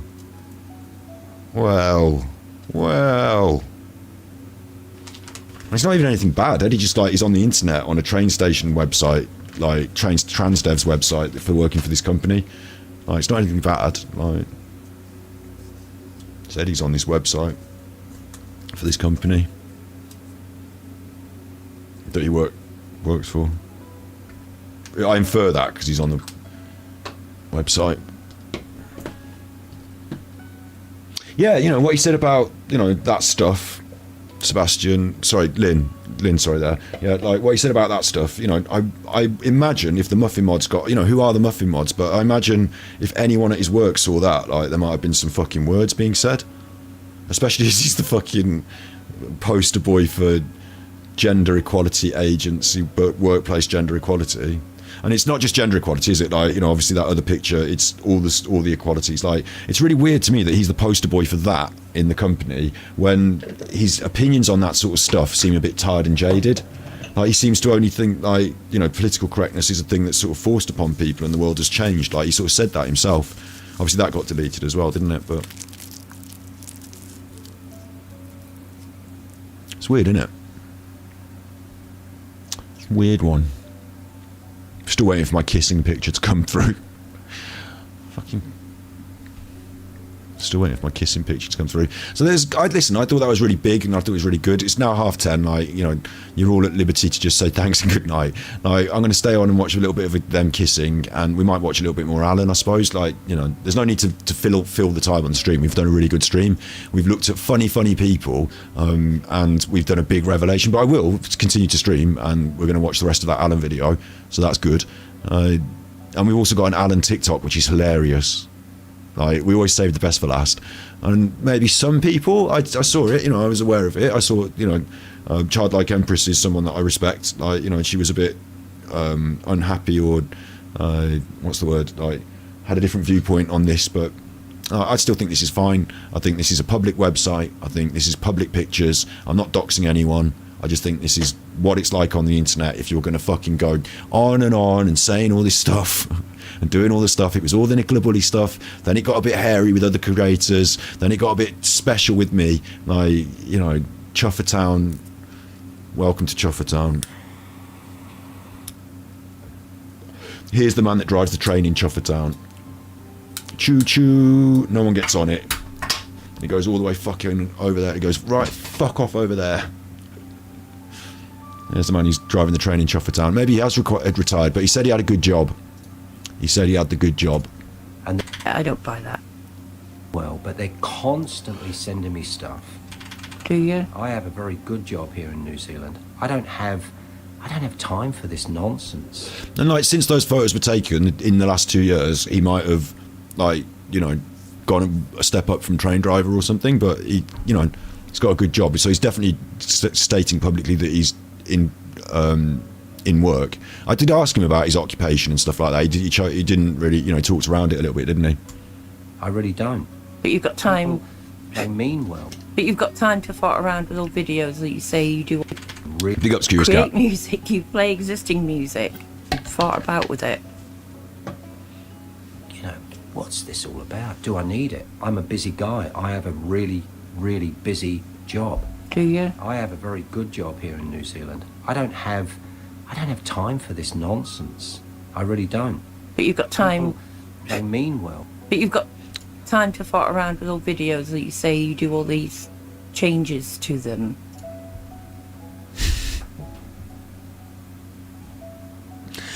I just, listen.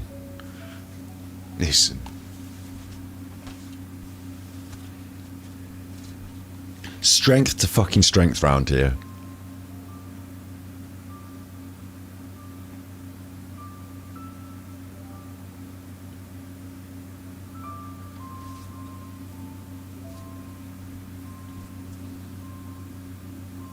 Can I do this side by side again? Yeah, like, don't get worried about it though. Like, it is the same person. It's just like the camera as well, right? Camera angles change how a face shapes.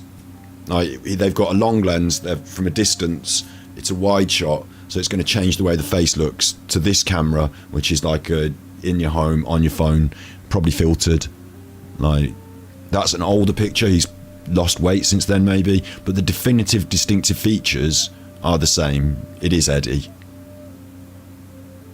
Like, Eddy's talked about living in New Zealand. It would be very uncommon if this man also lived in New Zealand with the same hair and the same nose and the same, like, imbalance in the lines on his face. I've got other pictures of Eddy that make it more clear as well. Like, that's just a random screenshot that I just grabbed then for you to, like, have a bit of a compare. But, like, that's Eddy. It's Eddy.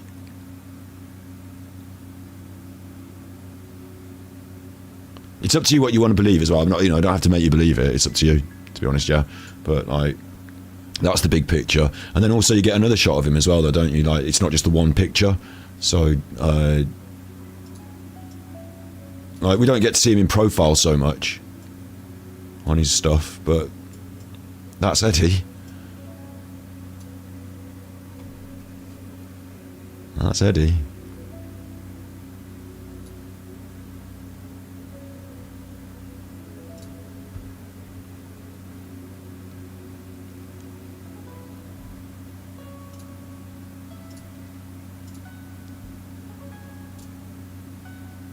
Oh, look what it's done. This isn't right. Look what it's done. I didn't want it to do that. It's cheated me out of a fucking press of a button there. Body Sculpture sent tippies.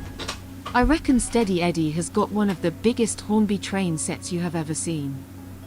No doubt it's nailed to planks of wood in the back room. I bet he dresses up as the Fat Controller as he operates the train set whilst blasting his record decks. Super Chuffer owes 5 hugs. Thank you very much. Thank you. So I deserve these fucking tippies tonight. I've done some work. I've just had a lovely cup of tea and a Bakewell tart. Well, you know, I've had a look at something on the internet. I've just had a lovely cup of tea and a Bakewell tart. Same. The exact same. It is Eddy.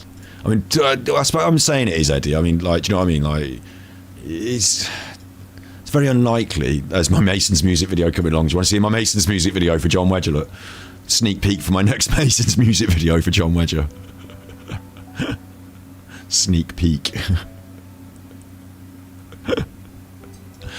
Like, you can go over those pictures and other photographs, you know, other images of Eddy and do better side-by-sides.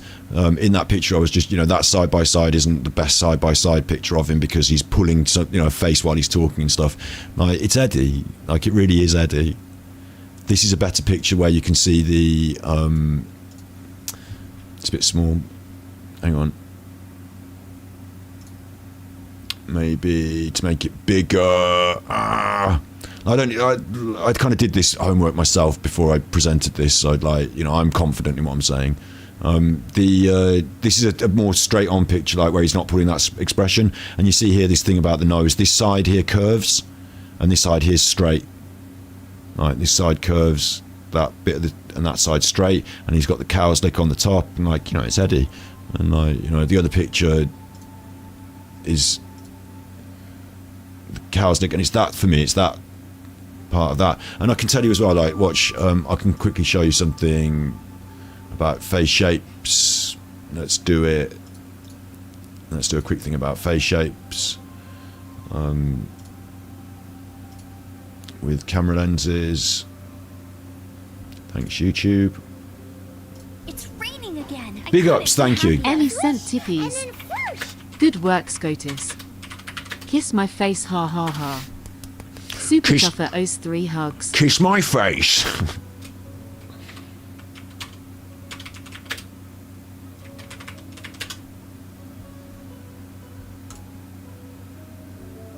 This is different camera lengths, focal lengths, changing faces, look. Making them fatter and thinner. So when you're using lenses for photography, you have angle on the lens, like 30mm lens, 40, you know. When you're taking a big wide shot of all people like that, you're using a very different lens for when you're just doing your face one-on-one in your phone. So it's that's probably adding or changing the focal length increases along with the physical distance from the subject while maintaining the framing.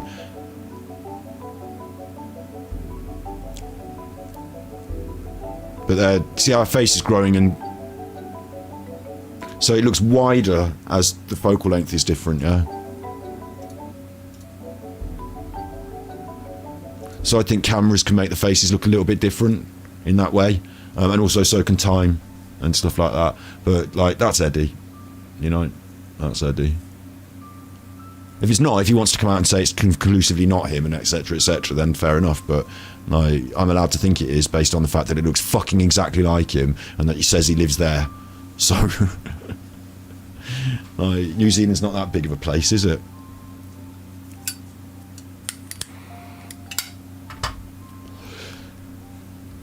Same. I've just had a lovely cup of tea and a Bakewell tart. Did David Icke penetrate his penis? Bang! I never went without a real drink in all my time in the Rovers. Listen, I've had my just rewards tonight. Anyway, Red Fan gifted me loads of subs. You're being very generous with your tippies. I'm having a great time. We've got the best chat on the internet. We're funniest. We've got it moving forward. And it's just another interesting piece of a story, isn't it? It's just another interesting piece of the story. Yeah, that picture that's a good reference as well. The photograph of Eddy that he put up as his profile picture for the Square Disc channel, his Vinyl Break channel. That photograph, we've geolocated it to the north of the island of New Zealand. There's a specific bridge and a little inlet. We know where that is. So, like, that's not where he is. Like, it's like the other side of the island, but it shows that he's been in New Zealand at least. I mean, no, he says he's in New Zealand. No.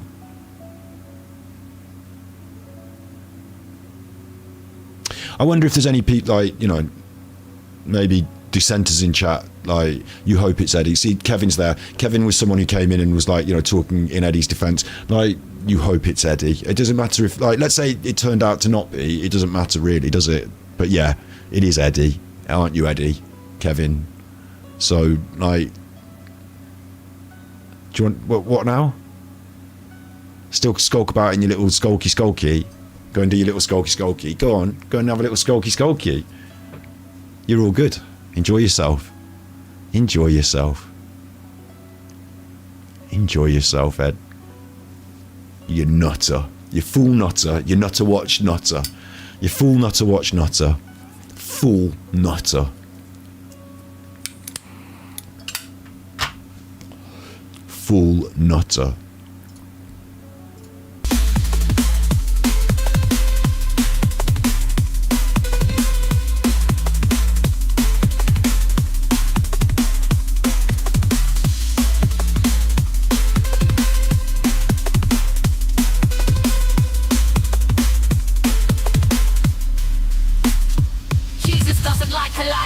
Jesus told you not to covet my ass. Jesus doesn't like old Eurovision songs. Even Jesus thinks you're living in the past. Jesus would be disgusted with your manipulation, baby.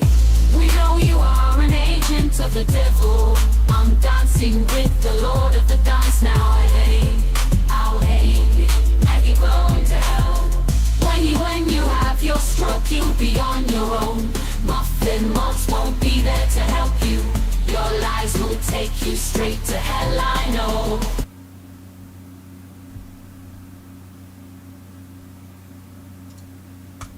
She was forgiven by everyone on the other side, forgiven. Look at where it ends up for them. Look at where it ends up. Look at where it ends up. All this, right? You see Sentries here, this channel, Sentries, right? Look at this. Look at this. Oldest videos on Sentries. A few clip shows about DSP. I was just messing about. This is a junk channel. Ty and Booth there talking to a prostitute on the internet. And then this Paul Ansel interview thing, Channel 5. That Channel 5 video, like the full series, the full episode, is longer than 28 minutes. It's got all the adverts in. It's got all the bits from the studio. It's got Peter Folding and Mark Williams Thomas in it. I didn't want that. I just needed it for my stream so that we could watch the Paul Ansel interview video for my stream. Yeah. So what I did was I've recorded the whole thing off Channel 5 and I took out all the bits I didn't want on the editing. So putting it in the editor and doing some work. I don't own the content. So I took out all the bits I don't want. And then for our streams, I wanted to watch and react and do a body language interview, you know, react for the interview. So I had that there as a resource. And I thought to myself, well, if I've just got that, that's great for me. But for the rest of the internet and the rest of the world, other people might want to react to this interview. They might want to do some, you know, pause and play and talk and whatever. So why don't I just put it up on the internet and then they can do that? And other people have. Other people have clipped that and used it in their videos. My version of the edit. Not the full thing. They haven't gone to Channel 5 and had to watch it and do that. There it is for them as a resource. Yeah? Right? And other people have done that. And I haven't done any problems, no issues. Alan took that video, downloaded it, uploaded it to his own YouTube channel. It's not his. It was on Sentries. He didn't know who Sentries was. It's not his. Like, he didn't do anything to construct it. He just took it off another channel, shook, that's mine, and put it on his channel. What? Because it's Channel 5's copyright, so they have to copyright strike you and I can't. Yeah, I can't copyright strike you on it, but I've done the work on it. I did the edit to make it 28 minutes so that you could react to it. All you had to do is watch it on your channel and say, this video is there up on Sentries. Thanks very much, Sentries. I'm reacting to it, let's go. And I wouldn't have done nothing. That's all he had to do in the early stage. Like, if he'd done that, I wouldn't have done nothing. What he did do was took it and uploaded it. He got like 20,000 views on it, which equated to about, I don't know, like £50, £100, £200, something like that. I don't know how much he made. He might have got super chats. He used it to make money. I didn't use it to make money. I put it up there with no adverts on Sentries. Like, not monetized. I don't own the content, but I did the work on it to make it in a format that's easy to use to help the Nicola Buddy case and the truth. Yeah? Alan took it and made money on it. So I was like, fuck this, can you take that down and say sorry? And that's where this started. Good luck with your channel, son. Yeah, good luck with your channel. Yeah. Eddie's Vinyl Break, fucking saying weird shit on the internet. Like at first, I was talking about him on my Super Chuffer stuff. Like he's got good ideas. Let's look down these avenues. And then he started deleting things and doing weird shit. And with Alan, he did this thing where he was like, Eddy said all about the dog tag, and Alan stole the dog tag idea, didn't he? Do you remember when Alan stole the dog tag? It's all there on Battery Exhausted. All the react to all this, the Alan gate, the dog tag gate. It's all there on Battery Exhausted. Eddy deleted his channel. I had the option at the same moment whether I was going to fight Alan or I even said to Eddy, why don't you not delete your channel? Instead, you and I can both tell Alan what a shit he is on the internet, and we can make him look bad because he's bad. And like, you're popular, you're like, on the good side. At the time I thought so, yeah. Like, why don't you just do the thing where you'd say, Alan, like I'm going to do, like we can help each other, like we're on the same team here. And he was like, no, I'd prefer just to not do anything and delete my channel. He left me flying with my arse in the wind, didn't he, on my own, instead of having support and allies amongst other channels that Alan had done it to recently, because Alan took all his dog tag stuff and put it as his own content. But Eddy deleted his channel and disappeared.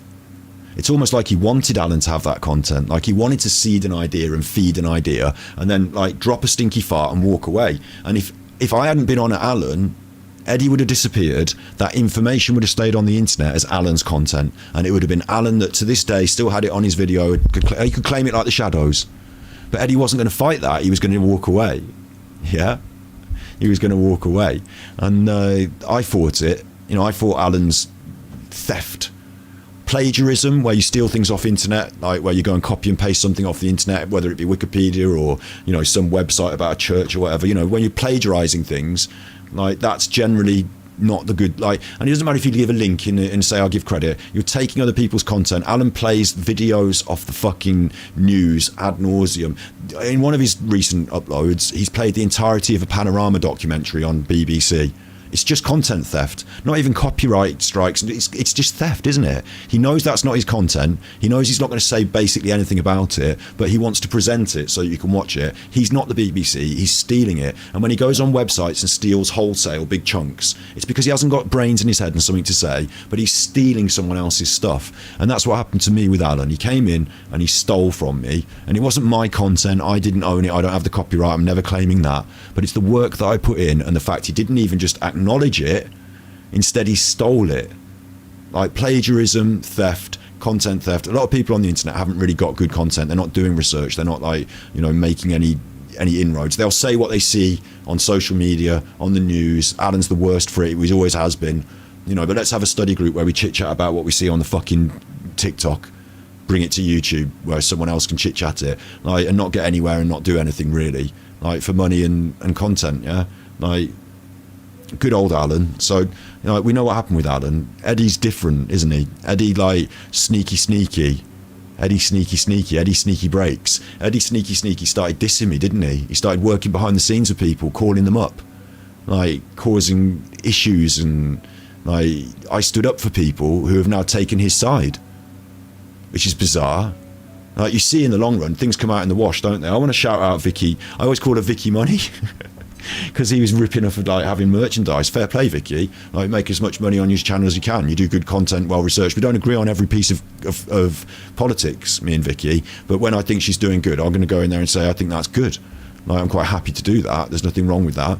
Like Vicky's good, basically. Like she does her bit the way she wants to do it. And Eddy come in and said, "You fucking do this, you do that." He always had a thing for the women, didn't he? It wasn't always just like Super Chuffer got the arse end of the stick like later on, but. Eddy's had his go. He's had his go. They all thought they were going to wind it all up, throw a load of mud at me. It's time to take him down. Look at them now. Look at them now. Why were they so quick to forgive it?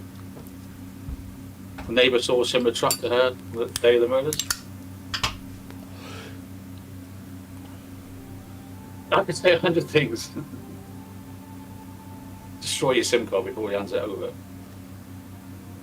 Can the cops find my deleted text messages? What was she saying in those deleted text messages? What was she saying in that 100? I don't remember which vid it was. Sorry. I love the way you have to get me on Pom Bears now. I've got the other stream window open as well, but if you're not able to Battery Exhausted me, maybe it thinks I'm Pom Bears in the chat for some reason, and maybe that's why it's not letting me gift the subs. Like the reason we've got Pom Bears on as a chat bot is because then you can't, like, Pom Bears is like just a random. It's the channel I did for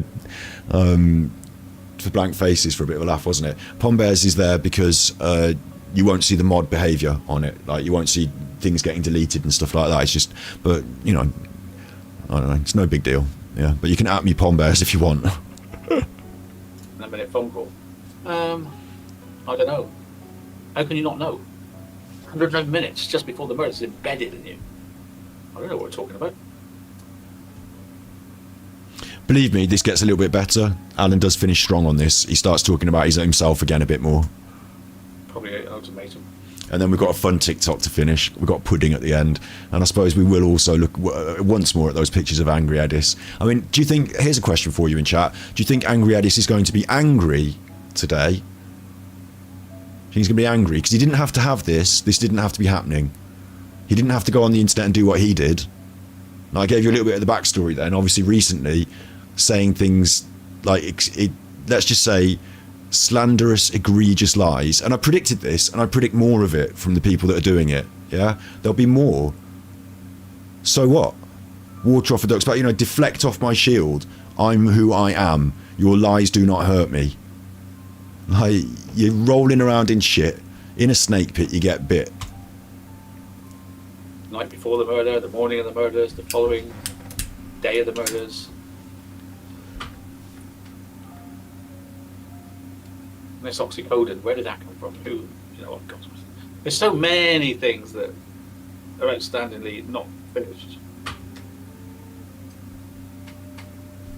She texts him, I want to be part of this, I want to be in your life. Just like Alan doesn't have to do what he's doing, doesn't have to waste his life on this. Maybe other people feel like, you know, they have to. Maybe, like, you know, like Eddie has to drive the train because otherwise he doesn't get paid. Like, but like, ultimately, people can do what they want to do in life. I have the freedom to do whatever the fuck I want to do in life. I'm really grateful for that. It's one of the reasons I'm so grateful to be born into this wonderful society in ways. Like, as much as I critique, you know, let's get rid of the capitalism, like, you know, like, as much as I critique things, like, we are so lucky. Right now, you could be being blown up in any given number of countries. Do you know what I mean? You could be born into abject poverty, and that's just the way of life round in any given number of countries. We're all absolutely incredibly lucky. I'm so lucky, like today, I'll shout it out one more time. If you're feeling lucky as well, you know, there are people that are less fortunate than ourselves all over the show. And like, Kaz is going to shave off all of her hair because she's going to help people who are suffering with cancer. Like, we have the opportunity in this world to, not just this world, you know, not just online, Trufford Town, the internet, in this world, we have the opportunity to make things better or worse. You can be selfish and ignorant, and that does make things worse for people. It does. You might be ignorant of it, but it does. You might feel happy, pull the ladder up, Jack, you know, in my little bubble. It does make things worse for people. Or you can share the love and support that you've had from the rest of society, from other people around you, all your life, that you've benefited from with other people. You can resonate that love back to them. Okay, I'm battery exhausted, I take the piss. You know, sometimes I get a bit of egg on with these people. These are the bad people. It's stones in the pond of life, you know, the ripples that come out. Those ripples, if there's enough good people, make waves.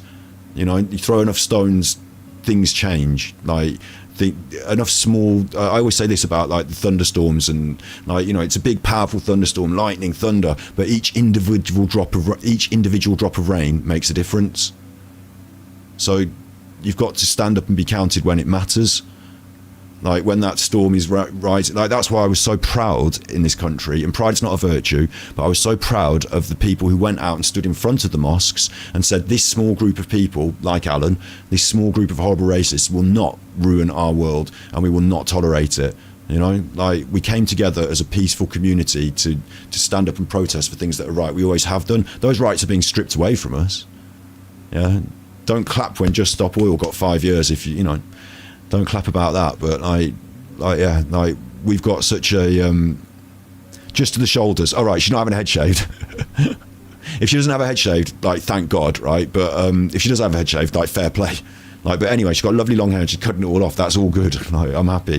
Like, you know, not happy that she's cutting it off, but happy that she's doing something. You know, we're also lucky.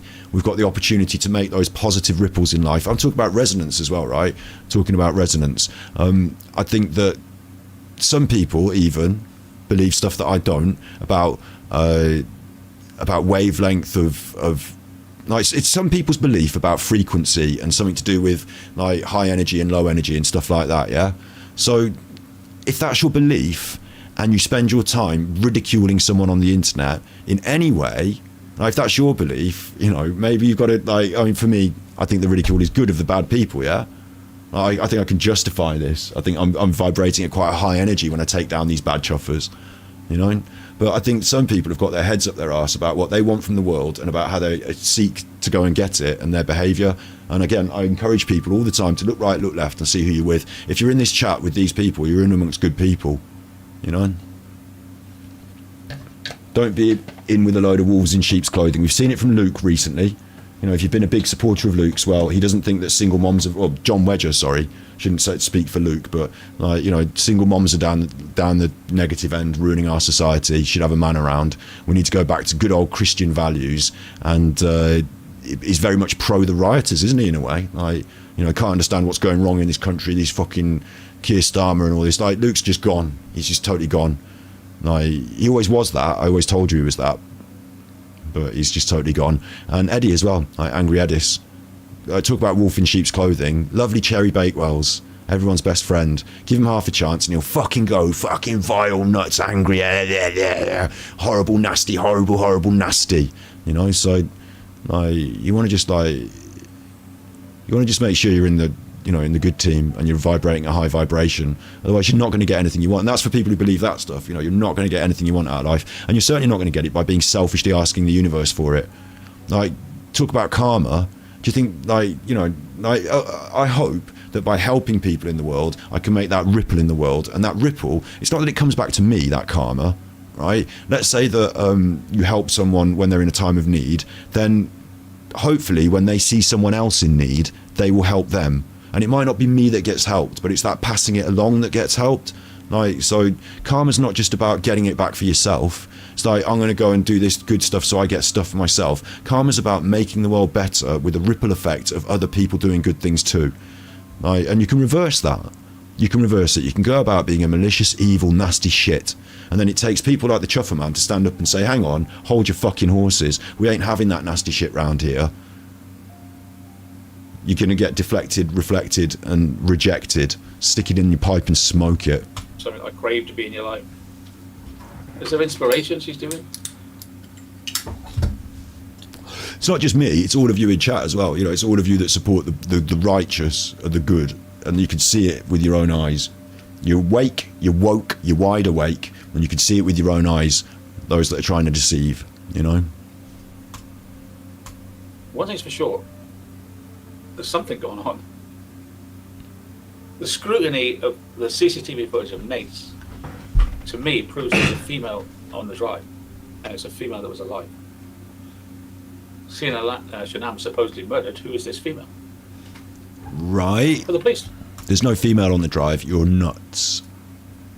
I'm going to skip through some of this Chris Watts stuff. In the early days, I contacted her parents myself. You wish you'd contacted the parents. They contacted you, you fucking nutter, and told you to stop talking about them.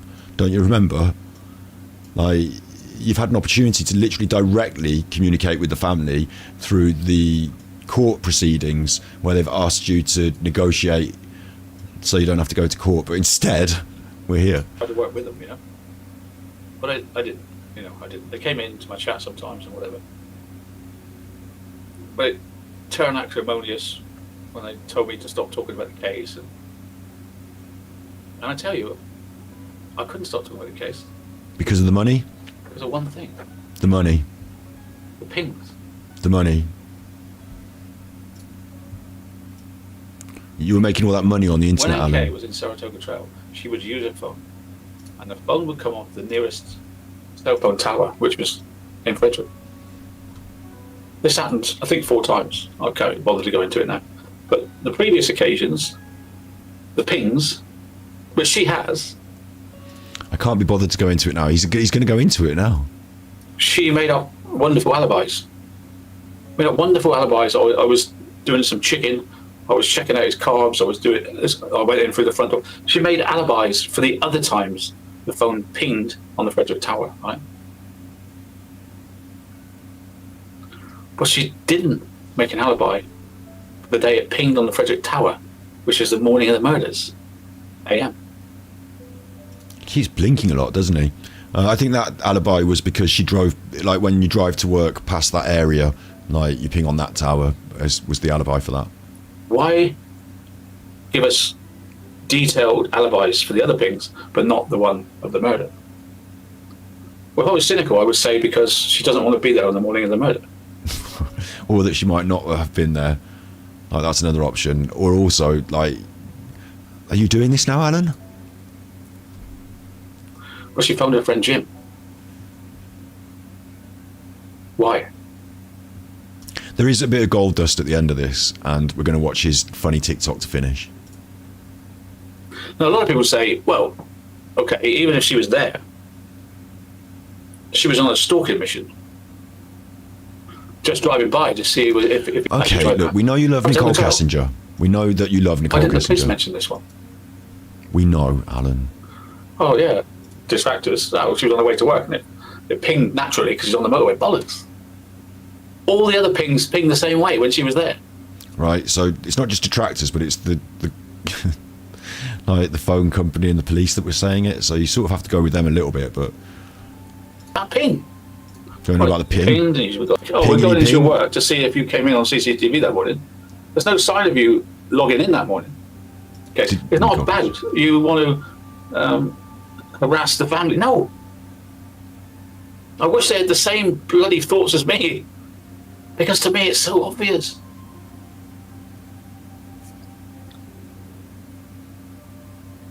I see the same thing going on in my country at the moment, where they're saying there's two-tier policing, right? That they treat us white English one way and other protesters another way. I've had enough of this as well, right? Two-tier policing. It's not that. It's that there are different things happening.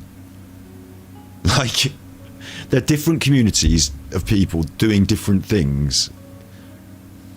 And when I say communities, I don't mean like the black people and the white people. I mean like different communities. Like when all the people in Alum Rock, this is a great example. In Alum Rock, loads of local people came out from their houses and went and stood on the streets. Like from the local area, all the local people came and said, right, bring them, have the right wing come in here, let them see if they're going to, like, and during that process, a couple of small crimes were, like, not huge crimes, but crimes, like quite bad crimes, I suppose, were committed. One was somebody got beat up. Later, obviously the police did them for that, those people. They didn't get away with it.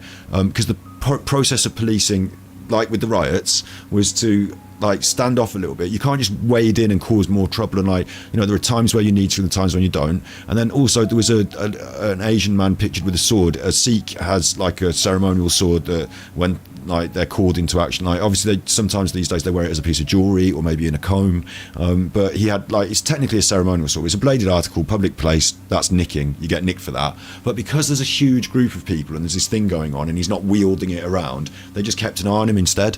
And, like, it's similar to what happened in the riots. It's not two-tier policing either. Like, it's not that the police came, because the police were there in Alum Rock and they looked around and said, right, well, these are local people, they live here, they're saying they're not going to cause any trouble, but if anyone comes to cause trouble, they're going to defend their own property, which is reasonable premise to start with. We're going to keep an eye on all this and we're just going to, like, keep an eye on it. Whereas the other thing with the riots was different. They were not all local people from around there, just there to defend, like, they were there to cause trouble, to have problems, to, like, you know, they attacked a mosque. So it's not two-tier policing. And it's this pretense that they put on that there's this, and we've had two-tier policing because there's been racist policing. That's two-tier. It's two-tier when women don't get heard for the crimes against them, which I don't want to go into details now, but you know what I mean? Like, there's a lot of crimes against women perpetrated by men, and some of the men have been policemen recently. Like, fucking two-tier policing. Like, you can't be from the white privilege side of society and be complaining that life is not on your side. It's unfair. Like, it's just bizarre, isn't it? But yeah, like, anyway. And when you ask them, they say, no, we're not. We're not treating them differently. It's the same. And I know they're lying. I know the police are lying in this case. I know they should have asked her about the ping. He's still just... Why? He's being... Oh, I clicked a thing by mistake. He's still being very careful. Like, well, not very careful, is he? He's saying that the police are lying. Why didn't they? Why did they shut the case? Why is Tammy still willing to investigate NK? So that was my 6-year mission. 6 years, guys. Here we go. That was his 6-year mission. Now we've talked about that. Great. I had to exonerate Shanann. No, we've not finished. For the murders. You didn't exonerate course. Shanann for the murders. The police did, but they didn't have to exonerate her because no one was ever putting her as a suspect. If I could prove that NK was there that morning, then Shanann couldn't have done it, right? No, if the police proved that Chris did it, then she didn't do it. And I believe I did that. No, you didn't. With the pings and the shadows. No, you didn't. That information was already there, so you didn't discover it. Like, if they say in this discovery file stuff, like, you can't say because you found it in the discovery. Like, the police looked at it, they thought about it, they decided no. But you looked at it, thought about it, and decided something else. That doesn't mean that what you thought is true. It means that they'd already looked at it and discounted it because they have all this other information and they're smarter than you, Alan. I made so many films about the shadow on the drive. You saw it with the pigtail. You saw it and reflected in the door. You saw it. You knew that the CCTV on the doorbell doesn't record the first 30 seconds because when Shanann came over the night before, it didn't record, did it? It takes 30 seconds to go. So how did you see the woman walking out the door? How did she walk out the door? Bang! Because Chris walked out before. That set off There was no woman. the doorbell cam. Then you saw her. It's obvious. It's like 2 and 2 make 4, right? It's obvious. So I'm not one to give up. You know that. I'm not going to give up. I'm not doing any more on it because there's nothing more I can do. Except that. But one day, something will happen. If they change the DA, maybe the new DA has some different questions. Could you imagine a new DA comes in and says, right, the first thing I want to do as the incoming DA is to open up the Chris Watts case and arrest Nicole Kessinger? Like, Alan, you've got more chance of winning your big hand at poker. I don't know. The shadow to me was massive. The shadow that goes under the truck was unbelievable. I mean, we shouldn't let this go by ever without countering the fact. Obviously, he didn't find the shadow. A lady called Diane found the shadow. Sadly, she's dead, but she found it. She posted it on Facebook. He took it and ran with it. It isn't as conclusive as he thinks it is. Or she found it, so it's her work, but it's like when you look into the way the shadows are cast and stuff, I don't even think it is conclusive of anything other than Chris himself. So it's a nothing burger, isn't it? And Alan obviously stole it from someone else, pinned his career on it. Unbelievable. Well, the girl under the truck was unbelievable. I even got Mr. Rourke to believe that in the end, after a long process of sending him the video 1,000 times. He finally admitted in his local newspaper, but not on television. I believe one of the girls walked out the drive and was seen as a shadow, and he bent down and picked her up. Exactly what I said. Took him a year. I did that. And people would tell you, you didn't find the shadow, X did. Well, I did. XYZ did. Doesn't matter. I'm the one that got it out there. I think I saw it first. If I'm wrong, I apologise. I think I saw it first. But I proved it. I proved it. And mainstream media have never used that shadow. Never. Not once. Do you know why? Because it proves the girls were murdered at the oil fields. And Alan Darker don't want them. They were. The police said everybody, the murders were in the house. Easy. Close the case. Alan Darker are off. They should have had CCTV at the website. They could have been culpable for not stopping these murders. I don't want to go into it. I've done it so many times, but you know what I'm saying. That's why I had to be shut up. Big oil, big money, big everything. They closed me down. If I had just said Chris Watts did it on his own, NK slept with a married man, I wouldn't have had any trouble at all. I'd have been fine. Like, what's he called, Rocket Man? He's wrote 5 books about it. He ain't got any trouble, has he? Because he says that Chris did it alone and la. So I'm supposed to just go along with the narrative to get a peaceful life? No. Oosh. True crime rocket science, I think he's referring to there. Tick YouTuber jealousy off the bingo card. There were other things I could critique and analyse as part of that, but we all know he's talking such shit. She needs questioning. She needs questioning. He's going to be repeating that in his dotage, isn't it? Once he's lost all his faculties, he's going to be lying there going, "She needs questioning." They're going to say, "Who needs questioning?" Just fucking, let him talk.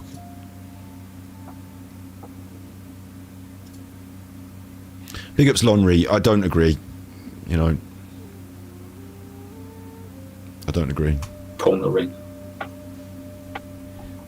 If you have a problem with the way the police force is being operated, it's because of 15 years of Tory cuts. So rather than allowing them anywhere near the fucking purse again, you should support Labour and try and help more money go into the public purse so we can have better police. Like, the people from Reform do not have your back. They just want to get rich off your misery.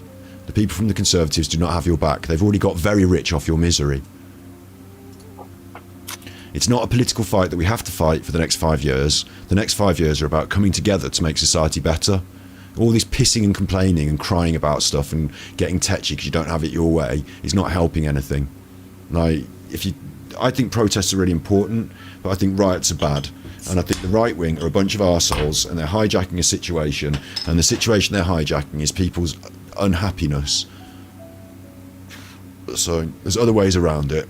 Let's not start having a silly debate about policing that gets, like, if you want to have a debate about policing, there are actual real things that you can debate that can make the whole situation better. But this particular point is not that. It's not really a discussion about policing. It really is a discussion about how to motivate people to be more right wing. So where we are all these years later, and where we got? Nowhere. I've got onion rings. I did do some things on the way. Myself and Dr. B got the pictures of the girls and Shanann taken down from his cell. We had them on display for all the perverts on his wing. Right, you didn't do that. You didn't have any instrument. Like, you didn't take down pictures from his cell. Wing to see. We got that taken down with the help of the New York Times. We got it in the New York Times. With the help of the New York Times? Who was more influential on that, Alan or the New York Times? We got it taken down. No thanks, given that expected. We did that. Yeah, you don't get any thanks for that because you didn't do it. We got people to stop saying Shanann did it. We did that. Right, obviously no one was really saying that, and you didn't stop anyone from doing anything, and you believe in freedom of speech anyway, so why would you shut people down from saying things? We proved it. I don't have Pom Bears, I go for the vegan onion rings from Aldi. Those were alive. We did that. And I believe I proved that no one died in the house because there was no cadaver in the house. Right. You didn't prove that. It seems ridiculous to suggest that nobody, and I don't want to get into the details obviously, but it seems ridiculous to suggest that you went with a car full of live people, and the cadaver dog stuff that you had an expert on that disproved what you were saying and said that you could actually have people that had died in the house but the dogs might not have picked it up. And on top of that, if there had been proof and evidence there that had been discovered, Alan didn't discover it, the cadaver dogs did. He wasn't there on the scene and he didn't do any work. He's reading other people's work out on the internet. I found the smell of death in the house. But I'm not going all into that rabbit hole. But I believe I proved that. And that's, to me, it's like all I could do is tell the truth. That's my facts. What I've just told you for the last... My facts. Half an hour. My facts. No, I'm not going into the theories. I'm not going to mention the word conspiracy theories. The joke of this is, he just managed to sum it up in half an hour, and he's made 6 years of it. Like, why not, like most creators, and this is why I get so, like, eggy with the Sean Atwood shit that's going on. It's not like Sean Atwood anymore, is it? Like, he's just, like, obviously not even there, like. But, like, going over Madeleine McCann in 2024 in, like, the way they're doing it and stuff, like, all this sort of regurgitation of all this bollocks, it's because they want women who like true crime to watch their stuff, because they've got ideas to put in their head. They're trying to get into the minds of the women. That's what it is, really. They think that's their market, women who like true crime, and then we add on some stuff here and there. Like, Alan did that. That's exactly what Alan did, didn't he? He wanted to attract those ladies, and then he wanted to grift off them. But there's, like, other ways to, like, manipulate people and to, like, ladies have the, you know, their mothers, their sisters, their grandmothers. They have the ear of the nation. They're literally the matriarchs in the households. Now, it used to be in 1940s, back when, you know, back when things were better, eh? You know, like, but it used to be in the 1940s that you'd have to get the gentleman's attention because he would make the decisions. Well, now it's not. It's the ladies who have the ear of the family. You know, they're the ones that people turn to, and they're the ones that hold the purse strings and make the decisions. So the right wing want to get into their minds more than anything, and they use true crime as a vehicle. Alan used it as a different kind of it, but like, this is what I was like saying about, like, you know, so eggy about certain other people. But yeah, theories, ideas, facts. Alan just summed it all up in half an hour, and he's done 6 years worth of like constantly going on about repeating the same. Most content creators that are worth their salt would do, fair enough, a decent video on something like that, maybe a few follow-ups, but you can't, like, unless you've got something new to say, you can't just keep making the same content over and over. Well, I don't know. Oh, that's all been really interesting. It leaves me feeling baffled. I don't know. Let's ask some more questions next week, where we look at the same old stuff and ask the same old questions again. And there's already 50 million videos about it on the internet, but we're going to do another one. Like, that's just rubbish to me, and that's what Alan just basically did for the last 6 years. But he summed it all up in half an hour. Because what about when I'm right? When I said the girls were alive the next day, I was a conspiracy theorist. Mr. Rourke said everybody died in the house. He was the narrative and the truth. And the truth was the girls were alive, but I was a conspiracy. Mr. Rourke was the truth. And in fact, Mr. Rourke is a conspiracy because he was wrong. They didn't die in the house. And he admitted it. It's not me just saying it, he admitted it. I don't think he did. So I'm a conspiracy? You're a conspiracy theorist, I'm an Alan. embarrassment to them. They had to shut me down. Alan, you're a conspiracy theorist on every topic. So if it's a consistent theme with your thinking, then it's a failure in your thinking. Not everything is a conspiracy. Some things out of that whole world, like now you're going to say, oh, that so-and-so was a conspiracy until it wasn't. Well, out of that whole world of stuff, I don't think everything like that's incorrect or scientific. Like, for example, smoking, yeah? The doctors used to tell you to smoke, but they changed their mind now, so not everything's always been a conspiracy. Things change, evidence, science, but like some things might be and some things might not be considered, and it doesn't mean that, oh, it's one thing was one thing, everything is that thing. So in that world of conspiracy theories that people operate in, I understand some things might have legitimacy, but if everything you see and everything in the world all falls into this fucking thing and it all falls in, and sometimes it doesn't quite fall in, but we have to shoehorn it in and squeeze it in. But if everything's a conspiracy, it's something wrong with you and your mind and your thinking, isn't it? Because not everything in the world is a conspiracy. And one way or another, they did. And again, I have no ill will to the family. My only question is, are you sure NK was questioned in the right way? Are you sure? Because I'm not. But Chris was. To me, looked like he was shielding things.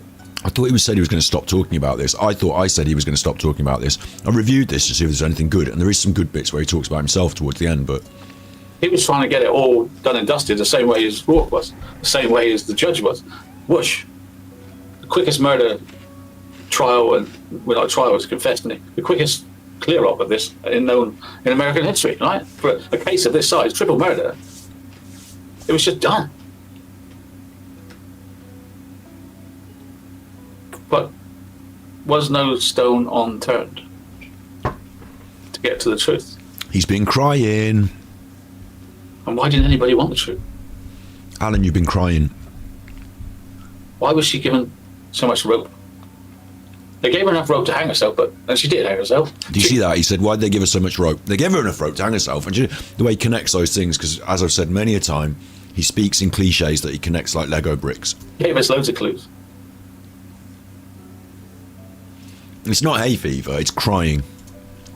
I think one of my better ones was that it's crying and it's drugs. It's staying up all night the night before, crying and doing drugs. The flower pot. And it might be red eye from getting some like juices in your eye. I found, you know, that the noise in the office, Shanann's little office. Everyone focused on the laughing toy, right? I didn't. I focused on the plant pot on the shelf. Right, well, that was incorrect because those plant pots were confirmed by. See, I can't believe he's doing this now. This is sick. The family confirmed those plant pots were made previously. It wasn't anything to do with Nicole Kessinger. Going to skip through that. If those little girls had drawn the face on the floor, yeah, thanks. To go. I believe she did do that with them. Talking about the little girls and brushing himself on the shirt there. Can't prove it.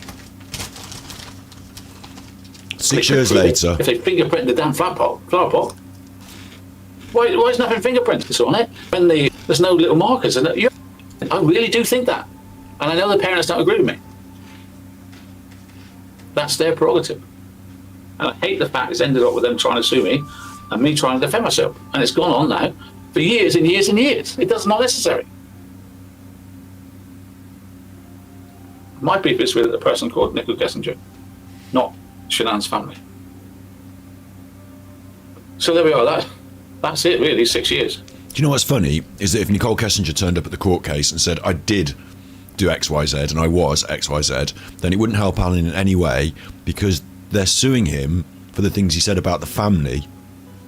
They weren't able to sue him for the things he said about Shanann, because Shanann, being deceased, can't sue. But where he crossed the line into their family, they were keen to sue him for that, because they wanted, I expect, to sue him for the other stuff, you know. And the things that they're suing him for, they don't concern Nicole Kessinger in any way. So literally, Nicole Kessinger could come forward and say, I've got a videotape, I was there, and it wouldn't exonerate Alan. And I've been through a lot. It's not been fun. Not been fun at all. Alan's been through a lot. We're back to him now. This is where it gets better, and we'll finish on his TikTok. He's been through a lot. Alan's been through a lot. 6 years of constant online abuse from this man. They've had to sue him. They've lost their family. Alan's been through a lot. Getting to know you all in the COVID times. We had a lot of good fun in those COVID days. And we didn't just do the Watts case. You had a lot of good fun, didn't you? We did hundreds of cases. During COVID. Didn't we? They like to think I only did one case. No, I did loads of cases. I'm going to state this, right? I live my life differently after COVID. Clearly, everyone does. I'm grateful, so grateful. You know, I think we're so lucky after everything, in lots of ways. But there were lots of negatives too.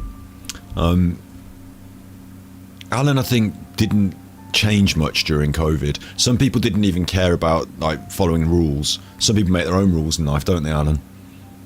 Luke with his hacks. Like, some people didn't. I don't know what these people did in COVID, but Alan enjoyed, like, his life normally anyway involved being at home wanking into the computer. Now all of a sudden people were watching him wank. Like, you know, he basically suddenly had an audience for his crap, and would spend most nights sat in his armchair wanking into the computer anyway. Like, he didn't see a difference in his standard of life because he was just getting more money. He wasn't able to go to that family Christmas. They all thankfully, they all said to each other, thank God we've got a Christmas off from him. But people probably helped him out with food and, you know, did different things. And, like, he didn't see a dramatic, like, he's never been a big popular man at the pub, has he? Like, he didn't see a dramatic change in his life other than lots more people watch. So for him, that experience was actually quite fun, beneficial. You know, he enjoyed it. Whereas for others, it was one of the most difficult times in our life. And it's just interesting again to hear him revel in the, you know, the fun times. COVID wasn't the fun times, Alan. We made fun and got by, but it was very, very difficult for a lot of people. But that one, along with Madam McCann, colleague who say, I try to be the voice for the people I think that were let down by the police. John Bennett Ramsey, all these girls or victims were let down by the police. Don't you think? So it's all about little girls then, is it, Alan?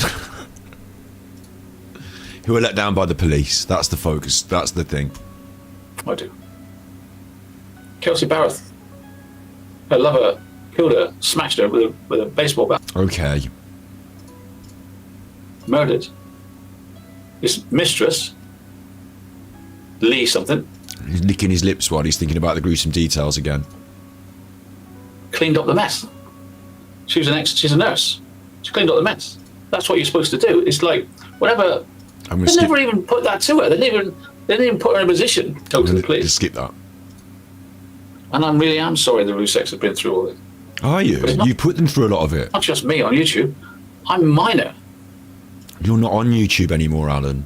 But at the time, you appeared to be one of the biggest ones. You prided yourself on it, you put the big number behind you, and it wasn't just about size of channel, but it was about the concept that you were spinning these weird lies and making things up and being particularly evil, I suppose is a word for it. You were made an example of, yeah, but you put yourself up there, biggest poppy. You bought a lot of subs, you bought a lot of whatever. You bought yourself a whole world of shit now. If you go on Netflix and you go on Dr. Phil, you're going to get a lot of interest in the case. It's not my fault. Different standards, Alan. I only have one mission to get NK questioned. That's it. She was questioned twice. So meanwhile, the UK has become almost impossible to talk about anything now. We are heading towards North Korea, Russia. We are. We have thought police here now. They are putting people. Alan, you fool, we are literally fighting Russia in a war. Proxy, of course. But, like, how do you think they invaded? How do you think the Ukrainians invaded? Like, we need to be careful of those Russian ideas seeping into our society. Where did the fucking misinformation about the stuff on TikTok come from? They said it was from Russia. Alan obviously has got all this completely backward and doesn't understand it properly. Thought police. Like, this crime of incitement to riot, of racial hatred and all that, that's been a crime for ages. They didn't suddenly put in a new law. Like, it's been a law. It's just people have started doing it brazenly on the internet now. Like, it wasn't okay to say, go and smash a load of blacks up. Like, you can't do that. No, it's racial insensitive hatred. Like, you can't... Like, some of the things these people have been arrested for, you should see their tweets. Like, you can't... It's public, they tweeted it. It's a really tinderbox moment. They're going to have the full thought. Like, sometimes you can have some discretion. They talk about two-tier policing. Sometimes you can have some discretion. Times when a judge might be more or less favourable, you know, on things. A time when there's riots, civil disorder, and the Prime Minister has said that we will make an example of these people, is a time when you're not going to get the easy ride. So you probably don't want to be doing race hate on the internet. Otherwise, accept your punishment. No one's changed anything recently to change that. No one's done anything to change that. Like, the only change you've had massively recently that's affected your human rights has been, and I say it once, I'll say it again, Brexit, isn't it? But, you know, that's in the past now. Like, Alan's a nutter. People in prison in my country for thinking stuff. You can't be in prison for thinking stuff. Somebody's inside today for retweeting something. Well, that's Imagine that, you retweet it's not what they thought then, is it? It's what they did and what the content of the tweet is. That you believe is true. And you get a longer sentence than someone that's... I do agree. Listen, I'm not going to have him say that. But the sentencing is a bit inconsistent. But welcome to sentencing in the UK. You know, that's an inconsistency. But it doesn't mean that now all of a sudden it's been a big problem. It's never been a big problem before, but now it's a problem. Like... Most of their presenters are crapping themselves. Because they know, they've said stuff more... They know. He's talking about GB News now. ...than what this lady has is in jail. I think the GB News have got better solicitors. Free speech out the window, fear in the window, just like COVID. Don't talk about COVID. Stay in your house. Alan, if you think it's Project Fear, why have you been ramming on about Muslims for the last fucking 2 months? Like, Project Fear involves making everyone scared of the immigrants. They go out and smash up their own houses. Don't talk about immigration. Stay in your house and shut up.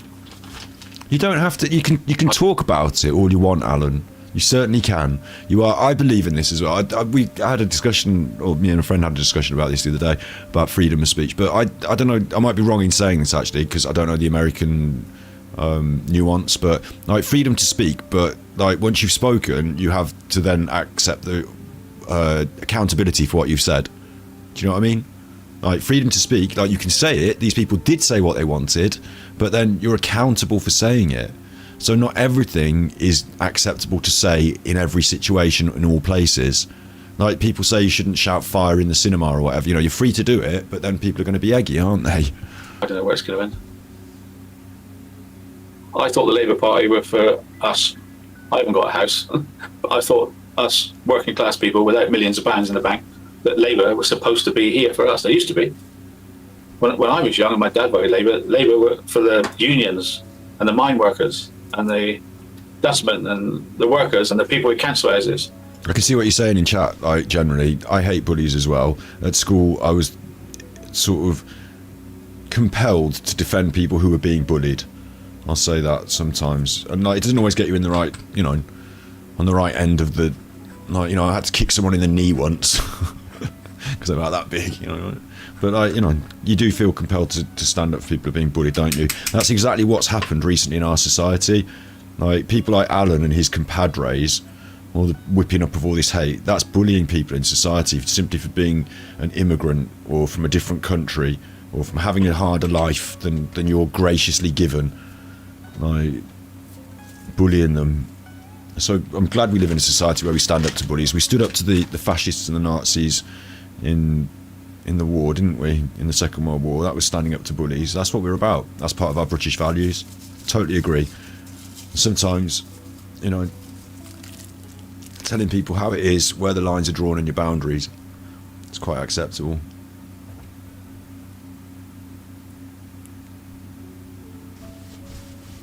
It's not just simply a case of like Alan's been a bad person on the internet, so I'll be a bad person to Alan and then that'll show him. That's just ridiculous. Like, Alan's done some pretty gruesome, pretty horrible things. It's become a part of our content now and entertainment for us. But, you know, the story of Alan is now something that we're watching on, but I will detract him. I will tell the world why he's bad. He will not have a chance to grow up again from underneath that rock that he's crawled under. You know, he's not going to take hold like a moss or a mould on TikTok and then get big again. Like, I'm not having that. Like, he's a very horrible, very nasty man, and he's done his fair share of nasty bullying himself, hasn't he? But I'm not bullying him. I'm holding him to account. Now labours for university staff, clerical staff, middle class. Who wants to look after the working class? No one. No one. Alan's had thousands and thousands of pounds in his life. He's owned a restaurant at one point. You know, prides himself on all that poker tours. Like, he might, probably fair to say, is working class. That's probably fair to say. Certainly the situation he finds himself in now financially, whether he gave the house to his daughter or not, you know, whether he's got some in the bank somewhere or not, certainly the situation he finds himself in is not ideal, I think, he would think, but, like, he's had every opportunity in life, and he would begrudge someone else that. And now he's complaining that Labour don't have the working classes. But who do you think the Conservatives, do you think Reform, like, do you think those people have got your back? You're so stupid. Why don't you go and punch another poor person and make it better for yourself? But anyway, have you got any questions for me? I thought I'd say that because you haven't seen me for ages. I was confirmed in my brain that the last half of this was going to be good, but it didn't. Maybe there's only a little bit of it at the end. Is there anything you need to know? I'll try to answer. Maybe none of it's good. But as far as the 6 years has gone, I think it's unfinished business. You think it's unfinished business? That's your sum up of it all. You're going to go to court, you're going to lose, and it's still unfinished business. You're going to go to your grave with that, Alan. You're never going to accept it. Are you just never going to accept it? And I always will. Until... You always will. What a sad way to live. She's questioned, or Chris says something, which he's never going to do, is he? Really? This is how people like Eddy get stuck in the past, isn't it?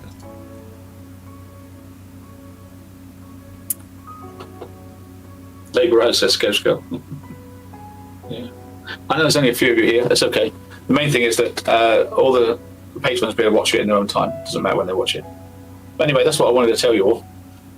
That I'm still fighting my case. I wonder who Scouse Girl is. I did have a bit of fun the other day. You know that my family, like, when we were in Australia anyway, we watched the Olympics and we watched some of the Australians in there. Everything comes out in the wash eventually, doesn't it? If people keep fucking banging on the internet. There was an Australian breakdancer, the first year ever, they're breakdancing in the Olympics, right? And where they got this girl from Australia, I never know. And she was like... You've all seen this. It's not going to be played on my stream because it's going to be copyright for the Olympics. They're very strict on their copyright. But now Alan is reflecting on all of his own misfortune over the last sort of 38 minutes. It's a big pity party for Alan. He's been crying. But to make himself feel better, he's going to find some other person to ridicule. Let's point the finger at someone else and have a laugh. It's his sadism coming through. Like, supposed to be a breakdancer, supposedly. I don't know if anybody saw it, but she's rubbish at breakdancing. She got 1 point. Like, it's a bit like Eddy the Eagle at breakdancing. She's rubbish. Like, what we took from it was she looked quite funny. I think, like, when you watched it, like, her sort of expressive dance style looked ridiculous, and of course it was stupid. Of course it was. It was like Ricky Gervais in The Office. It was one of those moments.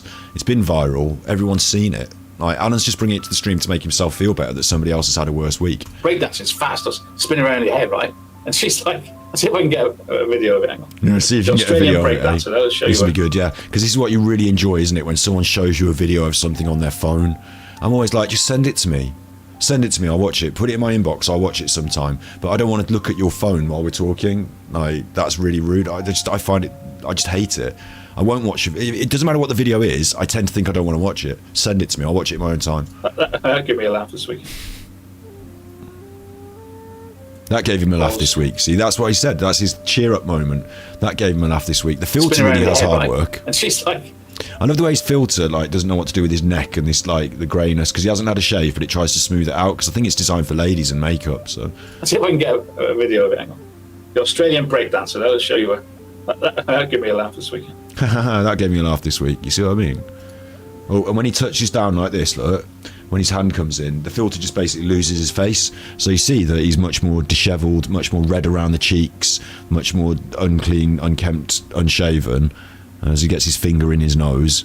And then when he tilts his head back up, he'll go back to being smooth-faced again, look.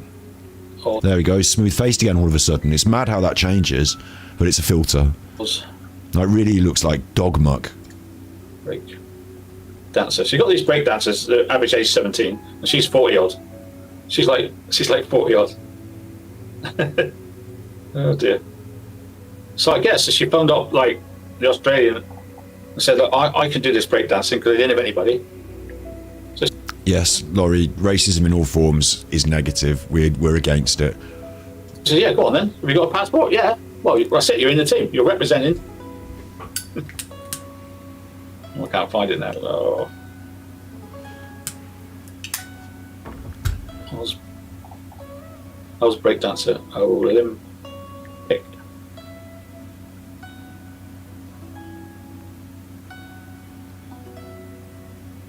Right, Alan? Here she is. It's Make gone yourself viral. feel better? It's gone viral, yeah, so everyone's seen Yes, it. yes. So well, I'm not going to watch it on your show, though, because I'm not watching your phone, because that'll be copyright material on my channel. Say thank you for everything. And Sorry never about somebody. that. Oh, that's hilarious. But at the end there, like, I think that's very revealing of Alan and his character, is he's not really making a point about that. He knows that no one needs to see it, they've all seen it, but for him, he's just spent that time talking about this whole issue on the internet to these people. There's nobody there, no one cares. He's had an all-time low turnout for another rubbish fucking Patreon episode, and to make himself feel better at the end, maybe he's not got the money to spend on the poker, or, you know, maybe he doesn't want to do the narcotics tonight, maybe the tramadol aren't hitting enough.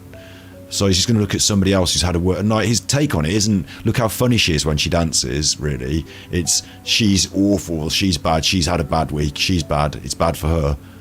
Like, it's just sadism, isn't it? Anyway.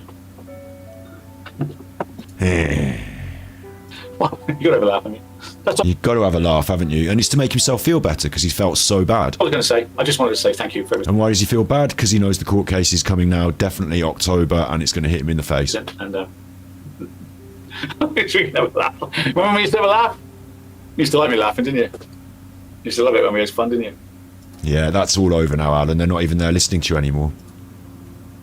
And I told you a million times, Alan, the Torture the Battery Boy stuff. Why aren't you doing it? Why did you not do those streams where you can have a laugh and personality? And I told you a million times, you'd rather do horrible racism. You thought that was the way to go. So I've had this fund being raised for 3-4 years now to take me. he's hanging over him to take him to court. I can't laugh at the moment about much else. I want it to end. I love the way he keeps blaming all his troubles on this court case as well, because for Frankie Rusick and the family, at least that's something, like, you know, that they can feel confidently happy about, is that he really does suffer with this. Like, if he'd just said, well, it doesn't matter to me, I'm doing the rest of my life, when the court case happens, it happens, the end, like, he might, like, have felt better about it in himself. But, like, to give the Watts family all that, like, he doesn't maybe realise it, but that satisfaction, I guess, of watching him squirm like this, like, for all of us, like, this is quite satisfying to watch Alan squirm like this, so good. Should be over by now, shouldn't it? This, like, it should be over by now, but you stalled it, and you stalled it. It's your fault. I feel like I'm being tortured. You tortured yourself. You could have had it over with loads earlier. You could have come to a compromise. You'd put in loads of, like, you know, legal stepping problems. Like, you stalled it at every stage to try and drag it out as long as possible because you thought it would cost them more and more money, and then they wouldn't be able to afford to do it. And they had the crowdfund, and it's not got us the heights that maybe the crowdfund looked for. However, I think Cohen Davis will just pull through on this. They seem quite reasonable people. And on and on. I want it to end. And when it does, you'll be the first to know. Armchair Detective. Thank you for being patrons. Stick with it. I will come out with the result. And I never give in. Never give in.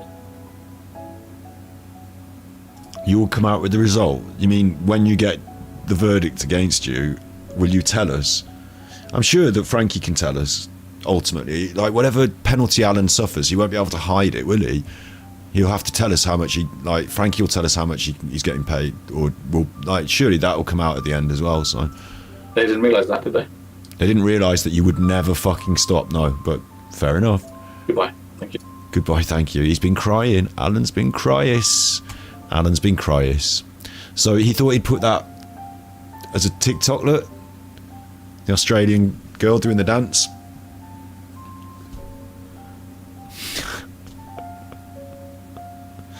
Like, is he insane? It went viral. Alan's the man with the viral TikToks. He's got 200,000 for this one. He's got 200,000 for this one. He's got 300,000 for this one. So how come he can't go viral with the most viral moment of... It's a bit weird, isn't it? But yeah, he's done that. But this is the one we're going to watch, the funny one.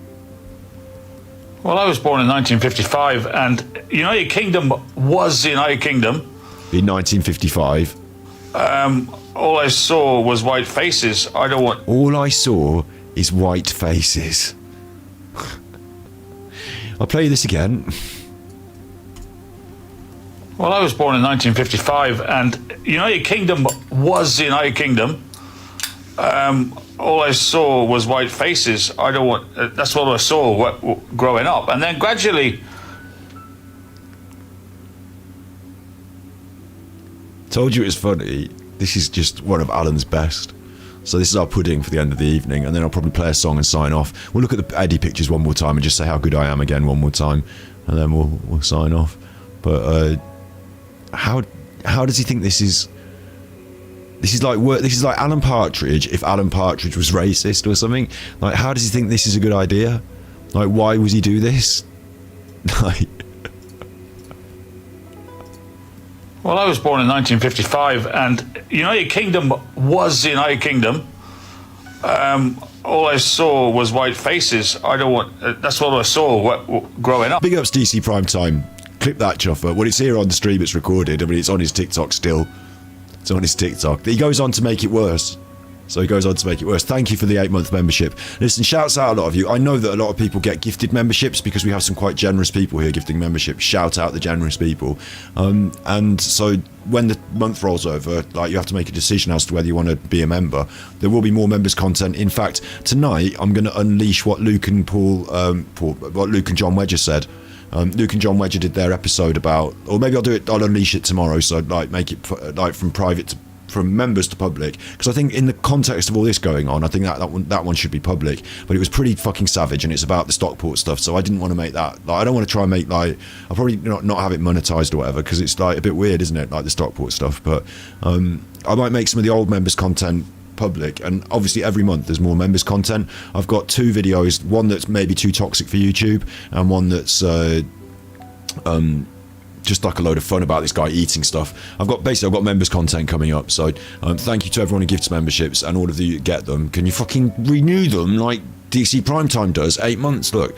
But yeah, it's up to you what you do, but that number will go up and down. But I'm just really grateful for everyone, especially when when you renew the memberships offline, I see that people renew them, but I'm not live online to say, oh, thank you very much, thank you.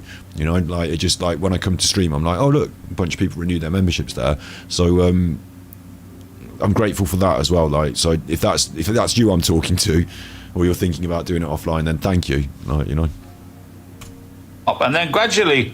Right, back to Alan's mad racism. This is really taking the biscuit here, but I understand what he's saying, but he sounds insane, and it makes me wish, again, Alan, if you're watching this, you shouldn't have to worry, no alarm and distress and all that. I've never doxed you. Alan, if you want, I would love to make this into a video with me holding the camera and you talking into camera, walking through some locations. In this video he mentions Chinatown. We can go to Chinatown and we can film together and you can talk about it. In fact, I'll get the microphone out if you want and we can talk about it. I mean, you might not want to have the Eggy with the Super Chuffer, but I would love to put this together as a video and have you star in it. It smells of Alan Partridge to me, but I think you could maybe deliver, Alan. Let's see what he's got to say. This is incredible. Well, I was born in 1955, and United Kingdom was the United Kingdom. All I saw was white faces. That's what I saw growing up. And then gradually, Great Britain integrated with other countries. It was a slow process through my life, yeah? Because it was slow, it was integrated. Integration, Alan, integration. You can't say the word, but he's suggesting that slower integration is better. I can sort of understand the concept, but back then you had smaller communities of ethnic minorities and they were more under threat from racism. So I don't know if he knows exactly what he's talking about here. Notting Hill Carnival. Fantastic. Notting Hill Carnival, fantastic. Gay music. All the Caribbeans came and brought all that to me. To me, Alan didn't live in London, has not lived in Notting Hill. The Caribbeans have not come and brought reggae music to him. Like, what the fuck is he saying? Integrated. Notting Hill Carnival. Fantastic. Reggae music. All the Caribbeans came and brought all that to me. I loved it growing up. Bob Marley, and do you know how much racism there was during those times and the riots and like everything else they brought to our culture. Everything else, Bob Marley, the things that black people from the Caribbean have contributed to our culture include, and are not limited to, but Alan has stated, the Notting Hill Carnival, reggae music, Bob Marley, and all that. It was integrated. Notting Hill Carnival. Fantastic. Reggae music. All the Caribbeans came and brought all that to me. I loved it growing up. Bob Marley and everything else they brought to our culture. Fantastic. Well done. Well done. Well done, the Caribbean. Caribbean. Could you be any more patronising and white, like, privilege? Well done, the Caribbean. I really enjoy Toots and the Maytals, so you're in. You get a pass. Fantastic. And of course, we're massive influx of Indians and Sikhs and people like that. And they see this, they're very much integrated, aren't they? They brought us curries.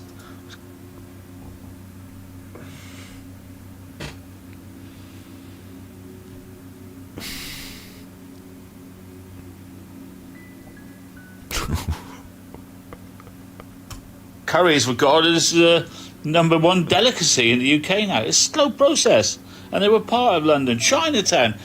London again. He specifies London. So we had the Indians come and the Sikhs, and it was a slow, as far as Alan's concerned, a slow process. Obviously, he was born in 1955. This went on before he was born. Like, Indians and Sikhs and Muslims as well, coming from India. Like, we actually created Pakistan because of the empire, and that, like, we did that. Like, I don't think he'd, like, it's like he doesn't understand what he's talking about. Yes, he said they brought us curries. Yes, he said that. His overall sum up of how Indian and Sikh and, well, he didn't say Muslim, but Indian and Sikh, he said, how Indian and Sikh culture came to the UK. It happened after, he said, first of all, we've got Caribbean people, and we're happy with that because of Bob Marley and reggae music. Next, we've got Indian people, and they didn't come over fast, so we're happy with it, and they brought curries, so tick in a box. We're not racists, remember? We're not racists. Fantastic. And of course, we're massive influx of Indians and Sikhs and people like that. And people like that. See, they're very much integrated, aren't they? And there's a picture of some shops. They brought us curries. They brought us curries. Curries regarded as #1 delicacy in the UK now. It's a slow process, and they were part of London. Chinatown. I always visit London and always visit Chinatown. I always visit London and I always visit Chinatown. He doesn't always visit London. He's constantly going on about it. He doesn't always visit it, and he doesn't always visit Chinatown. But yeah, Chinatown exists. Okay, there's one in Birmingham as well. Friendly people, lovely. Friendly people, lovely. How many Chinese people from Chinatown does Alan know? You love a Chinese takeaway, right? You love a Chinese takeaway. Well, that's good. All that's good. So the Indians and the Chinese have brought takeaways. They get a pass. Visit London and you always visit Chinatown. Friendly people, lovely. Obviously, loads of this is in the Chinese language. Have you seen John Jolly's tweet where he's like, I can't believe it. What's happened to England? Look, it's all in Chinese. They're trying to take over. They're bringing their rules. They're bringing their culture. Like, it's very Chinese in Chinatown, but no one gets eggy about it, do they? But if you had Muslim town, right, and they're bringing their culture, oh my God, it's time to burn down the fucking mosque. Like, do you know what I mean? Like, it's kind of weird double parallel. It's like he's going to make the point though that he's happy with this. You love a Chinese takeaway, right? You love a Chinese takeaway. That's good. All that is good. More recently, we have a massive influence. And that's good apparently, but he didn't go into the international relationship between China and the world superpowers and and stuff like that, did he? Like the integration aspect. Like he didn't mention the integration aspect because like in Chinatown, it's not that integrated, is it? Although Chinese people have integrated into our society and we're quite happy with that, like our countries are not currently like big friends, easy, just free movement, and that situation is not the best example of integration over time, but it is an example of integration over time as well, because like it is a good example of how we tolerate different communities being a bit different, so that's okay. And like, if you're of Chinese origin, then you can do what the fuck you like. I'm happy with it. He's going to move on to the Poles now.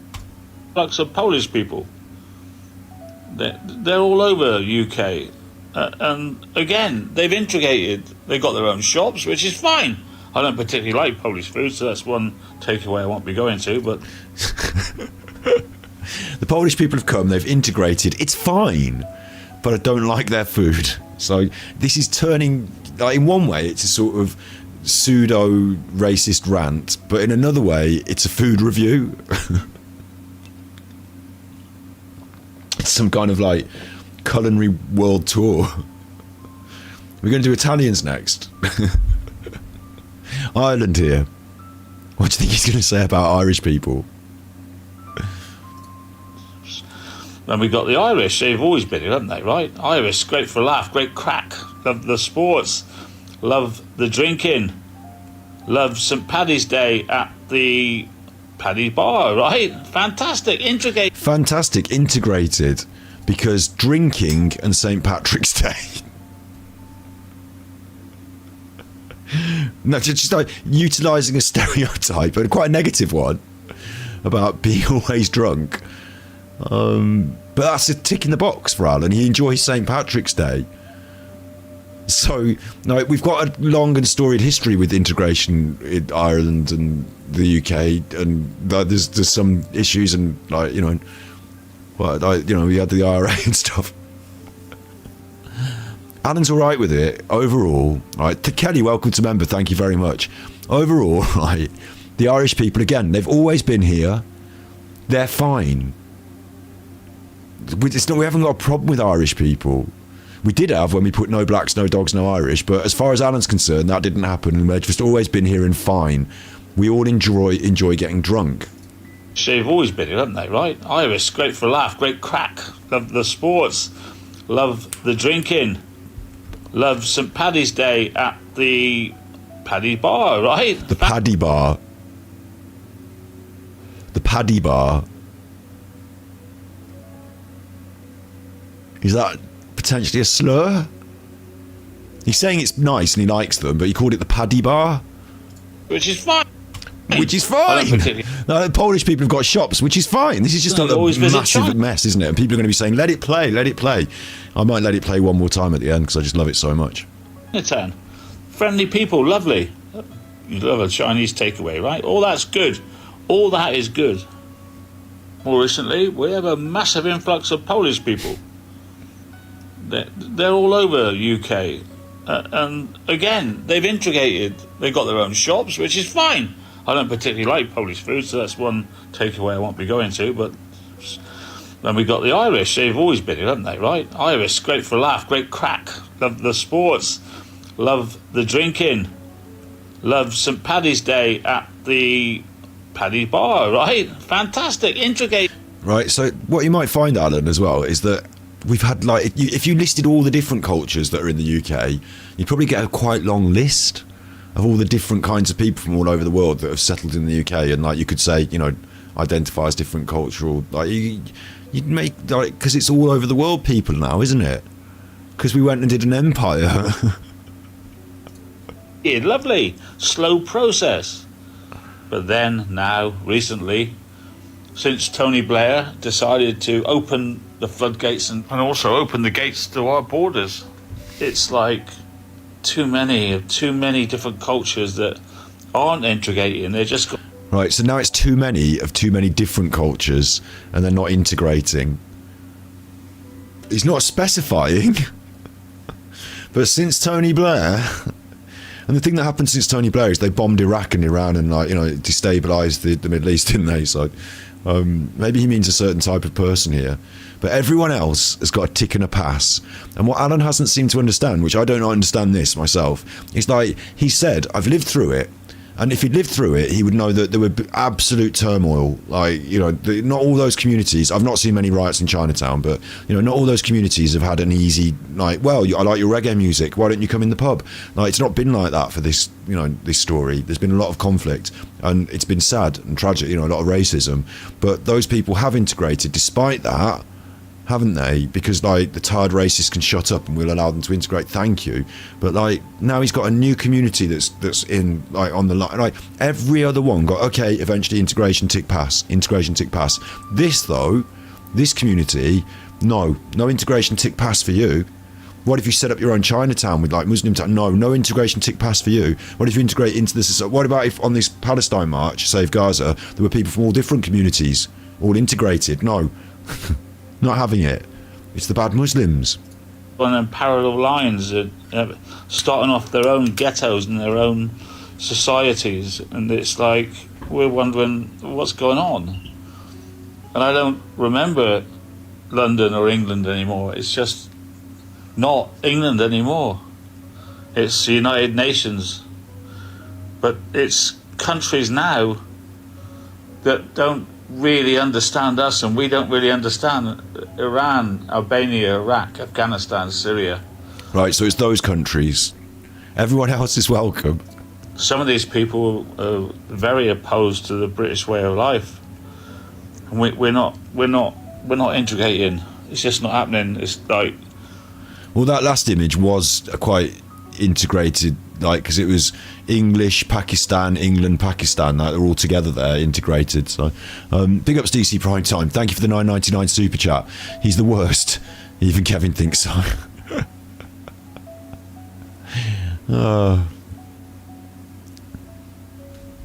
Like,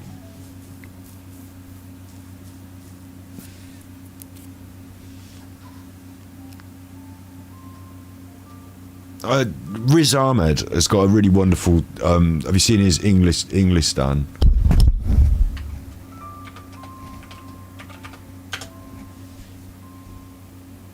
English stand. This. Like, it's just a really powerful, like, image, isn't it? Like, a really powerful concept.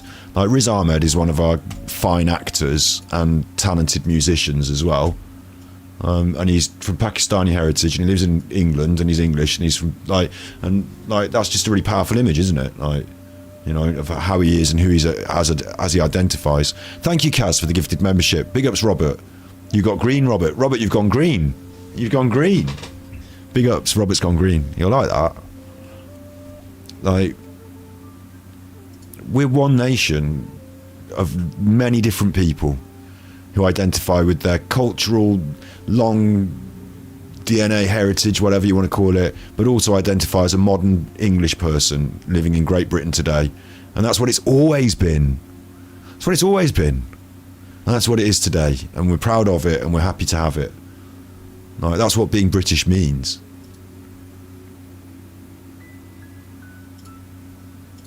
Happening. It's like, what's going on? It seems there's a march every weekend in London about a foreign policy that's nothing to do with Britain. So it is to do with Britain. That's why they're marching, because our policy, foreign policy, affects the world. It's total madness what Alan just said then. Like, the reason you've got the Gaza protests is because we are instrumental in funding and, like, fueling that issue, isn't it? Like, you know, giving bombs to Israel and stuff, like, isn't it? Like, don't we want to, like, call for a ceasefire? Don't we have international prowess? Aren't we a big, important country that can shake our bollocks around and get things done still? Like, oh, apparently not, no. Like, you know, it's gone to rack and ruin this country. But do you know what I mean? Like, we want our politicians to stand up for what's right on an international scene. So, like, an island that belongs to the United Nations. An island that belongs to the United Nations. It no longer is Great Britain. It's the United Nations island. Right, so do you think the United Nations is bad? Some people probably do. Donald Trump does, doesn't he? Big ups Jersey Gal, welcome to regular. Welcome to member. I need to change those things from regular and all that. Thank you, though. Thank you. Like, the United Nations has been pretty helpful. Like, we started it after the war. You can always improve things. You need to be in it to improve it. Like, we want to be United Nations to get things done together, to create safety in the world. Like, I don't think we want to go back to warmongering, fear-mongering and separatism. But where you can bring any grievance you want. There's no border control. You don't have to bring a passport. There is border control. You do have to bring a passport. If you want to get out of the island, you fucking well need one now because of Brexit. Like, you used to be able to go into France on the ferry, just walk straight through, fly off to Spain. Just, you don't need a passport. You're European. Just walk straight through. Now, what you've got to do, because you're British, but if you're still European, you know, all those other countries, you can wander around just like, you know, being free. Now you're locked on this island. You're talking about, you know, United Nations island. You're locked on it. You can't get out of the country without your ID and your passport and all that business. So it goes two ways, doesn't it? The fascists have brought about their ideas by sneaking them in through Brexit. Thank you very much, Admit Audacity, for the 99p. It's got a little picture of a poop on it.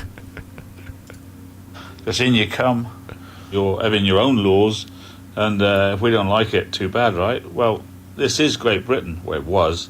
So now, you can tell us what to do, and we'll do it. Right, I think you're a bit confused there. Whatever you want, we'll give it you. It's all yours. We're leaving. In our wills. God help our children and grandchildren. They'll never know England that I knew. Who's this picture? Like, the thing is about this picture, you might think, oh, wow, look, there's little Alan, little blonde Alan. It's not. In the past, he's used photographs from the MP... Oh, what's his name now? There was an MP who wrote a book about his childhood, and Alan took all the pictures out of that book and put them to music and sang a song about his own childhood, and they were all weird pictures of somebody else. Like, that's not little Alan in that. He's just found a picture that, like, what he looks... Like, this is what Alan thinks would have been better, is a kid with polio, possibly. He's on crutches, I don't know. Back in the 1940s, 50s. I mean, it's Americana, isn't it? This is America. It's like the car and all that. Like... It's got the mother-in-law there, and they're all dressed. Like, this is what Alan wants, then, yeah. What's he on about? Life was better then. Kids of today will never know this. Like, what about all the people who have different skin colours and different cultures and stuff? Well, they don't know it. Like, they wouldn't have enjoyed it back. What I'm saying is, no, this is a very like naive and blinkered view of the world, isn't it, Alan? Like, wasn't it still back then? That's isn't that one of his finest TikToks ever? Don't you think that's one of the best TikToks he's ever done? Please note, of course, as well, that there is no further horoscope. The horoscope stopped. Free horoscope. You're an Aquarian today. So he only did this for the one person once, didn't he? A is for the water carrier Aquarian. What a nutter. Well, I was born in 1955, and United Kingdom was the United Kingdom. All I saw was white faces. That's what I saw growing up. And then gradually, Great Britain integrated with other countries. It was a slow process through my life, yeah? Because it was slow, it was integrated. Not an ill carnival. Fantastic. Reggae music. All the Caribbeans came and brought all that to me. I loved it growing up. Bob Marley and everything else they brought to our culture. Fantastic. Well done. Well done, the Caribbean. Well, it's been a night, hasn't it? It's been a night. classic Nutterwatch, this one. No, this is a stonker of an episode. We had Down the Rapids getting his teeth done in Turkey, and like, to be fair, he looked like a prat the whole way through. I didn't have to do much, he just looked like a prat the whole way through, yeah? And then we had Alan's crying shame, which we split into 2 parts. Buffered, of course, with a little bit of a look at some crowdfunding. We didn't do too much looking at the crowdfunding, but that was a way of like making sure that you got on Kaz's crowdfund for the haircut. And then we talked about a certain angry Eddy, who I suppose is going to be furious now in lots of different ways. We did the big reveal. I'm pretty pleased with myself. Thank you very much. It's not doxing, it's not privacy, it's nothing like that. This is Workplace Gender Equality Agency public report. Public. It's on the internet. That's Eddy. Got a little step closer to knowing what the fuck's going on with the mysterious man who said all the horrible, horrible, nasty things. You know? We're good. You're good. You're good. If you can't be good, you're naughty. Wonder what song I should put on now.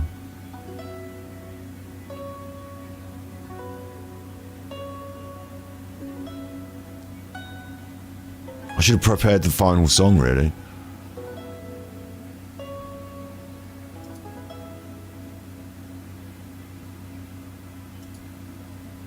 Eddy likes to put squeezy jeans into a medical glove. He loves the way it feels against his skin. He rubs the thing all over his clammy body. Then he opens up the hole and sticks it in. Eddy likes to... Am I going to go on Twitch? Well, I didn't realise it's nearly midnight now, so I don't know. I might get some food and maybe go to bed. Like, tomorrow's another day. Got to get through. Tomorrow I want to do Genshin Impact big style. There's loads of cool new stuff, so I want to play Genshin on Twitch. And Monday is thus pretty much planned, although I haven't done enough myself, but Monday's supposed to be thus. So Twitch is 50-50, although I see that you want to do it, but like, I've just done this stream for fucking hours. Like, we've done 5 hours here now. I didn't intend to do 5 hours. I intended this to be a 3-hour wham bang, but I think the hardcore one at the Allen might as well stick it on the end. So we've just done 5 hours. It's better if these shows are a bit more succinct, but yeah, it's been a big one. Listen, thank you very much for all of the gratuity. Thank you very much for all the support, and thank you for being good people and fighting that good fight. You be good, and if you can't be good, you're naughty. So don't be naughty. Buy cans of dog food. He gives them names like Tina, Kat, and Kim. He puts on an old Eurovision video. Then he opens up the tin and sticks it in. Eddy sticks it in all kind of things, because he can't get it up with a classy lass. Eddy will stick it in pretty much anything, given half a chance to watch yourself. Sorry, nurse, I'm back again, it's stuck. Can you please get this removed from the bell? I really need to get myself a fuck. Instead I put my little head through hell. Eddy went to get himself a coffee. The muffin moms were watching him aghast. Eddy asked the waiter for a latte. The lady tried to stick it in his pocket. Eddy with a pocket full of cherry bakewell. Stick it in as much as he can take. Get a super chuffer stream on, that's one thing he loves more than poking cake. Sorry, nurse, I'm back again, it's stuck. Can you please get this removed from the bell? I really need to get myself a fuck. Instead I put my little head through hell. Sorry, nurse, I'm back again, it's stuck. Can you please get this removed from the bell? I really need to get myself a fuck. Instead I put my little head through hell.